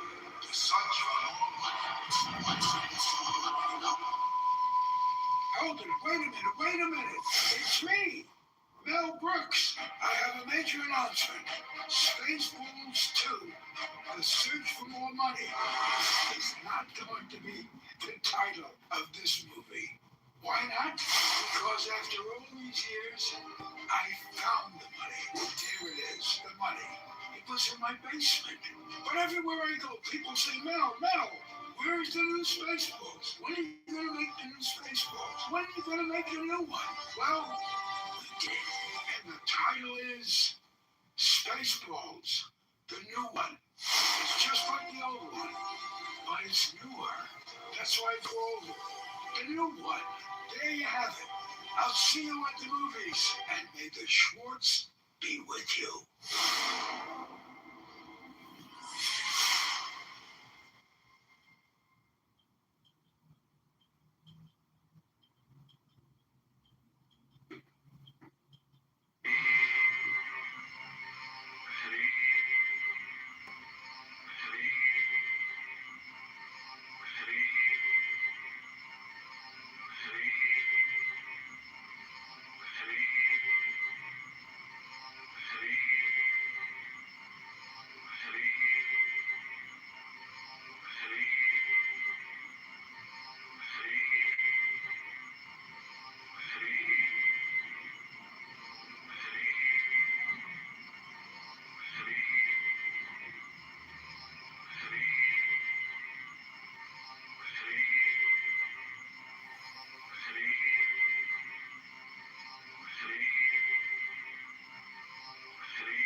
Oh my God.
Ain't the end all be all over the accuracy that he studied, and he should probably stick to the truth or something like that. And I'm like, the same nigga that went on TV and said it's okay to fabricate stories or whatever, if I'm trying to explain the Pope on how to be the motherfucking Pope. And I'm just like, this nigga is unserious. It was just like, oh my God. And now I'm reading that both Trump and Vance, one of them, in addition to the Pope, they're now trading biblical scriptures, but each side is quoting false scriptures. Like Trump or Vance quoted Tarantino's scripture from Pulp Fiction in Ezekiel, which is not the full scripture. And now I read today before I came to this room that the Pope misquoted the scripture from the Bible. So both sides are now misquoting scriptures from the Bible or partial scriptures and then adding some couple narratives around the scripture. Like, this is diabolical. Quoting. Now he wants to quote scripture. No, they're quoting Pulp Fiction. They literally asked Trump his favorite scripture when he was running, and he said, I don't want to go into all of that because the motherfucker doesn't have one, never did. Well, the thing with Pete Hegseth is that he was quoting Samuel L. Jackson. Hello? Samuel L. Jackson from Pulp Fiction. That's a movie quote. Hello? Welcome, Kitover, to the stage. I'm sure that he is saying we've got two Kitover profiles on the stage. I expect both of them at some point to be booted to the goal. There's big entertainment news today, ladies. Mel Brooks is coming back to the movie theater with Spaceballs 2, the new one.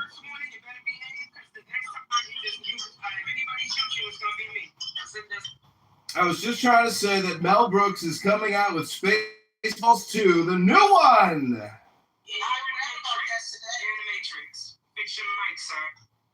Yeah, I slightly heard you, Kitover. Spaceballs 2 is coming. I'm very excited. That was one of my favorite films.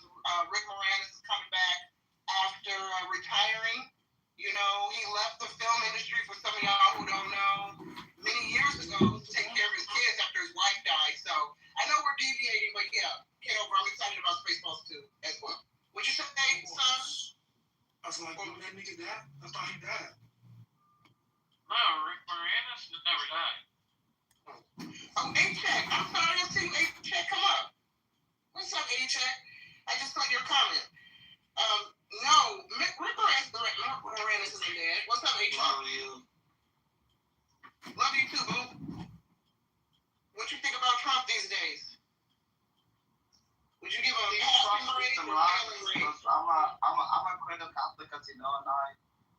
he missed the mark on that. Don't hammer the Pope. I think what the Pope did was terrible, but don't do that. Like, don't attack 1.4 billion Catholics. I think it's a battle you're not gonna win. It's been there for 2,000 years for a reason. What is he gonna do? Just let it go unanswered, Acek? Not say anything? Come on. Wait. You asked me a question. But no, I was so salty. I've been salty recently. What is a good thing to cleanse your soul? To cleanse I've been dealing with your too soul? many enemies. Yeah, I've been dealing with too many enemies. I need to cleanse my soul. Maybe 1 week off. I took 2 weeks off work just to do something. Are you talking about the topic? Yeah, the topic. No, he's not talking about the topic. He's talking about how angry he is with himself for wasting his time all the time here in Clubhouse. No, I'm not talking about Clubhouse. Listen, it's only a few more seconds until Acek says horrible, awful, terrible, or he's gonna say kasumkum. The guy is so one-dimensional. Acek, try reading a book, and maybe your soul will create something new in your life. Yeah, guys, we gotta do better with who we invite on stage. These folks be having like 1 or 2 friends for real. Come on, man. No, AJ is cool. I don't hear. Is he talking about the topic, or is he talking about his life? Like, what we talking about here? I'm gonna leave it up to y'all. Okay, quick reset. Let's No, can I please just say something? You're gonna talk. Can you please talk about the topic at hand, sir? Okay, love, I will. It's Thank from you. the trumpets of Armageddon in the Bible. No, I think he's doing a good thing, and I think he's liberating the people of Iran finally after 47 years, and maybe it's finally supposed to happen. But yeah, I just think Trump is the leader for right now. He'll be remembered in 2,000 years, like Cyrus the Great was remembered to the Jewish people in the state of Israel, recognizing the state of Israel's capital, Jerusalem, and the United States also. But no, President Trump is literally incredible president, and I'm a big fan. But what I was saying tonight is it's just a different thing. But where are you from? Yeah, but I'm from South Sudan. Cool. Did you hear me? Acek, I really would love it if you come on this app and maybe read some poetry sometime because, everybody wants to have fun. And if you come on here and you just scream at people because they're liberals and they're woke leftists, well, it takes away from your life, Acek. It's kind of hypocritical that you want the world to be so great, but yet you waste all your own personal time screaming at people and saying kasumkum and you're horrible and you're awful and you're terrible. Try to use more positive words all the time, and then you'll see your own life become more positive. Do you understand what I'm saying? Hello?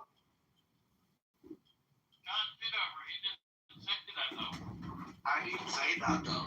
But I don't know. Oh, I know you didn't say that right now, but I'm talking about the past 300 days of your Clubhouse usage, not just right now, because the now is a compression. Hold on, guys. Hold on before the room goes sideways. Hold on. Because I'll be honest with you, as far as I know, the conversation hasn't even really kicked off yet. King opened the room, but I think he got busy. So when he comes back to the mic, Tsunami can correct me if I'm wrong, because I was like at least 15, 20 minutes late to the room. I don't even think the discussion has really gotten underway.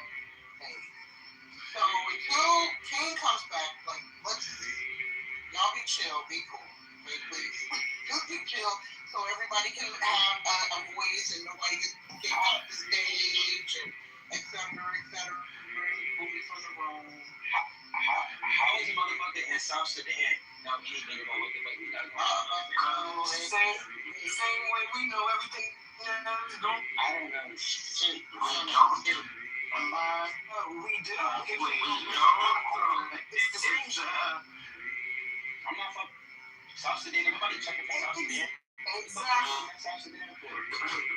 Exactly. So if you ain't checking, I did.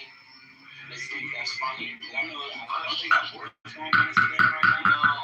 Hey, homeboy, fight over there. Hey, man, this is something.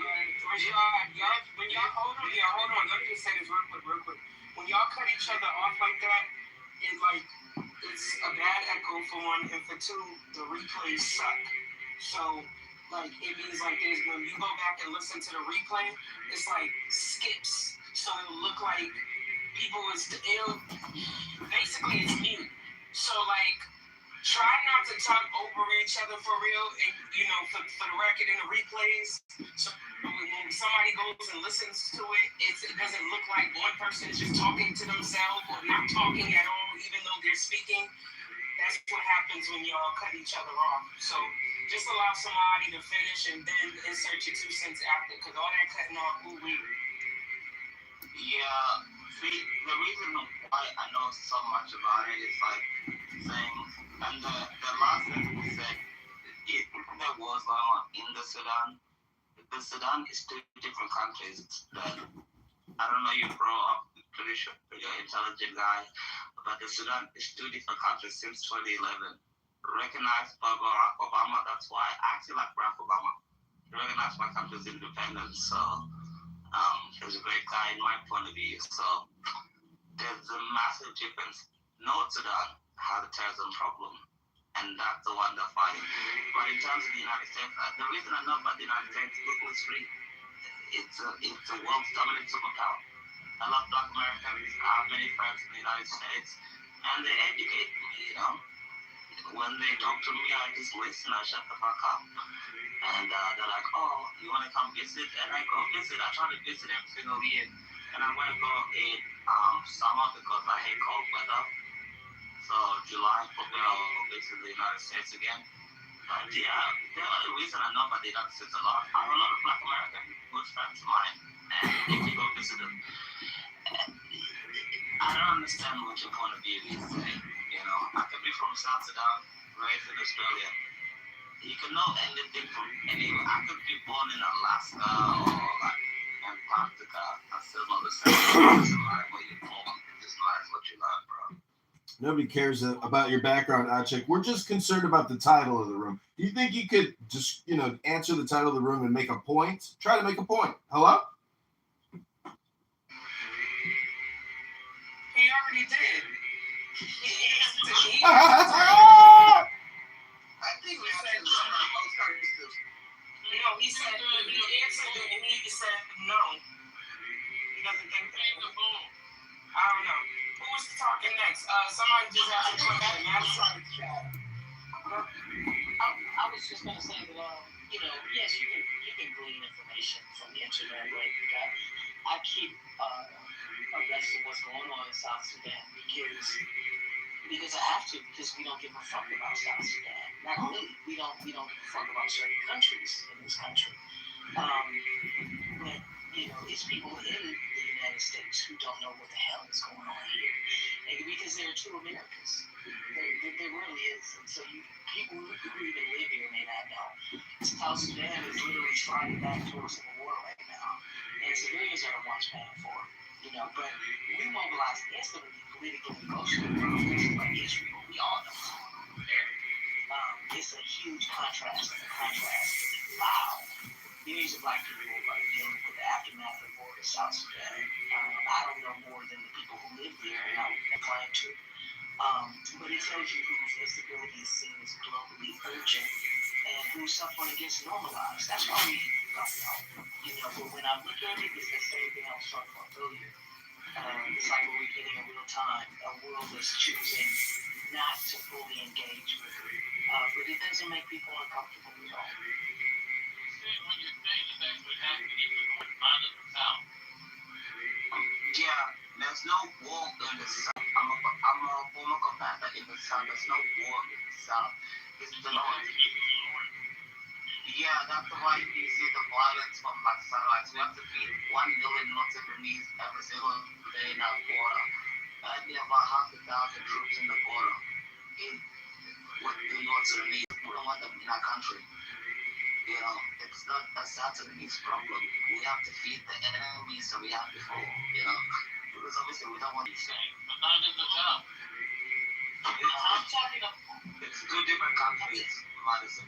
I realize that. I'm talking about the South. That's what I'm talking about. There's no conflict in South Sudan at all. That's what you're talking about. Zero. It's South. Zero. It's a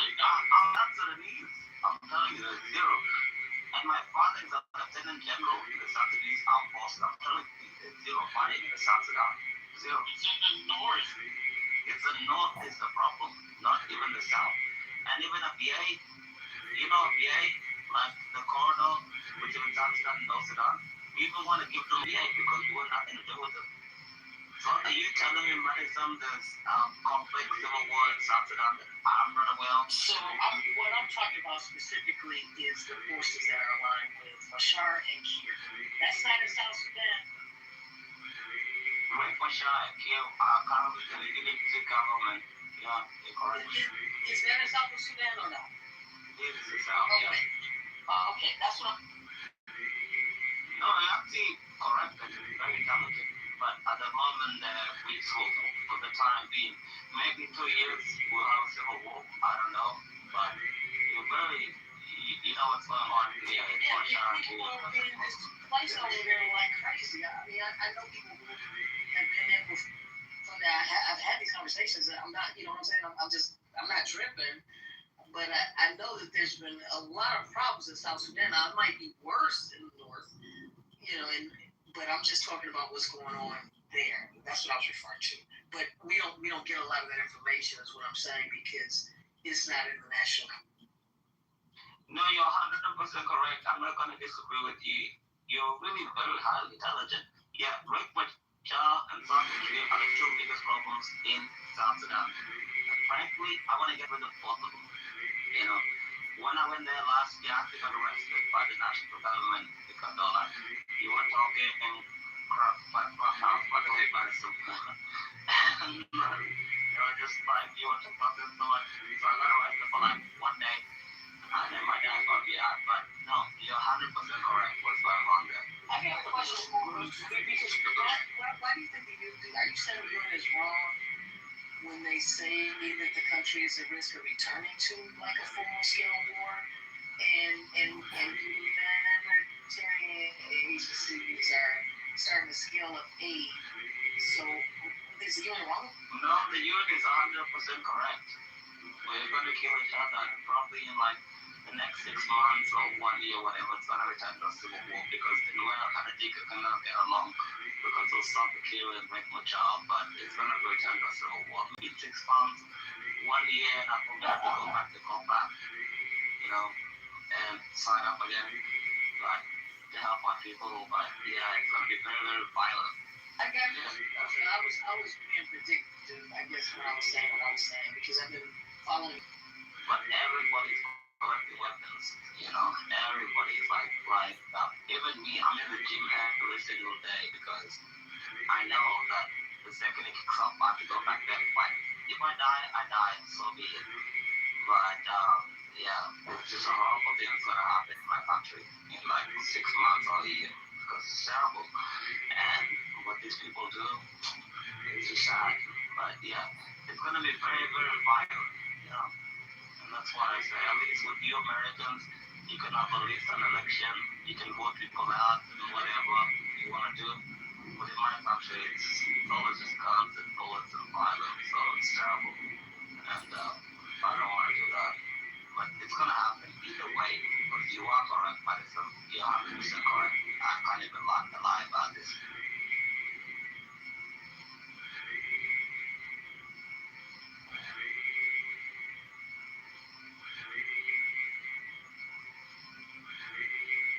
I'm sorry for the antidepressants, but it's just the truth. I didn't want to disrespect them. Yeah, that killed them. I don't even know how to go where we go with that. I'm like, damn.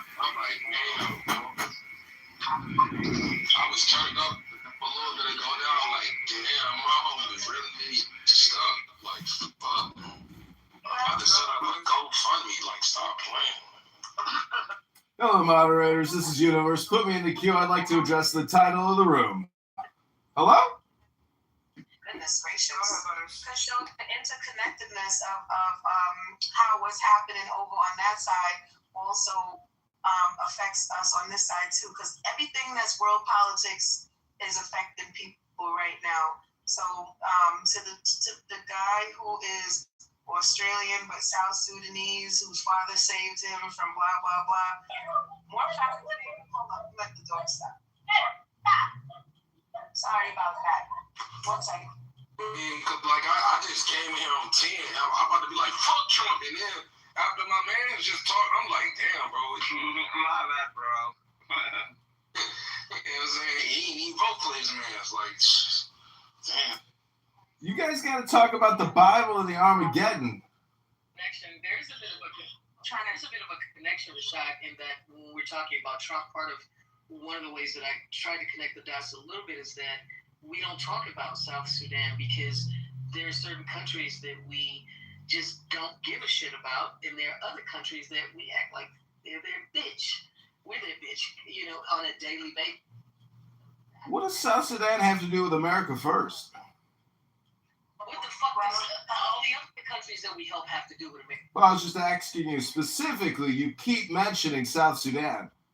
Wow. No, but the reason why I say this because the only reason South Sudan exists is because of the United States. George W. Bush and the evangelical Christians were the one that gave us weapons. The Senate Bishop gave us weapons in 1967, 85, and blah, blah, blah. But the only reason a country called South Sudan exists is because of the United States of America.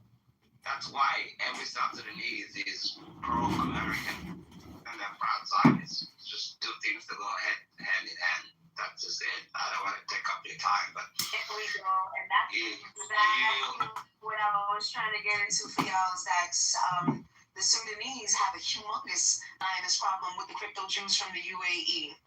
So South Sudanese.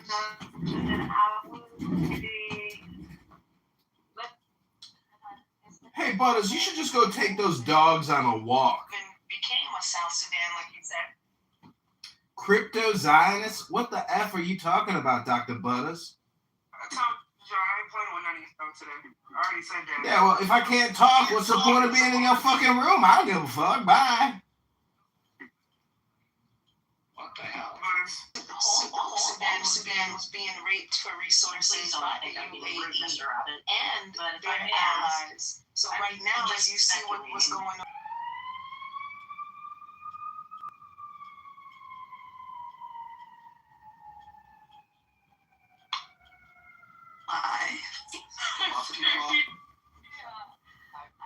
It's fascinating to find out what you were. God, it's this fucking person. I'm a bit of a celebrity on that. What happened? It's this person? Are you talking about the universe?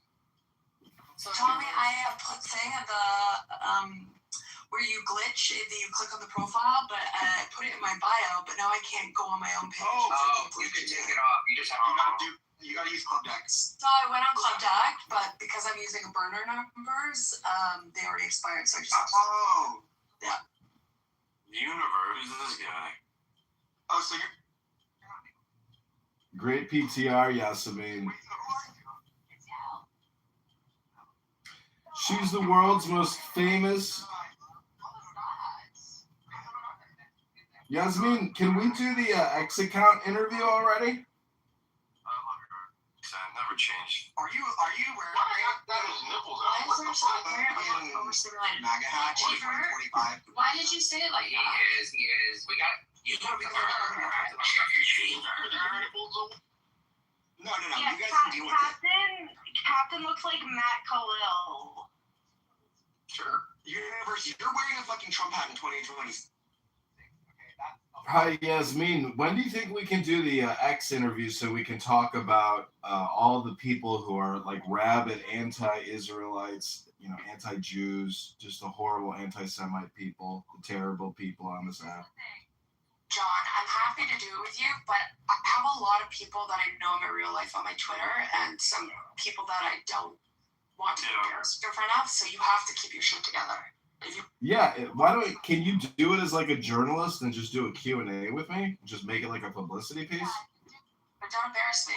Yeah, I'll keep all my answers, legitimate and professional. Okay. So Yosemite, I'm interested to know who you are. Yael. I know. Yeah, this is my wife, dude. This is my wife. She don't know me yet. Tommy. No, what the fuck? He wants a baby. She wants to do it since the heat. You're fucking nuts, bro. Uncle? No. Tommy and Stay What? Fifi, fuck you, Dave, for running Fifi off the app. Uncle is a virus, so. Yeah, what's your X account handle again?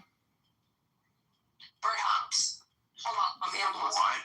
A fucking name. Thank God I don't have Twitter. John, will you give me a Jewish baby? No, Danny, can you go back? There's a helicopter flying approximately 5 minutes over your house. Yeah, I know, right? PTR, I think this guy was looking to have Jewish babies. I was asking John, not you, Tommy. Your phones are tapped, Danny. Has John ever struck you as stupid, Danny? I don't think he's that dumb. Yeah. Why? Why would someone have to be dumb to have a child with me? Because you think everything's a psyop. I don't think you should have a baby with another Jew. I think that's really bad for your genetics. Yeah. I think that baby is gonna be fucked up. Do you think PTR is gonna look like this? If you guys PTR, is it gonna look like this? Also, he's wearing a Trump hat, girl. No, he'll probably looks like him. Mexicans I are love beautiful. Trump. What are you talking about? Mexicans are Do you idiots. know that I would have Oh a my baby God, with where are you from? Not all Mexicans are idiots. Mexico. I would let Yeah, I don't know. I worked as a flight attendant, went to Mexico over 50 times in 1 year, and I have to say that Oh, hell yeah. I do like the other South American. Wait, I worked on the ground. I also worked for Did you? Yeah. Oh, that's Sunwing. What? Sunwing? I think it's defunct now. It's a very ghetto air. Oh, I don't know what Sunwing. I don't know what Sunwing is. Sunwing. I was with the Velo. Okay. It's pretty ghetto too. Yeah, it's fun. But whatever, you get that trouble, like with all the airlines, so. Yeah. Okay. Yeah, I miss it, dude. I still use my flight benefits on ID90. There's something about just like picking up and leaving for a layover for a week and just Oh, I love it. piecing it. Yeah, it's very therapeutic. Being able to leave. Just going. Yes, exactly. You don't need to worry about like having that much money because I mean. You get the per diem, right? So you get the hourly pay when you're on that. Yeah, it's really easy. It's fun. You get to travel. Yeah. So am I just gonna go to Greece and never leave? That's probably a good idea, Danny. I don't know. Go to the doctor. If you go to Greece, Danny, Rabbano Shalom, be careful, don't slip. What do you mean slip? Am I gonna die soon, universe? No, Rabbano Shalom, if you go to Greece, don't slip. Jewish woman bad in bed. I'm really shit in bed. Yeah, I'm really bad in bed. I don't know how to suck dick or spread my cheeks. Yeah, I already spread it for you, don't worry. But it's okay. That's why they call it Greek. I do not want Code word for anal sex. No, there's no dick going on. What are you talking about? That's what I'm just. This is the ChicagoMarathon.com. We are attempting to overthrow Brandon Johnson one vote at a time.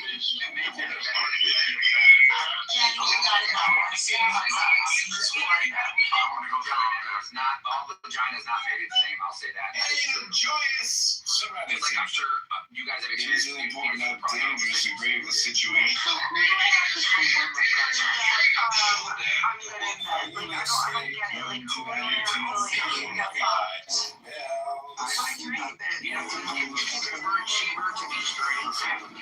Looks like an Eastern European tour. Like getting just real. Like your eyes are so sad looking like videos. There was someone who was saying that they're swingers today, and I was like, what are they going It's actually funny. It's actually funny.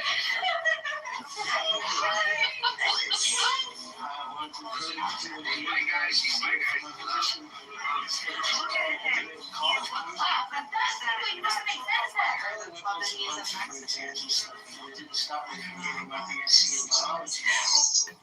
need to find validation and acceptance and love in yourself before you can try to source it externally, okay? And also, you don't want to be a clubhouse, let's be honest. And keep telling her, I took her to sign a self-improvement project. Yeah, no. I would definitely. That will not work out for you. I would sleep with a couple people, probably. Just think about it. I have 4,000 friends. Of course, I'd sleep with at least 3 of them. Yeah, but sleeping and dating are two different things. Yeah. Yeah, but I don't want to date. I want just like well, the then there you most go. amazing salad. And then just a dog. What? There's nothing wrong with just trying to like get pleasure out of it. Like, but what's scary is be careful because these men. I mean, you heard Tommy.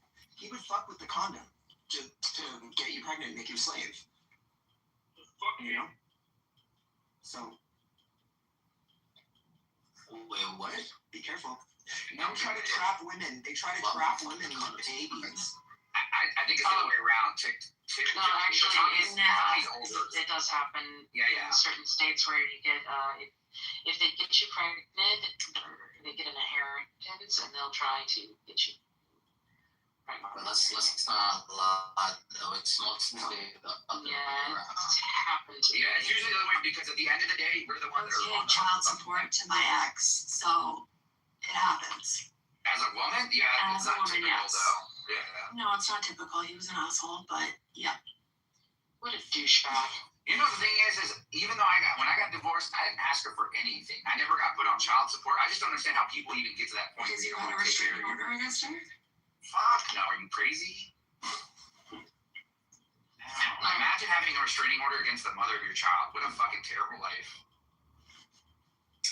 Be like that. Mm-hmm. Sometimes things just don't work out, even if two people are lovely. Rabboni Shalom, that's not what this room is about. These aren't hot takes. This is personal gossip and drama that need not be discussed in a room full of fans. Let's all just take the deepest breath of the day. Hold it for 10 seconds. Trump Jesus again? Is that what you were asking for? Yeah, we're all friends. Yeah, that's a hot take, right? I'm sorry, I was just taking the deepest breath of the day and having a hot take with myself, going within where my real peace and joy comes from. The class, I just gave you mine. You guys enjoy the room. I will be back in a little bit. Brock, you didn't need to do that announcement, but I did, or else it probably would have took me a while, but I'll be back. Exiting stage left, Brock! you could have just laughed. Yeah, I got you. Exiting stage right, Brock! Cindy is the worst person to mod. Yeah, but why are you gay? You are gay. Sorry. Everybody out. My bad. At least Cindy's better than you. Come on. Well, I don't kick people out like you, Danny. You literally kicked me out of the room when I had nothing to do with anything, just to kick Danny me literally out. boomed a really healthy room. Yeah, she does that. Well, It's like, let me mod Danny. I love No. No, she's gonna she'll end it. She'll end Boom it. Who modded Danny? She's my bestie. Well, that's why you're not a good moderator. All right, everybody, this is a hot take on my flute.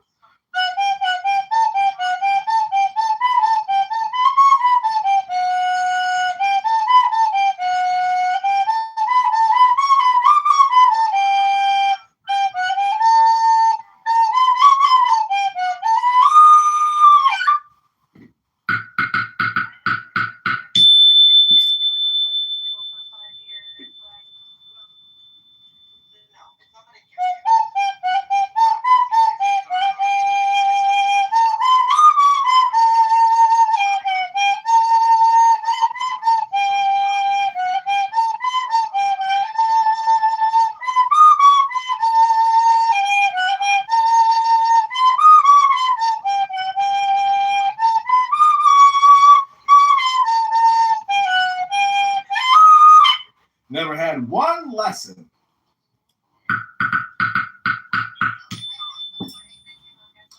Rabboni Shalom. I feel like this is a very healthy room with a lot of really good hot takes.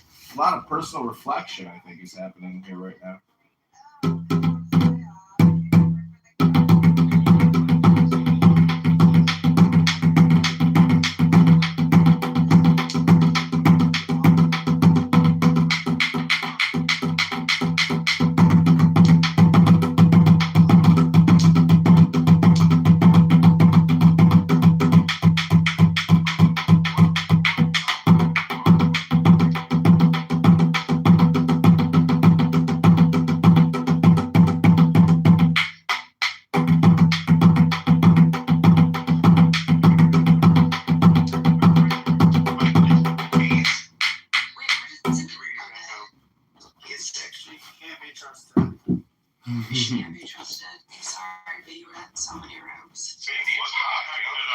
listen to.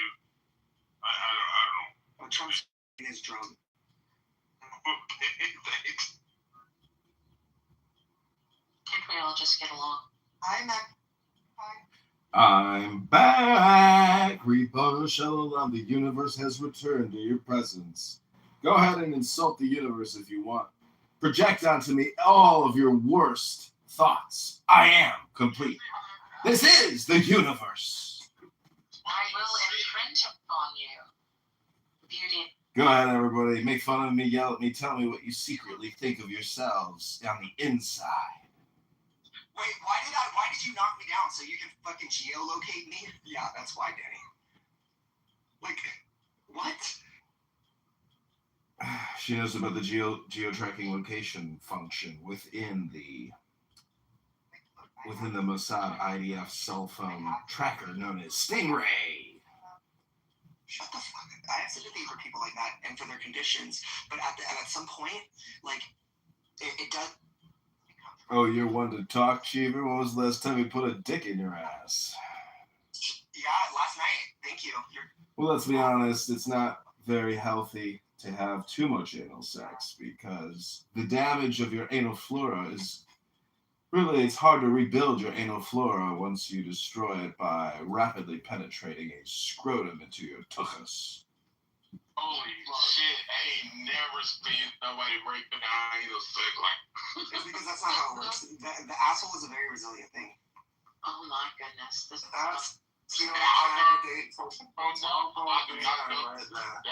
What is it, something you can like buy a replacement for at Home Depot? Welcome to Clubhouse. No, it heals itself. So the body has this really cool ability to heal itself. Does the anus become stronger after each healing process? Yeah, I have a body, Naftali, don't you? So you're telling me that the asshole is technically a Super Saiyan. The stronger you beat it, the stronger it becomes? Shiva's asshole definitely is. Thank you. You have a Super Saiyan asshole.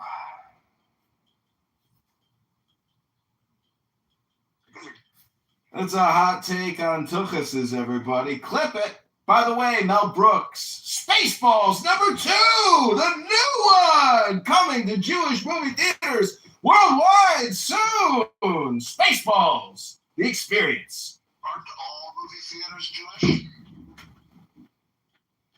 This is a horrible room.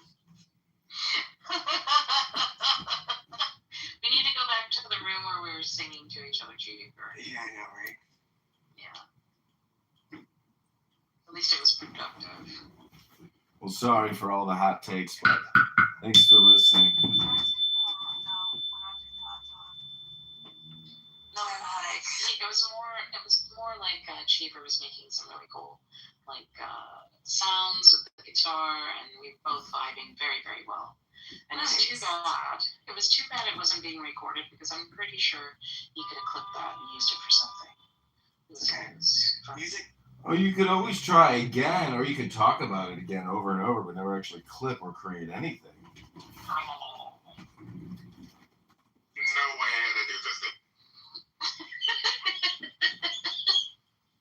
Do you play guitar, Cheever?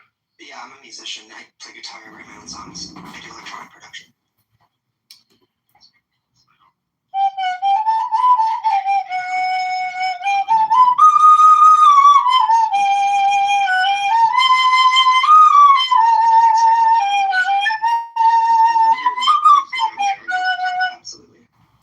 Are you doing any AI music, Cheever? I like to experiment. In the desert. Technically, everyone and everything is part of an experiment. The question is, who is conducting the experiment? Is it the Green Bean mod experiment? Or is it the audience or the crowd speaking experiment? Which experiment are we discussing in this hot take? Hello? Hello?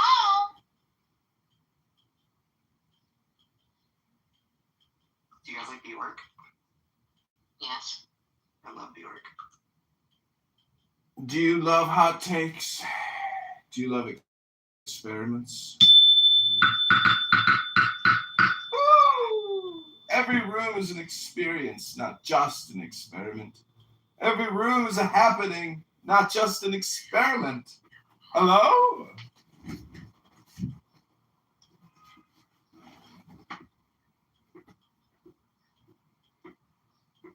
Wow. Speedy, do you date white guys?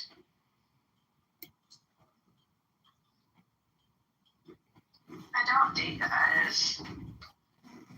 No. Yeah, it's one of those situations. I date no one. Jesus. What's that stuff? That means she goes within because that's where she finds true love, not with a black man, obviously.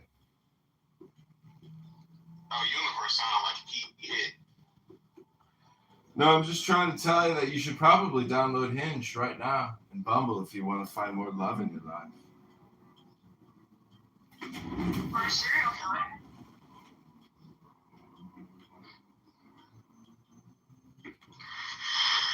I'm done dating serial killers. I'm sick of those people. This land is my land.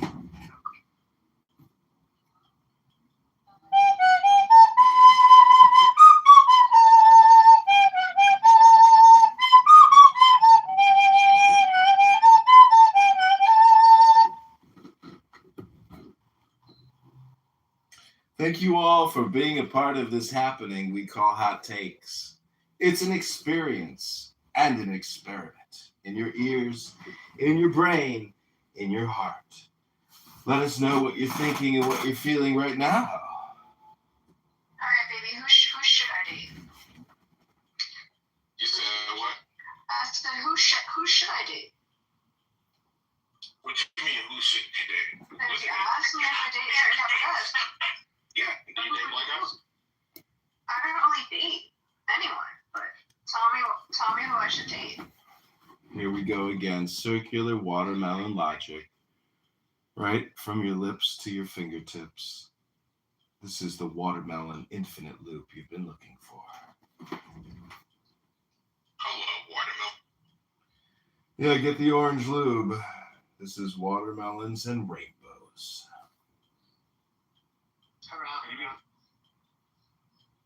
Rory, can you give us some vocals? I don't know. I just randomly say stuff because I'm autistic as hell. Vocals for what? Nah. You got a good singing voice. Yeah. You sound black. Yeah. Go ahead, America. Sing 'em America, Aurora. I sound black. Really? America, America, the land of taxation. How expensive is the gas this week? I can't afford to eat. America, America, what have you become? America, America, when will Tehran fall? You can see me at the Chicago Theater every Friday and Saturday night at 10 p.m. Central Standard Time. Tickets are $4.20 a piece. This is a hot take. Chicago. You do stand up there? What do you do there?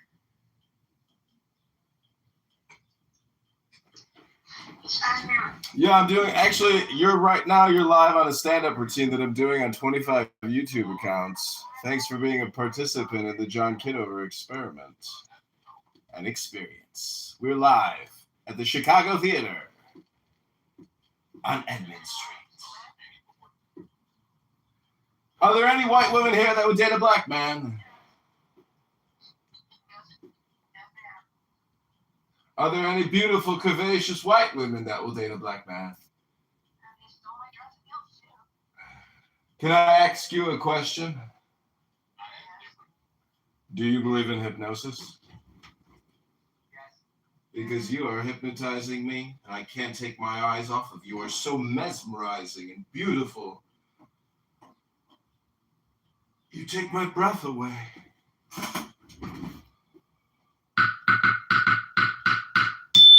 Hello? I probably look similar to you. Why so obsessed with me? No, it doesn't. That's not your hair color, is it? No. Cindy, are you like Hispanic? Spanish. Spanish, not Hispanic. Oh, you're Spanish. Okay. That's dope. British and Irish and North African and Greek and Italian. She's American. Wales, Norway. But are you R word? Are you part R word?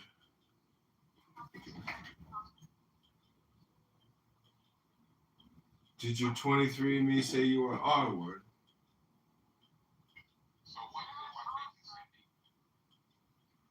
Hello? Your best dreams or your worst nightmare, one or the other. Interesting. This is Clubhouse.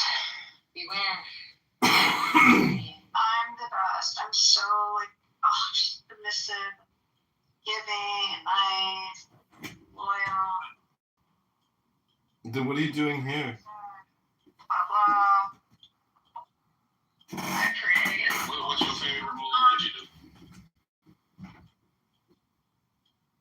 It's just I have a problem with the mother-in-laws. They always get me. You didn't answer the question that baby was asking. What kind of move do you do? I do splits on trees. Oh my God. Oh my God. I don't know. I'm just joking around. All the way down to the root? I'll do splits. I don't know. But how deep does it go? You'll never know. Sorry.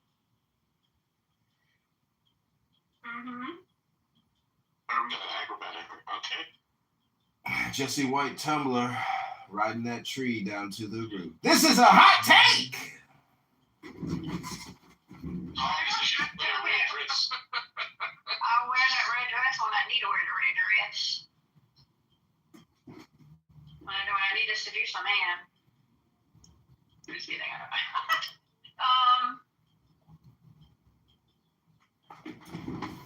I wear it for my productions for like a TV show or whatever. Yeah, I know you be getting those. Yeah, I need to get better parts. What is it? I don't know. Where should I be dating? You guys give me some advice. Go to a coffee shop, find a gentleman that is well dressed and that is single. No, Cindy. What you do is you just go up to any guy that you would actually like to suck his dick. Go up to him in the coffee shop and say to him, "Excuse me, but I recently joined an app called Coffee Shop Dating.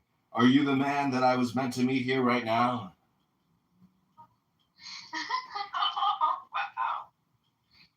And do your splits on trees on Splits on trees. Okay. In the coffee shop, got it. Remember, every man can determine whether or not they love a woman if they want to fuck him in the ass. Oh my God. Most of them want that. That's what the white trash Irish say. They say, if you could fuck her in the ass, then you surely love her. I live in the big city. know about this anal sex shit. Like, what the hell going on? I'm just saying, if you're 26 years old and you've already got a mushroom coming out your arse, you done had too much anal sex. It's too young. For men, not women. It's 2026. Yeah. Men prefer men. No, they don't. They're just brainwashed into thinking that another man's arse is better than a beautiful woman's cunt.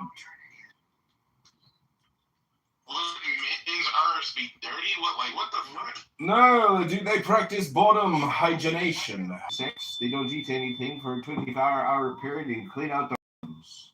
Then they lube and lather up the interior column of the anal shaft. And the stronger the insertion, the stronger the anal arse becomes over time. Therefore, you get the effect known as the Super Saiyan anal cavity. The Super Saiyan anal cavity, the stronger it becomes, the greater the sexual embrace. Cheever's over there like, ooh, actually, I thought I hated this. Now all of a sudden I like it. I like all this dirty talk about the sphincter. It's so crazy. It's not crazy. It's insanity. There's a difference. Do you know what the difference is between a crazy person and an insane person? I just enjoy the banter. And then the level of Well, the ludicrousness of it is what really tickles your feather because it's so stupid, and you can't believe some guy is just randomly saying this to you over a conference call out. It's hard to believe that anybody could be this R word, this S word, this D word. RDS, that's my name, that's my initials. Don't wear them out. Retarded, dumb, and stupid. RDS. Hello?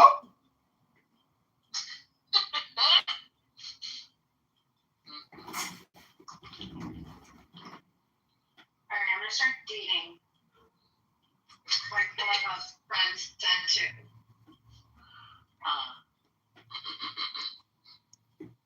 I think I'm going to start digging my own grave.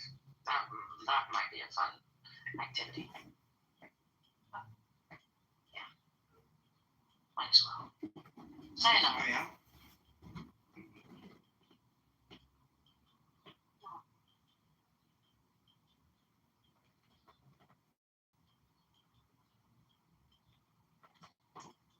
Wow. If you're gonna compliment me, you're gonna compliment all the girls in the room. Remember. And You don't want the attention to yourself? hell no.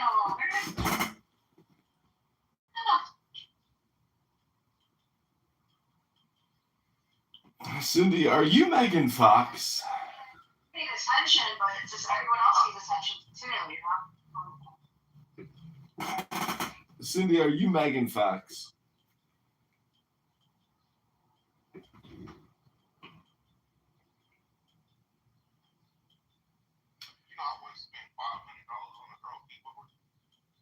Oh, what? That's tough. Huh? Was that your dog? No, it was.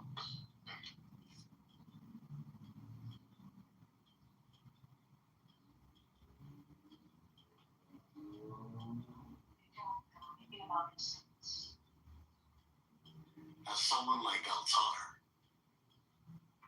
who has multiple employees and multiple businesses across multiple states, okay, by all means do that. And it's not just me.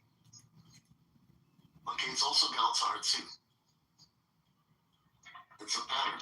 By all means do that. But this is what I'm saying is actually the problem. Even the best of your community are defective. Like there are no K's in the community anymore. There are no MLKs in the community anymore. That actually stand on their mantle and say, "Follow me." I believe the women now. You guys have new leaders. This is what the women are talking about.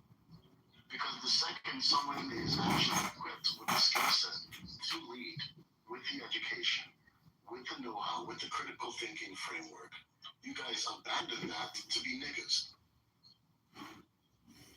Because you care more about fitting in with niggatry than you do about actually leading your own people. So when a black woman is listening to you say, "Oh, stop being baby mamas, stop having sex with these niggas that smoke weed and do drugs and also the reason honestly, yeah, they can't listen to you. They can't take you seriously because you fuck with them too.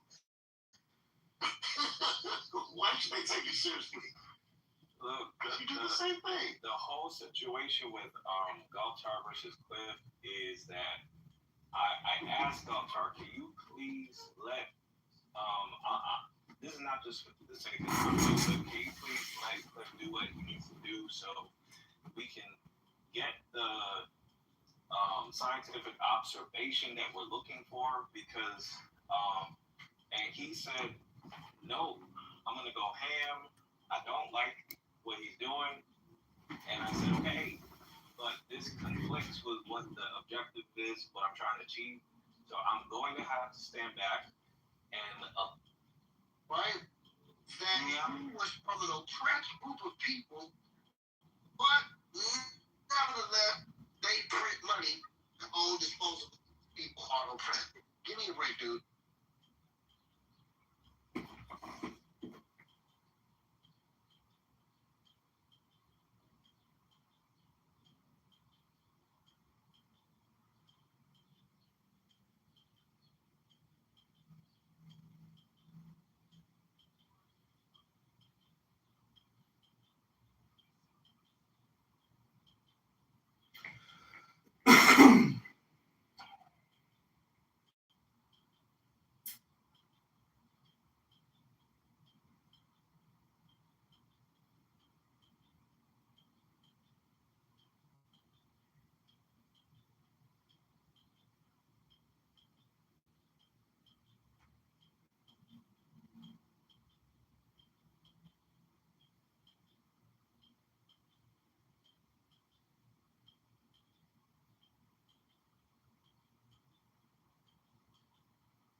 Oh my God.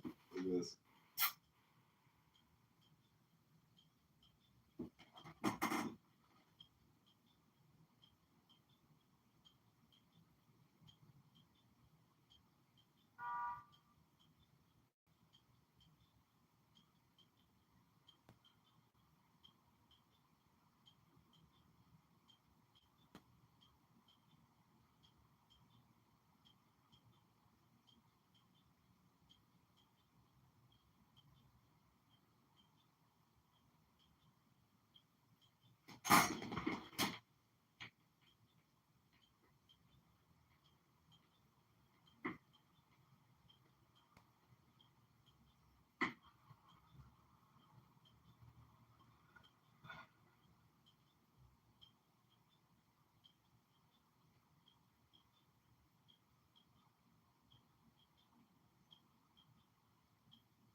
devastating.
Jesus.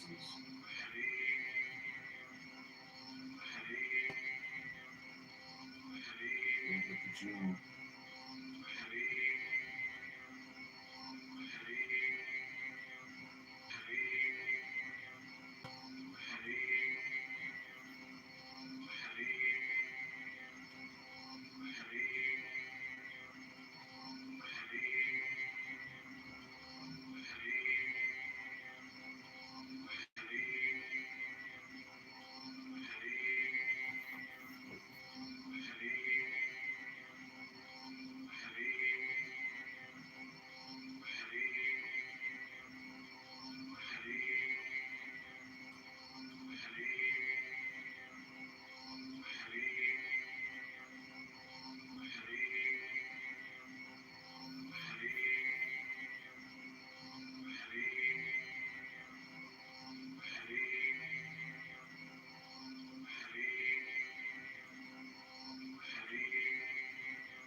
This is more like Kitover in Chicago. This is what our sewer system, all the billions we pay every year in the water reclamation district looks like.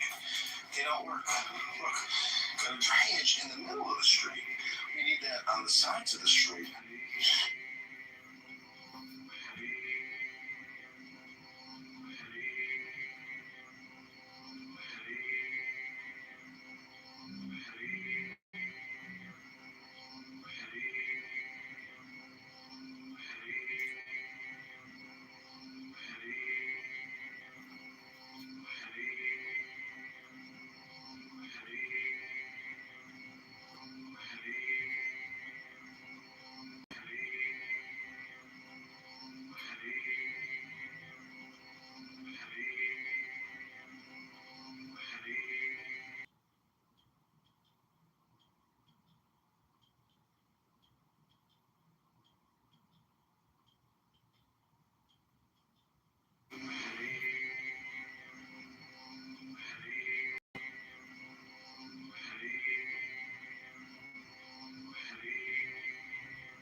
زاهد خلوت نشین دوش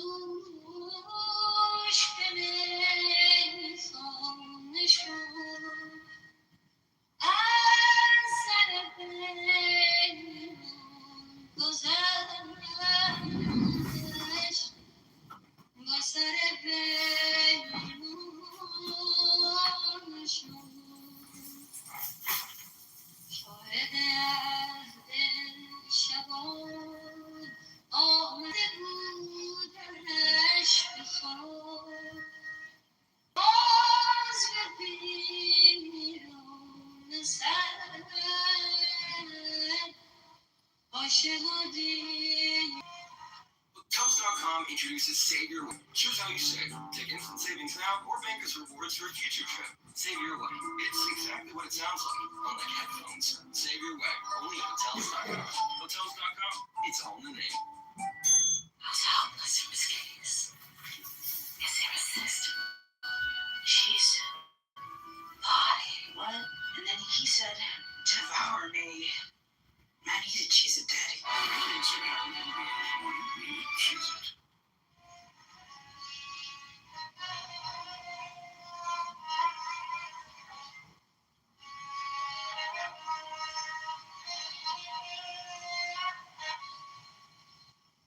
صوفی مجلس که دل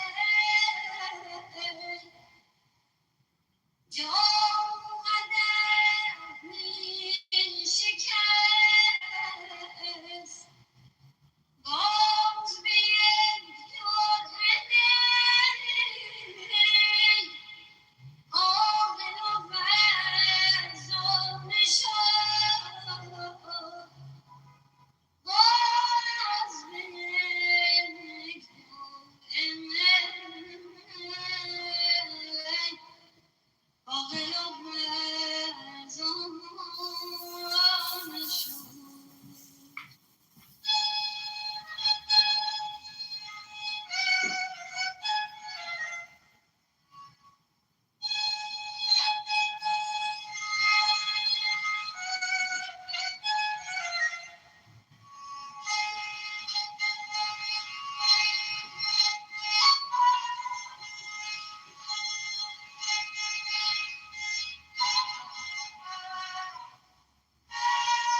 خلوت نشین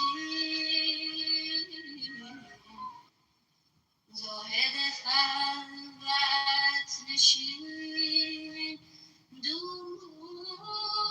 به میخانه شد از سر پیمان گذشت با سر پیمان شد شاهد عهد شبان آمده بودش به خواب باز به پیران سر عاشق و دیوانه شد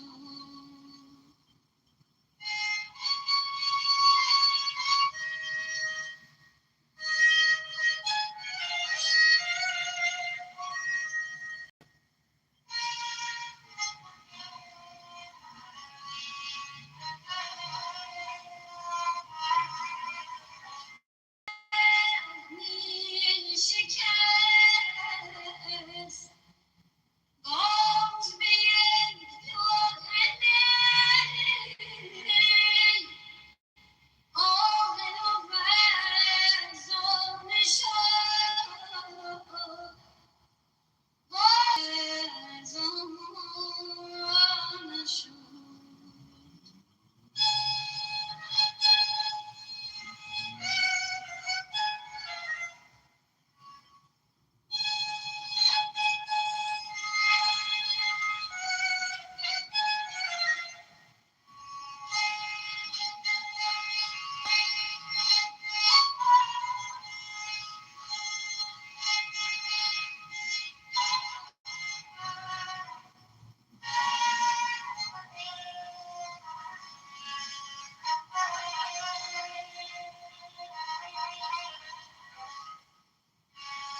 شاهد خلوت نشین دوش به میخانه شد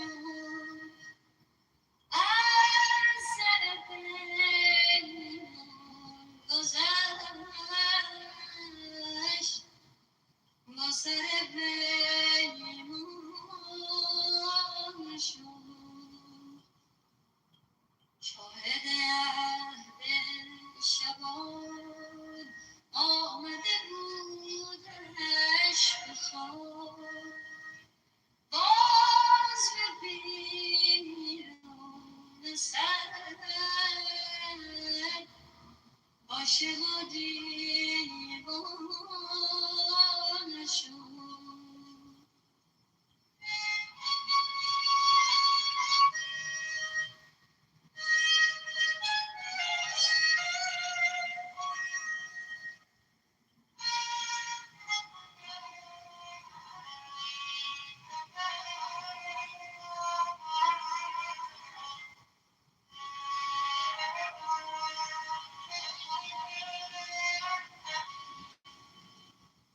صوفی مجلس که دل جام قدر می شکست باز به یک دور دل عاقل و فرزانه شد باز به یک دل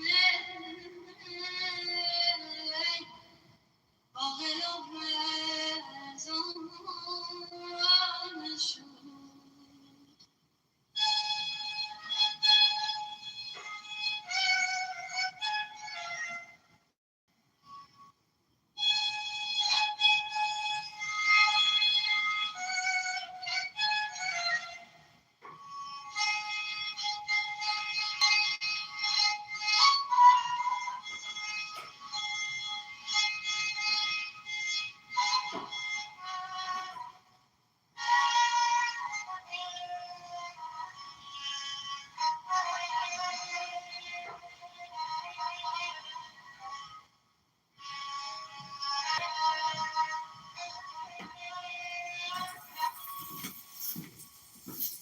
آتش روزگارگان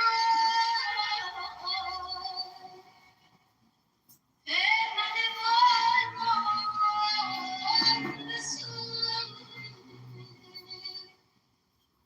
جلوه خندان شب آمد درمان شب چهره خندان شب آمد درمان شب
Hey, Mom.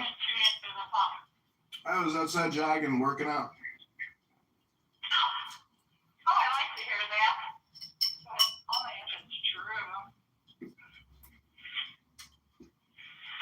So did you see my picture I sent you? Mm-mm. I sent you a picture of a patio that this 26-year-old and I put in place today, or yesterday and today. Uh-huh. And they were the pool pavers around the pool deck there. So I've had them stacked up since 2023. And I finally put them to use. It was pretty easy. But it was definitely a two-man job I was doing for my first patio. Have a look at it. Look at it right now. You emailed it to me? Yeah. I did to John C. Kitover. Oh no, I don't have that email anymore. Oh shoot. That's the capacity. Can you send me an email so I have your email? Yeah, sure. Didn't I email you? You can just email me back the one that I emailed you to. But clearly, I don't have your email. Yeah, you have it, but when you just drafted a new email, you got to go to my old email. Oh, that's a good idea. Well, tell me what's new. Let's go around Chicago. Nothing. It's beautiful. I've been busting my ass in the garden. I lined the whole side of the wall with brick, and I think maybe tomorrow or this weekend I'm gonna plant a ton of seeds. I have tons of vegetables and flowers. Uh-huh. Got a hose to water? What? Do you have a hose? Yeah. And tomatoes? Those grow real easy in Chicago. I think I have tomatoes, yeah. Can you get tomato sandwich with mayonnaise? Right now I'm eating a microwavable meal, chicken. I'm eating 2 slices of pizza I bought. I had pizza last night. Pizza place. Because I'm taking it easy. So what else is new? Nothing really. We just had our election for mayor and the city councilor. He won the job. He worked in planning and for governor. They're both Republicans. Oh, wow. That's it? Yeah. The West. The best. How the West was won. How do you think things are going with Trump and the tobacco he's caused in Iran?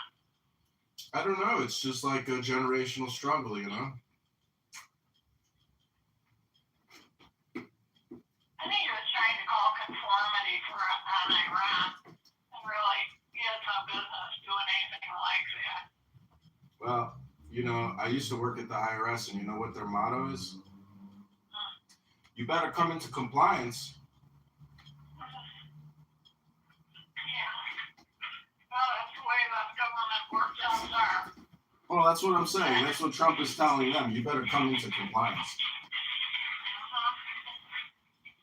Well, he also was thinking he could bring them around to being part of NATO, or at least part of the modern world, like everybody else, the direction everybody else is doing. Uh-huh. Not everybody. But you can't tell people, especially religious people, how to run their life.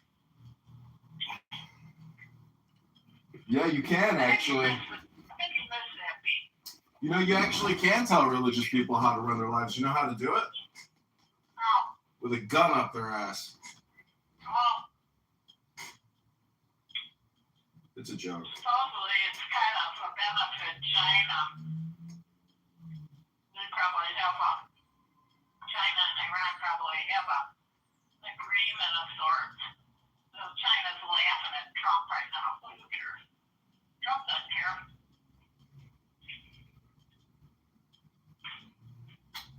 Nobody trumps Trump. Because I got big slice pizza in my hand. Oh, I see. Earlier, but you weren't available. Well, I was working out those calories. Just like how you're going to have to do tomorrow. Okay. You do it. Call me when you got something to tell me.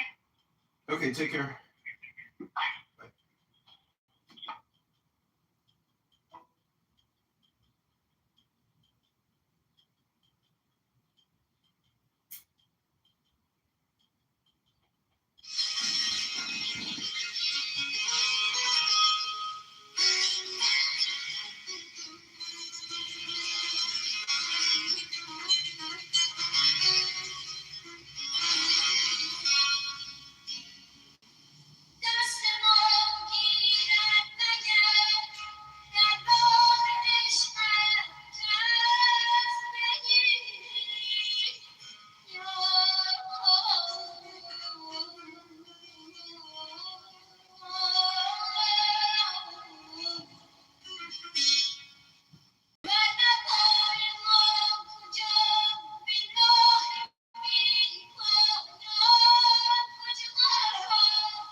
So like I pitched my middle school.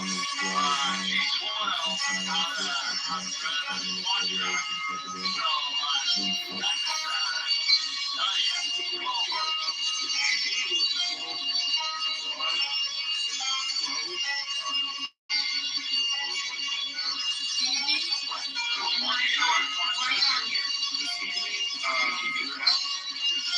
No.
profile.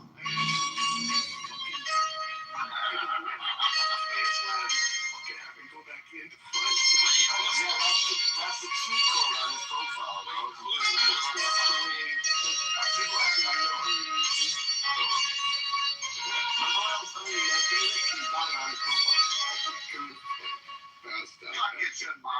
Fucking Somalians finally invented something. Rich, do you see it?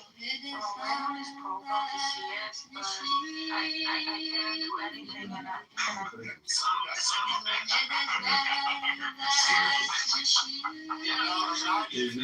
Imagine him going off and playing music and you can't remove him. Oh, I know. I used the fucking code to see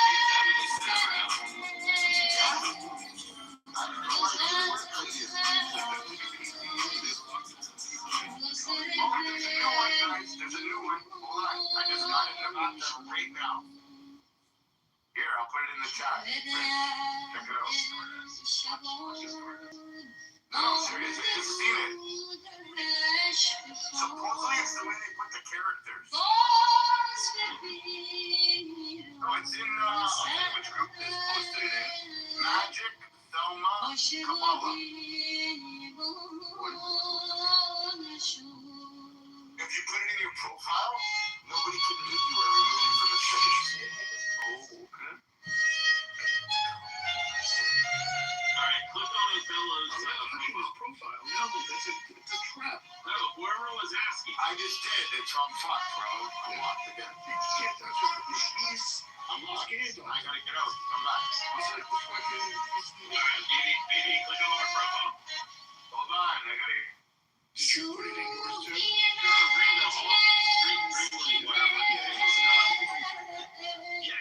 Green. All you have to do is close the app twice. How does it work on your phone? I know. That's what you're trying.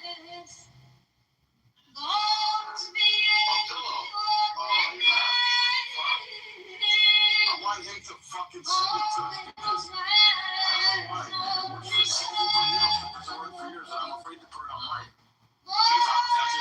Listen, it doesn't do anything. Your shit's in a box. All you have to do is hold your screen up like you're looking through your files, right? And then swipe up. Then you open up Clubhouse immediately, and it's still fucked up. You swipe it up, clear it again, and then open it, and it works fine. You only have to clear that twice, and it works perfect. I just figured all the fellas, I came right back in. I can sit on those. I can get back in too. But the whole point is, you can't remove him. No, I know that, but I'm trying to tell Green. If you click on the fellow's account, you'll see what we're talking about. And then you can't, all you have to do is just close your app twice. That's good. I appreciate it. Thank you so much for telling me. But like, I'm just saying, like, it was locked. I did it. That cheat code works. I'm just shocked that it works. So you're attempting to why did you say in the background that the section close the app? Because it's just freezing the profile screen. That's all it's on. No, but okay. It's just a glitch. It's an emoji, fucking, it's a code glitch, but it's an emoji something. I can't remember the word. It's really not profile. It's actually for Apple products. I have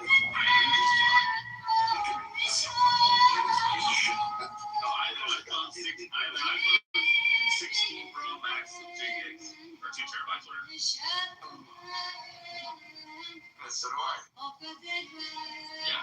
Maybe add it to yours. It doesn't fucking hurt you. You just remove it. No, but I can't get it out because I got a fucking burner account, bro. I have a burner too.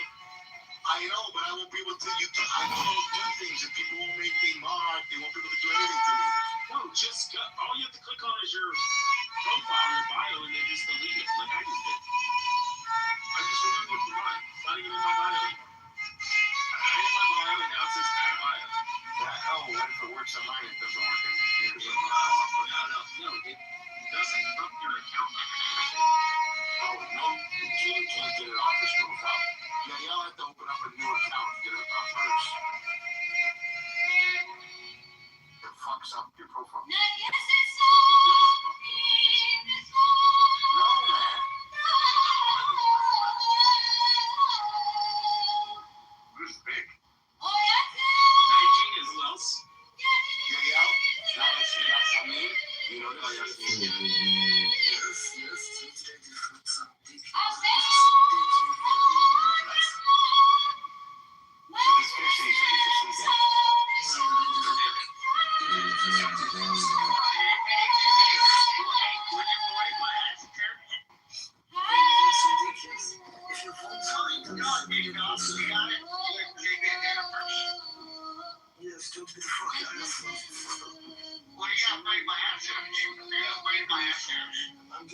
clowns and suck your dick and get the fuck ass.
guess right now it's just a lot of uncertainty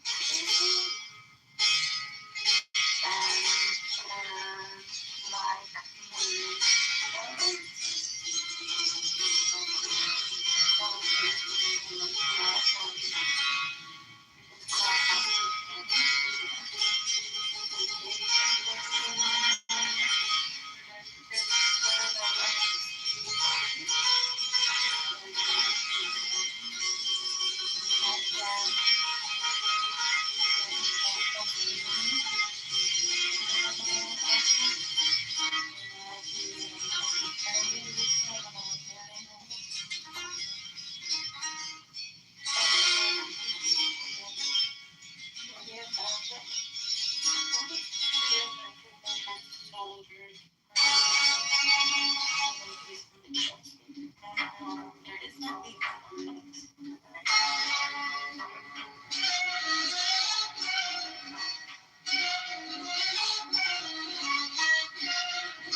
It's gonna be a joke for weeks. I can only imagine.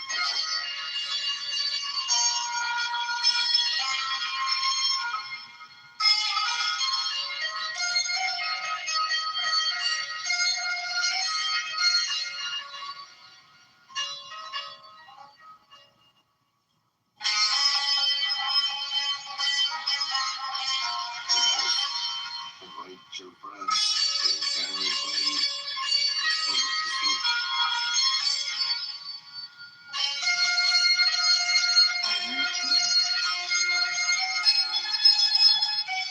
You have a bunch of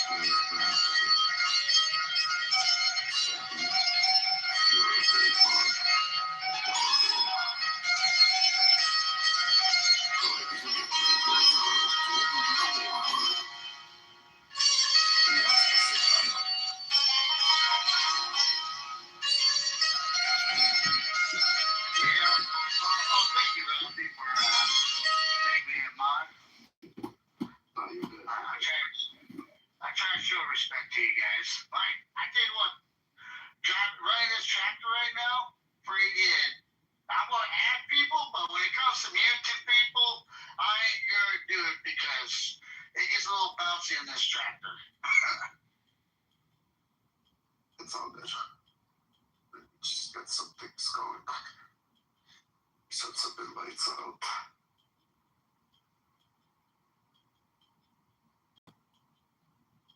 I invited some people, but they're mostly farmers on this ad, so I don't know if they're gonna join. I don't even know if they remember me, but anyway, they might come. I invited all seven Rich's accounts that I have. So, we might get him 7 times. I know the problem is you can't let Rich fucking do what he does because he ruins the stage, guys. We gotta keep it progressive. Keep it moving. Keep it going. Like Monica's here, bring her up, people like that. We want people that are, that are smart. Steffi, you gotta tell Rich that Dr. Adams, when he said that he will send him, he'll send it overnight delivery if he comes in. I got you.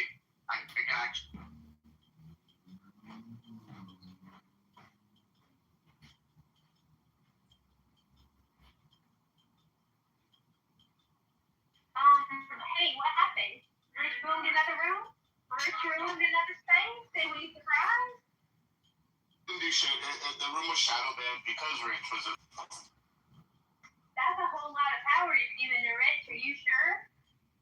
No, it was just shadow banned because our rooms are just so big that Clubhouse says, how do we fuck with these guys? Yeah, because you allow a lot of... Was that the mushroom room? Yeah, it's Muslim. There's nothing wrong with that, no? Was it? Be honest. Monica, be honest with me.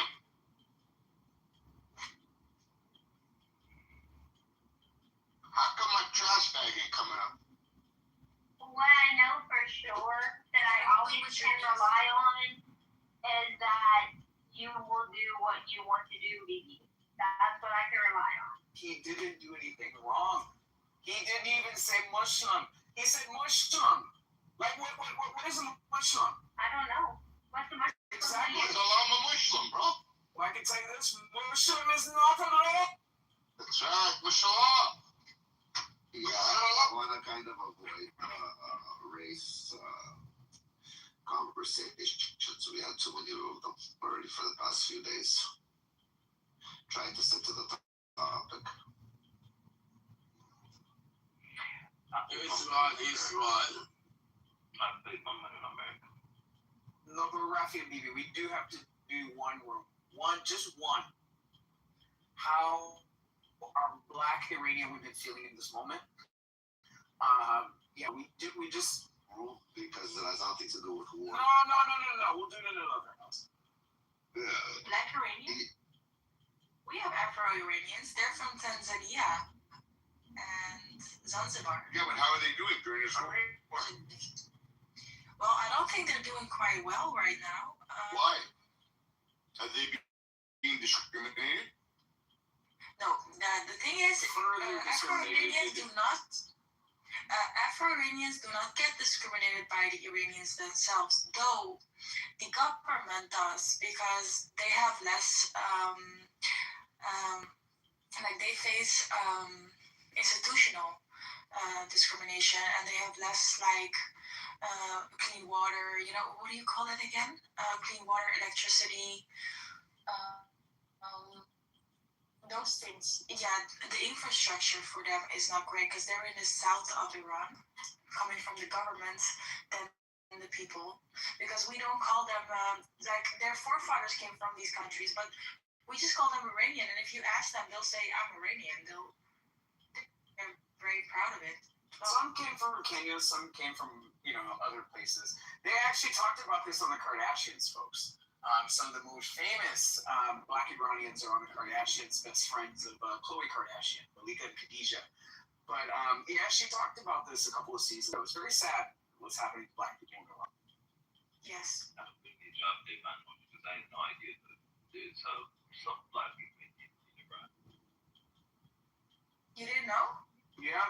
lot of people I in have Iran. no idea. Is it true that they make up the most shoplifting? No. No, not at all. They work very hard. They have businesses. Yeah. Not at all. I just want to say I respect what you're saying in your verbiage about they just call themselves Iranian. You know, I'm a mixed guy. All right, I'm a mixed man. Mama black, my dad's white, and my grandfather fought in World War II, guys. All right, and my grandfather said one of the strongest passages to me. He said, "I am not a black man in America. I'm an American man." And so when anytime anybody would or even my younger cousins, my brothers, you know, anytime someone would say, well, the black man is just getting pegged out, my grandfather would lose his shit. And be like, we're American. We're not black men. We're Americans. And sorry, that just, when he said that, it really, it reminded me of my grandfather. I just want to say thank you, Miss Sam. You're welcome, because respect comes from two sides. So we give them respect, as in we don't discriminate them, and in return we get respect, because they don't consider themselves any different, and so yeah, we love them. We don't see I have a friend and he's just more Iranian than me, so. Because he understands the language even better than me, so yeah.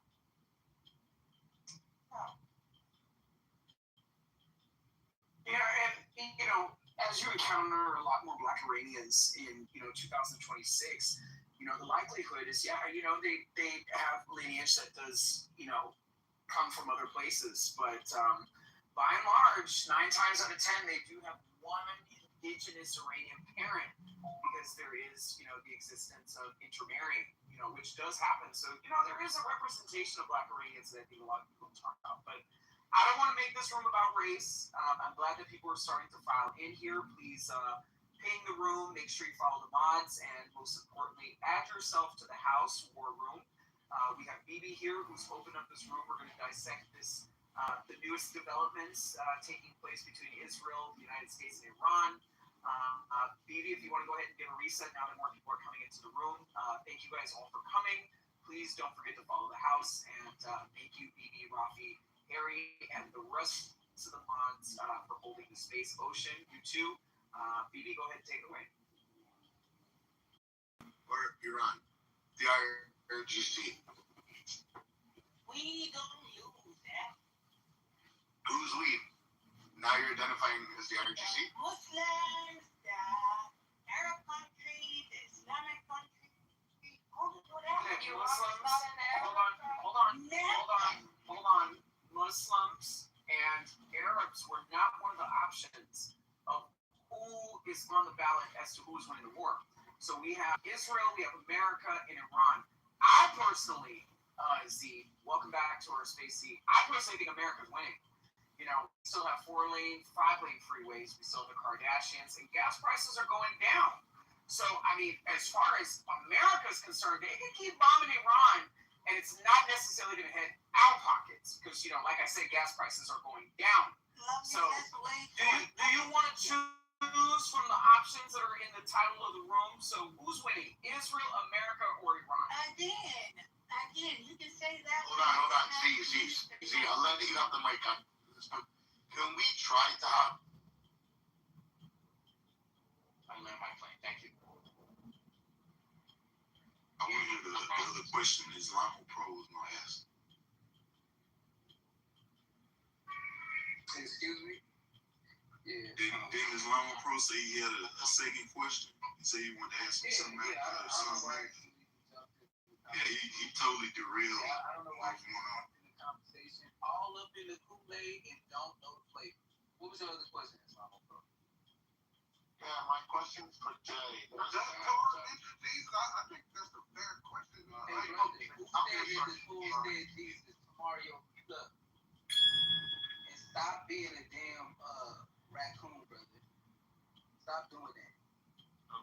a racial epithet up in here. I'm offended by that. I'm offended by your cursing and calling racial. Nobody's talking. I'm talking to you, brother. Okay, guys. No personal attack. No racial slurs. Just keep it clean, guys. Let's keep it clean. Everybody, let's keep it clean. Let's relax our shoulders. We're doing good. Deep breath. More breath. Fix out. Thank you. Okay, so my question to Jay is that he said Jesus is the only way when he gave his presentation of his views. And my question to him is, I presume this is from the Bible, where Jesus says, I am the way, the truth, and the life, and no one comes to the Father except through me. Now, what about before Jesus? Was anyone the way? Like, was Moses the way, the truth, and the life? And if not, what did people do to find the way to the Father or to God before Jesus came into the world? I think. Well, they had the Torah, obviously, so they had a law, but the whole problem was that they were never able to keep the law in the blood of bulls and rams and so forth. So at this point in time, yeah, he's the only way, the truth, and the light. And I got a question for you. The name Allah, is Allah God's name, or is it a title? I believe it's his personal name. Okay, so if you believe that Allah is God's personal name, we know that in the Quran, when Muhammad went to Medina, they were already worshiping a God named Allah, along with other false gods. And Muhammad destroyed all the other false gods and basically prescribed the history of Yahweh to Allah and said that he's the one true God. So at what point does God say, my name is no longer Yahweh or Yahuwah, however you pronounce it, and now it's Allah? At what point was that changed? Now, the name in Arabic. Who he's not? The name in Arabic has always been Allah. And the Christian Arabs and the other Arabs who are not Muslims, they also refer to God as Allah. That is his personal name. But as regards the change that you were suggesting, Yahuwah, or presumably it means Yah, oh, he who is that really a name? Yeah, it's a name. It's a name that he gave himself, and it existed before the Arabic language existed. So if that's what Arabs always call him, how could, obviously that's not the oldest name. So at some point, Muhammad took it upon himself to rename God and say that anybody that doesn't follow this false God that I've created is an infidel and I need to kill them. Even though he himself, at different points, it said that he was basically possessed by the spirit of Satan to tell them to worship other gods, and he recanted. So how can you even, a person with common sense, how can you think that that's a person worthy of following?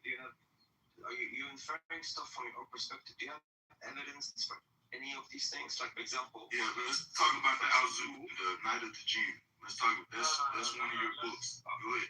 Okay, we can talk about everything that you want to talk about before you run away from what you want to talk about. Let's first talk I'm not running away. I wasn't even talking to you. Okay, so when you're interjecting, trying to butt in because you feel butters like you're probably on the Night of the Jinn. One second. One night, guys. Al-Zu tore him up.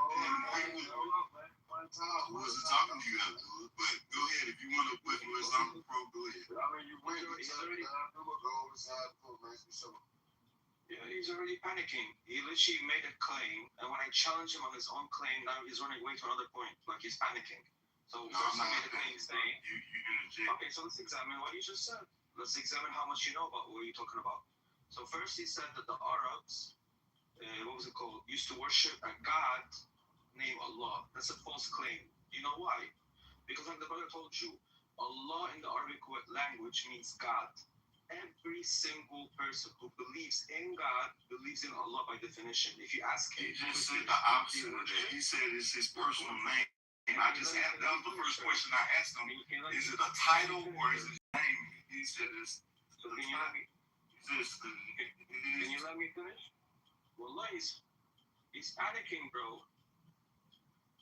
Even the guy just told you, if you open the Christian Bible, the Arabic Bible, you're going to find the word Allah referring to God. If you ask any Christian guy, what do you worship? He'd say, I worship Allah. Do you believe there's only one Allah? He's like, yes. That's literally what the word Allah means.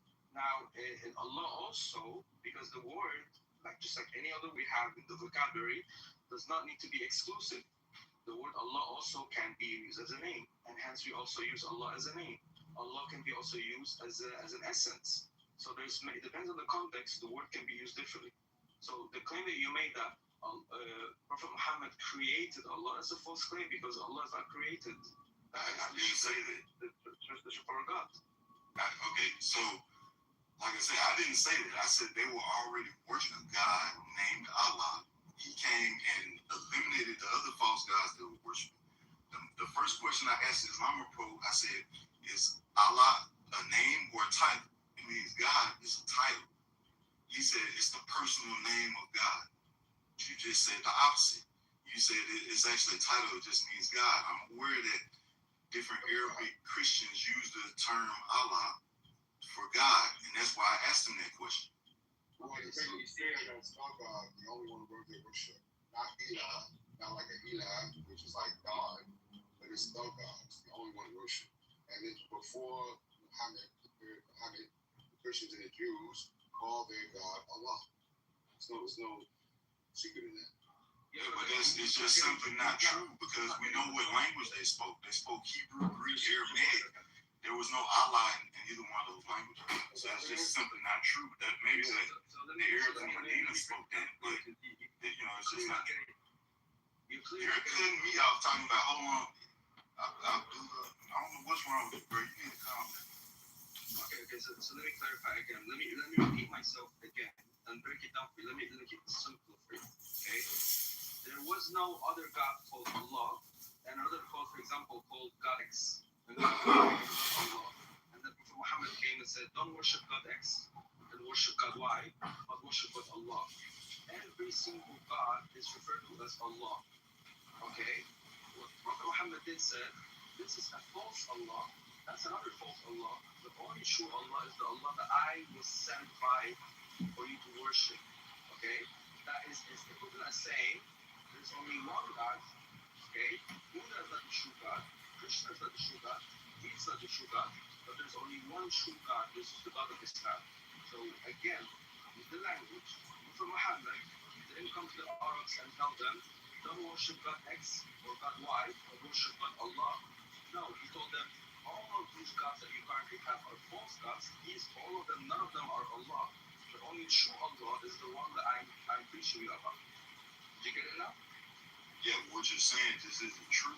Like I said, when they were worshiping these other guys, these crane gods that they were worshiping, also the one that he endorsed for a minute and then took back, they all had individual names. And it definitely, in the name that Moses and Aaron and everybody in the Old Testament, it wasn't Allah. It wasn't Arabic. We know that they spoke Hebrew. We have the writings and everything. We don't have any ancient writings in Arabic for the Old Testament. It's not, at least not as old as we have Hebrew writings. So it's just like it's just false. It's something. And if you ask them who created the heavens and the earth, they will say Allah. So even in the Quran, the Prophet Muhammad, Allah is telling him, ask these polytheists who created the heavens and the earth. They themselves are going to say Allah. So that means they already believe in God. They believe in God. And what is God in Arabic language, Jay? Can you please tell me, if I want to say the word God in Arabic language, what do I say, Jay? What you're saying is irrelevant because the Quran was written 600 AD. Can you answer my question? This is what I'm saying. What the Quran says means nothing. It's written all these years after you're trying to compare it to the Torah. It sounds stupid, man. You're not even making sense. Answer the question, bro, so we can move on. You got cooked, bro. You said Yahweh, bro. You got cooked. We don't put it like this. I don't pray to Allah. Put it like that. And I don't follow Muhammad. God, in the language is Yahweh. All this guy is, bro. I don't care about the Arabic language because I'm an Arabic. I'm not Arabic. So who cares what is it in Japanese? That's about how much relevance it has to me. I don't care about the Arabic language. There's nothing holy about Arabic. Yeah, you're leaving around because I'm gonna be honest. I'm only gonna be honest, man. I'm gonna be real. Hold on, you say what you say about Yahweh in there? You said that God's name is the same in Arabic. It ain't Allah. No. I asked him the question. I said, if I want to translate the word God in the Arabic language, what I'm gonna say? Translate the word God in Arabic. Just go with it. I already said that from the beginning of where the Arabic Christians use the word Allah. But the same way, it's just like if I'm saying God, if I say the true name of God, it doesn't make sense. Why you mean this? Just say that if you translate the word God, in Arabic, yeah, it's Allah in Arabic. Yeah, I know that Arabic, the Quran was written 600 years. No, you're finished, bro. Your late wrong text is no proof of anything. How we gonna have a conversation, fellas, if we're not gonna be real? Like, if we don't appeal to emotion, things that sort, not to the facts that we coming from men, that you would sit there and lie up, and we can just research it right here. What lie are you talking about? What was it? If we can fact check it and not motion because we don't want it to be that. I'm being completely honest. That's why I asked you. It says something that you think is dishonest. Tell me what it is. We can talk about it. Right, so you admit that the Christians and the Jews called their God, the meaning the Almighty Jews didn't do it? Because I got evidence for you that they did. Okay, I'm not aware if the Arabic Jews did not. If they did, that still is inconsequential. I don't care about it. I'm talking about more before the Quran existed, before the Arabic language existed. That's what I'm talking about. So what came later makes no difference. Like I said, it's the same as Japanese. What is God in Japanese? That doesn't make any difference. This way the problem is, y'all acting like the brother, this is what the brother said. The brother said, you use the name Yahweh, right? Or Yodhe-Wabe. And then you try to make that equivalent with like Elohim or Allah. I don't think the brother's not disagreeing with you. Like, the word Allah say things like Elohim. Well, so you would need to show us like where Yodhe-Wabe is something different, right? Post. All right, so the intention was that the brother Abdullah was explaining to him that that who God is to the Christians and the Jews in Arabia, and it's facts, right? It's like call God Allah. No, we're not making it up. Facts. We can fact check that and show it to you. They don't call God Allah. Allah is God if you translate it. The name of God is not Allah in Arabic. Listen what I'm saying to you, man. Your anger is the same thing as saying God. I don't think God's name is God. Say God is Ilah. When you say Allah is the God, the only one worthy of worship. So they were saying Allah, they're talking about the Almighty God. When Jesus says Allah in his Aramaic language, he's talking about the Almighty God. He's not talking about a God. Where do no, right. Just ask a sincere question. Where does it say Jesus said that? Is it in the Quran? It's not there. No, the scholars, every scholar agrees that Jesus spoke Aramaic. If we look at which God in Aramaic is Allah. So he would have called this God Allah.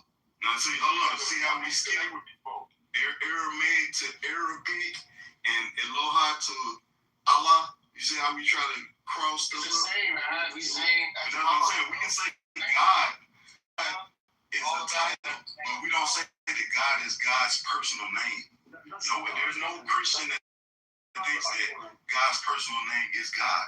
It's the title for who he is. You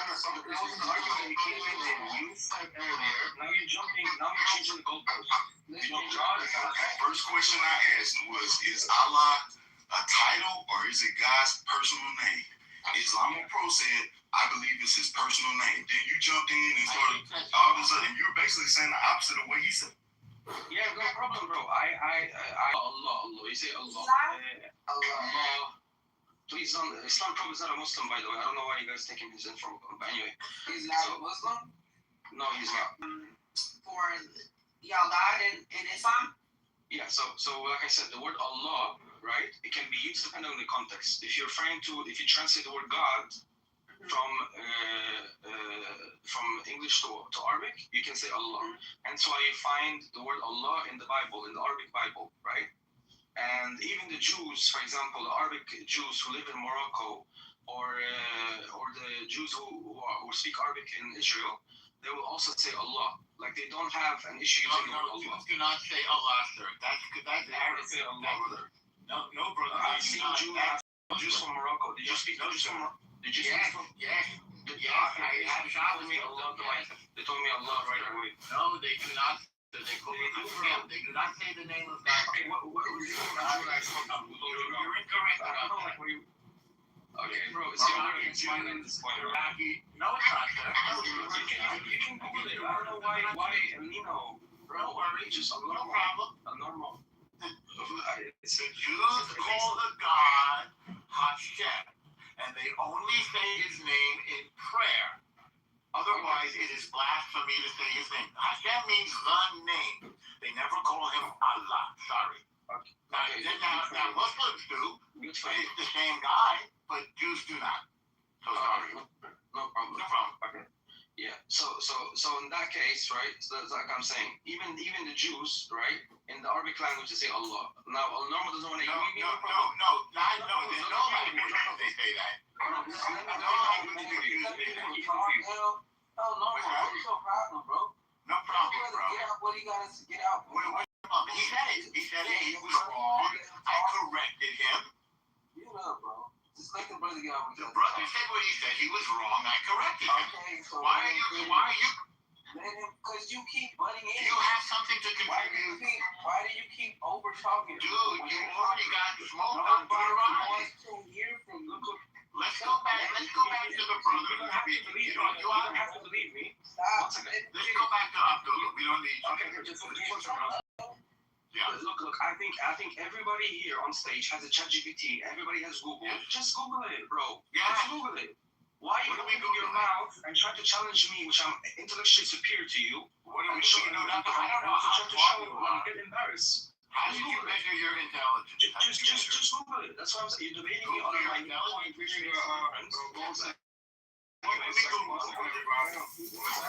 can give you the names of the Jews that call God Allah. Nobody names it. Nobody named the Jews that I'm so argue, bro. There's no argument. But they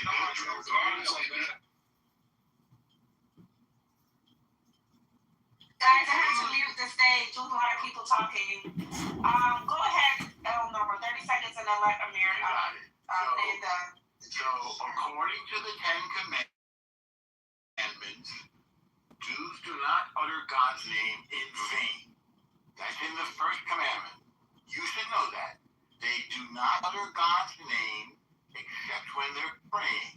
When they're praying, they call God Lord, only they say it in Hebrew. When they're just talking among either, they say the name in Hebrew, Hashem, name, the name, Hashem. They do not utter any other name. In prayer, their names like Elohim, Adonai, our Lord. I'm just telling you. All right, now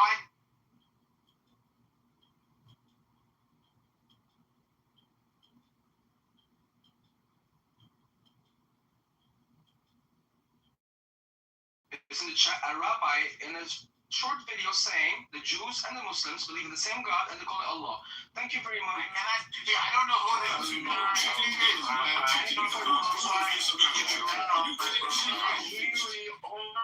I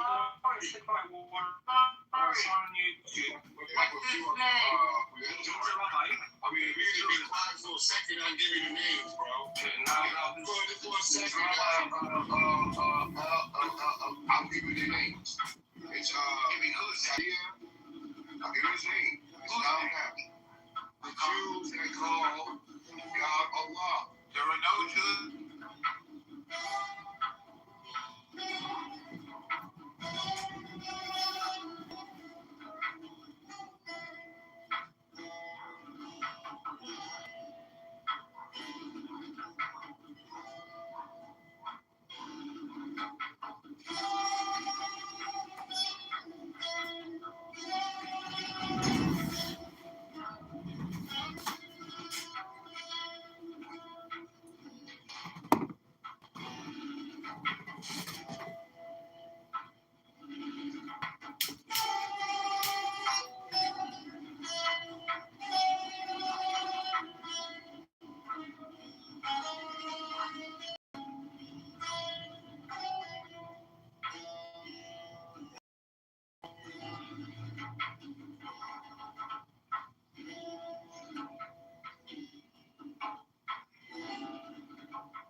To ascend and become immortal, divine, true God.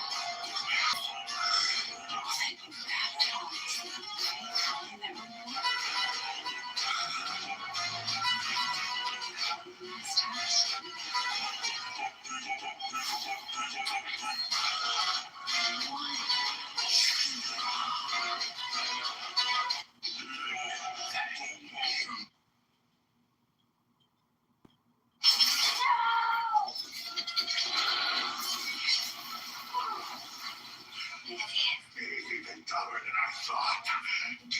his life for some silly, meaningless scrap of fabric.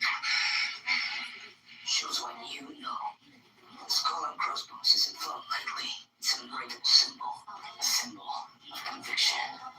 Oh, that was a direct hit! This flag sends something to be marked or shot at! I land down in Lowtown. Never again. Sophie?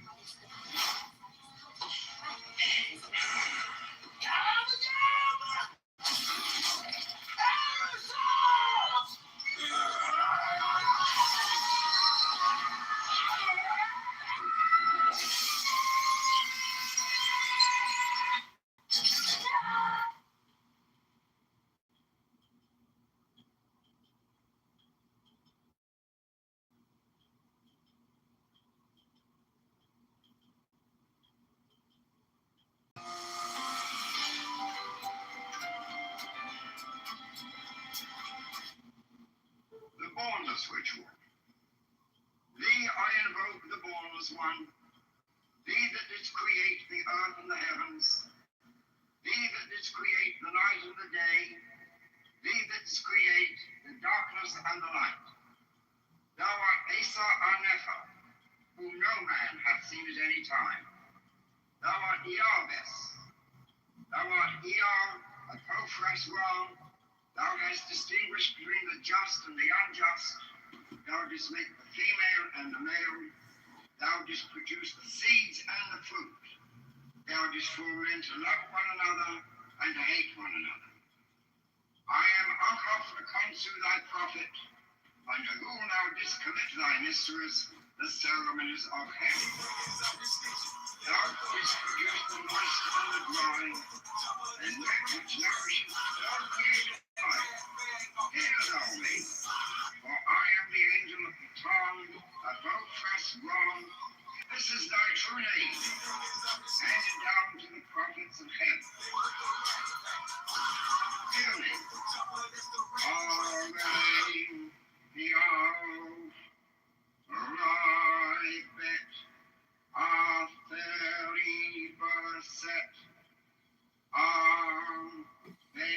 Belathan Arbeu Ebeu Theta So Ebe Theaof. Hear me, and make all spirits subject unto me, so that every spirit of the firmament and of the ether, upon the earth and under the earth, on dry land and in the water, of whirling air and of rushing fire, and every spell and scourge of God may be obedient unto thee. I invoke thee, a terrible and invisible God, who dwellest in the void place of the Spirit.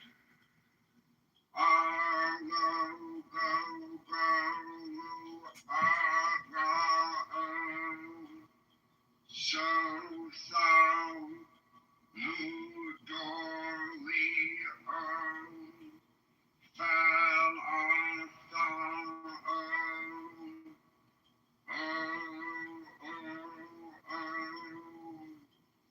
I pay the Bornless One. Hear me, and make all spirits subject unto me, so that every spirit of the firmament and of the ether, upon the earth and under the earth, on dry land and in the water, on whirling air and of rushing fire, and every spell and scourge of God may be obedient unto me. Hear me, who are Mario Dom, Babylon Balbin Ab, Asalonai, Arfen Eof, E, Proteth, Abrasex, R-A-O-O-U, Ishure, mighty and bornless one. Hear me, and make all spirits subject unto me, so that every spirit of the firmament firmament and of the ether, upon the earth and under the earth, on dry land and in the water, of whirling air and of rushing fire, and every spell and scourge of God may be obedient unto me. I invoke thee.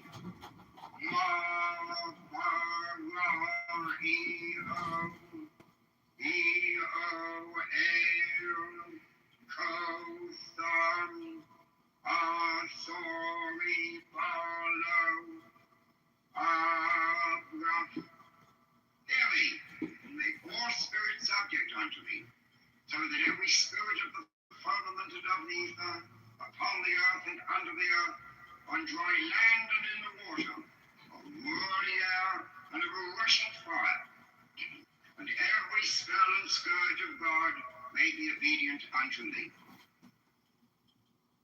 Hear me. Afton, das on, Isaac,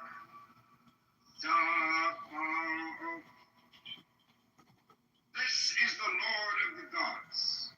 This is the Lord of the universe. This is he whom the winds fear. This is he who, having made voice by his commandment, is Lord of all things, King, ruler, and helper. Hear me, and make all spirits subject unto me, so that every spirit of the firmament and of the ether, upon the earth and under the earth, on dry land and in the water, of whirling air and of rushing fire, and every spell and scourge of God may be obedient unto me. Hear me.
Such are the words.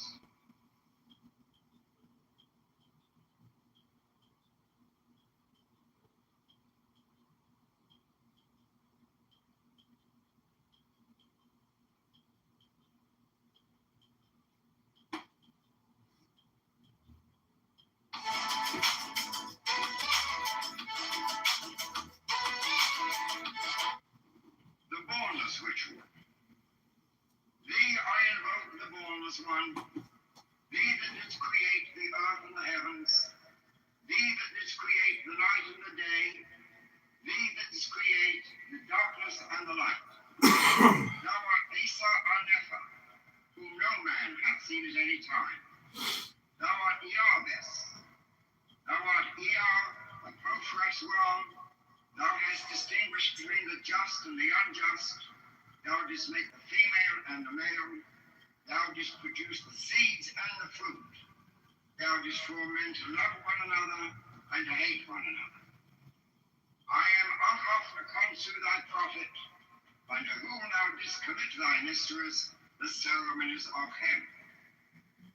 Thou didst produce the moist and the dry, and that which nourisheth all created life. Hear thou me, for I am the angel of Piton, a profess wrong. This is thy true name, handed down to the prophets of heaven. Hear me. Array the old, right bit, very set, they love them, they who,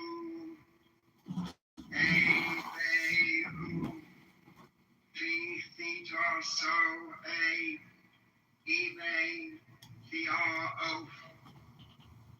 Hear me, and make all spirits subject unto me, so that every spirit of the firmament and of the earth, upon the earth and under the earth, on dry land and in the water,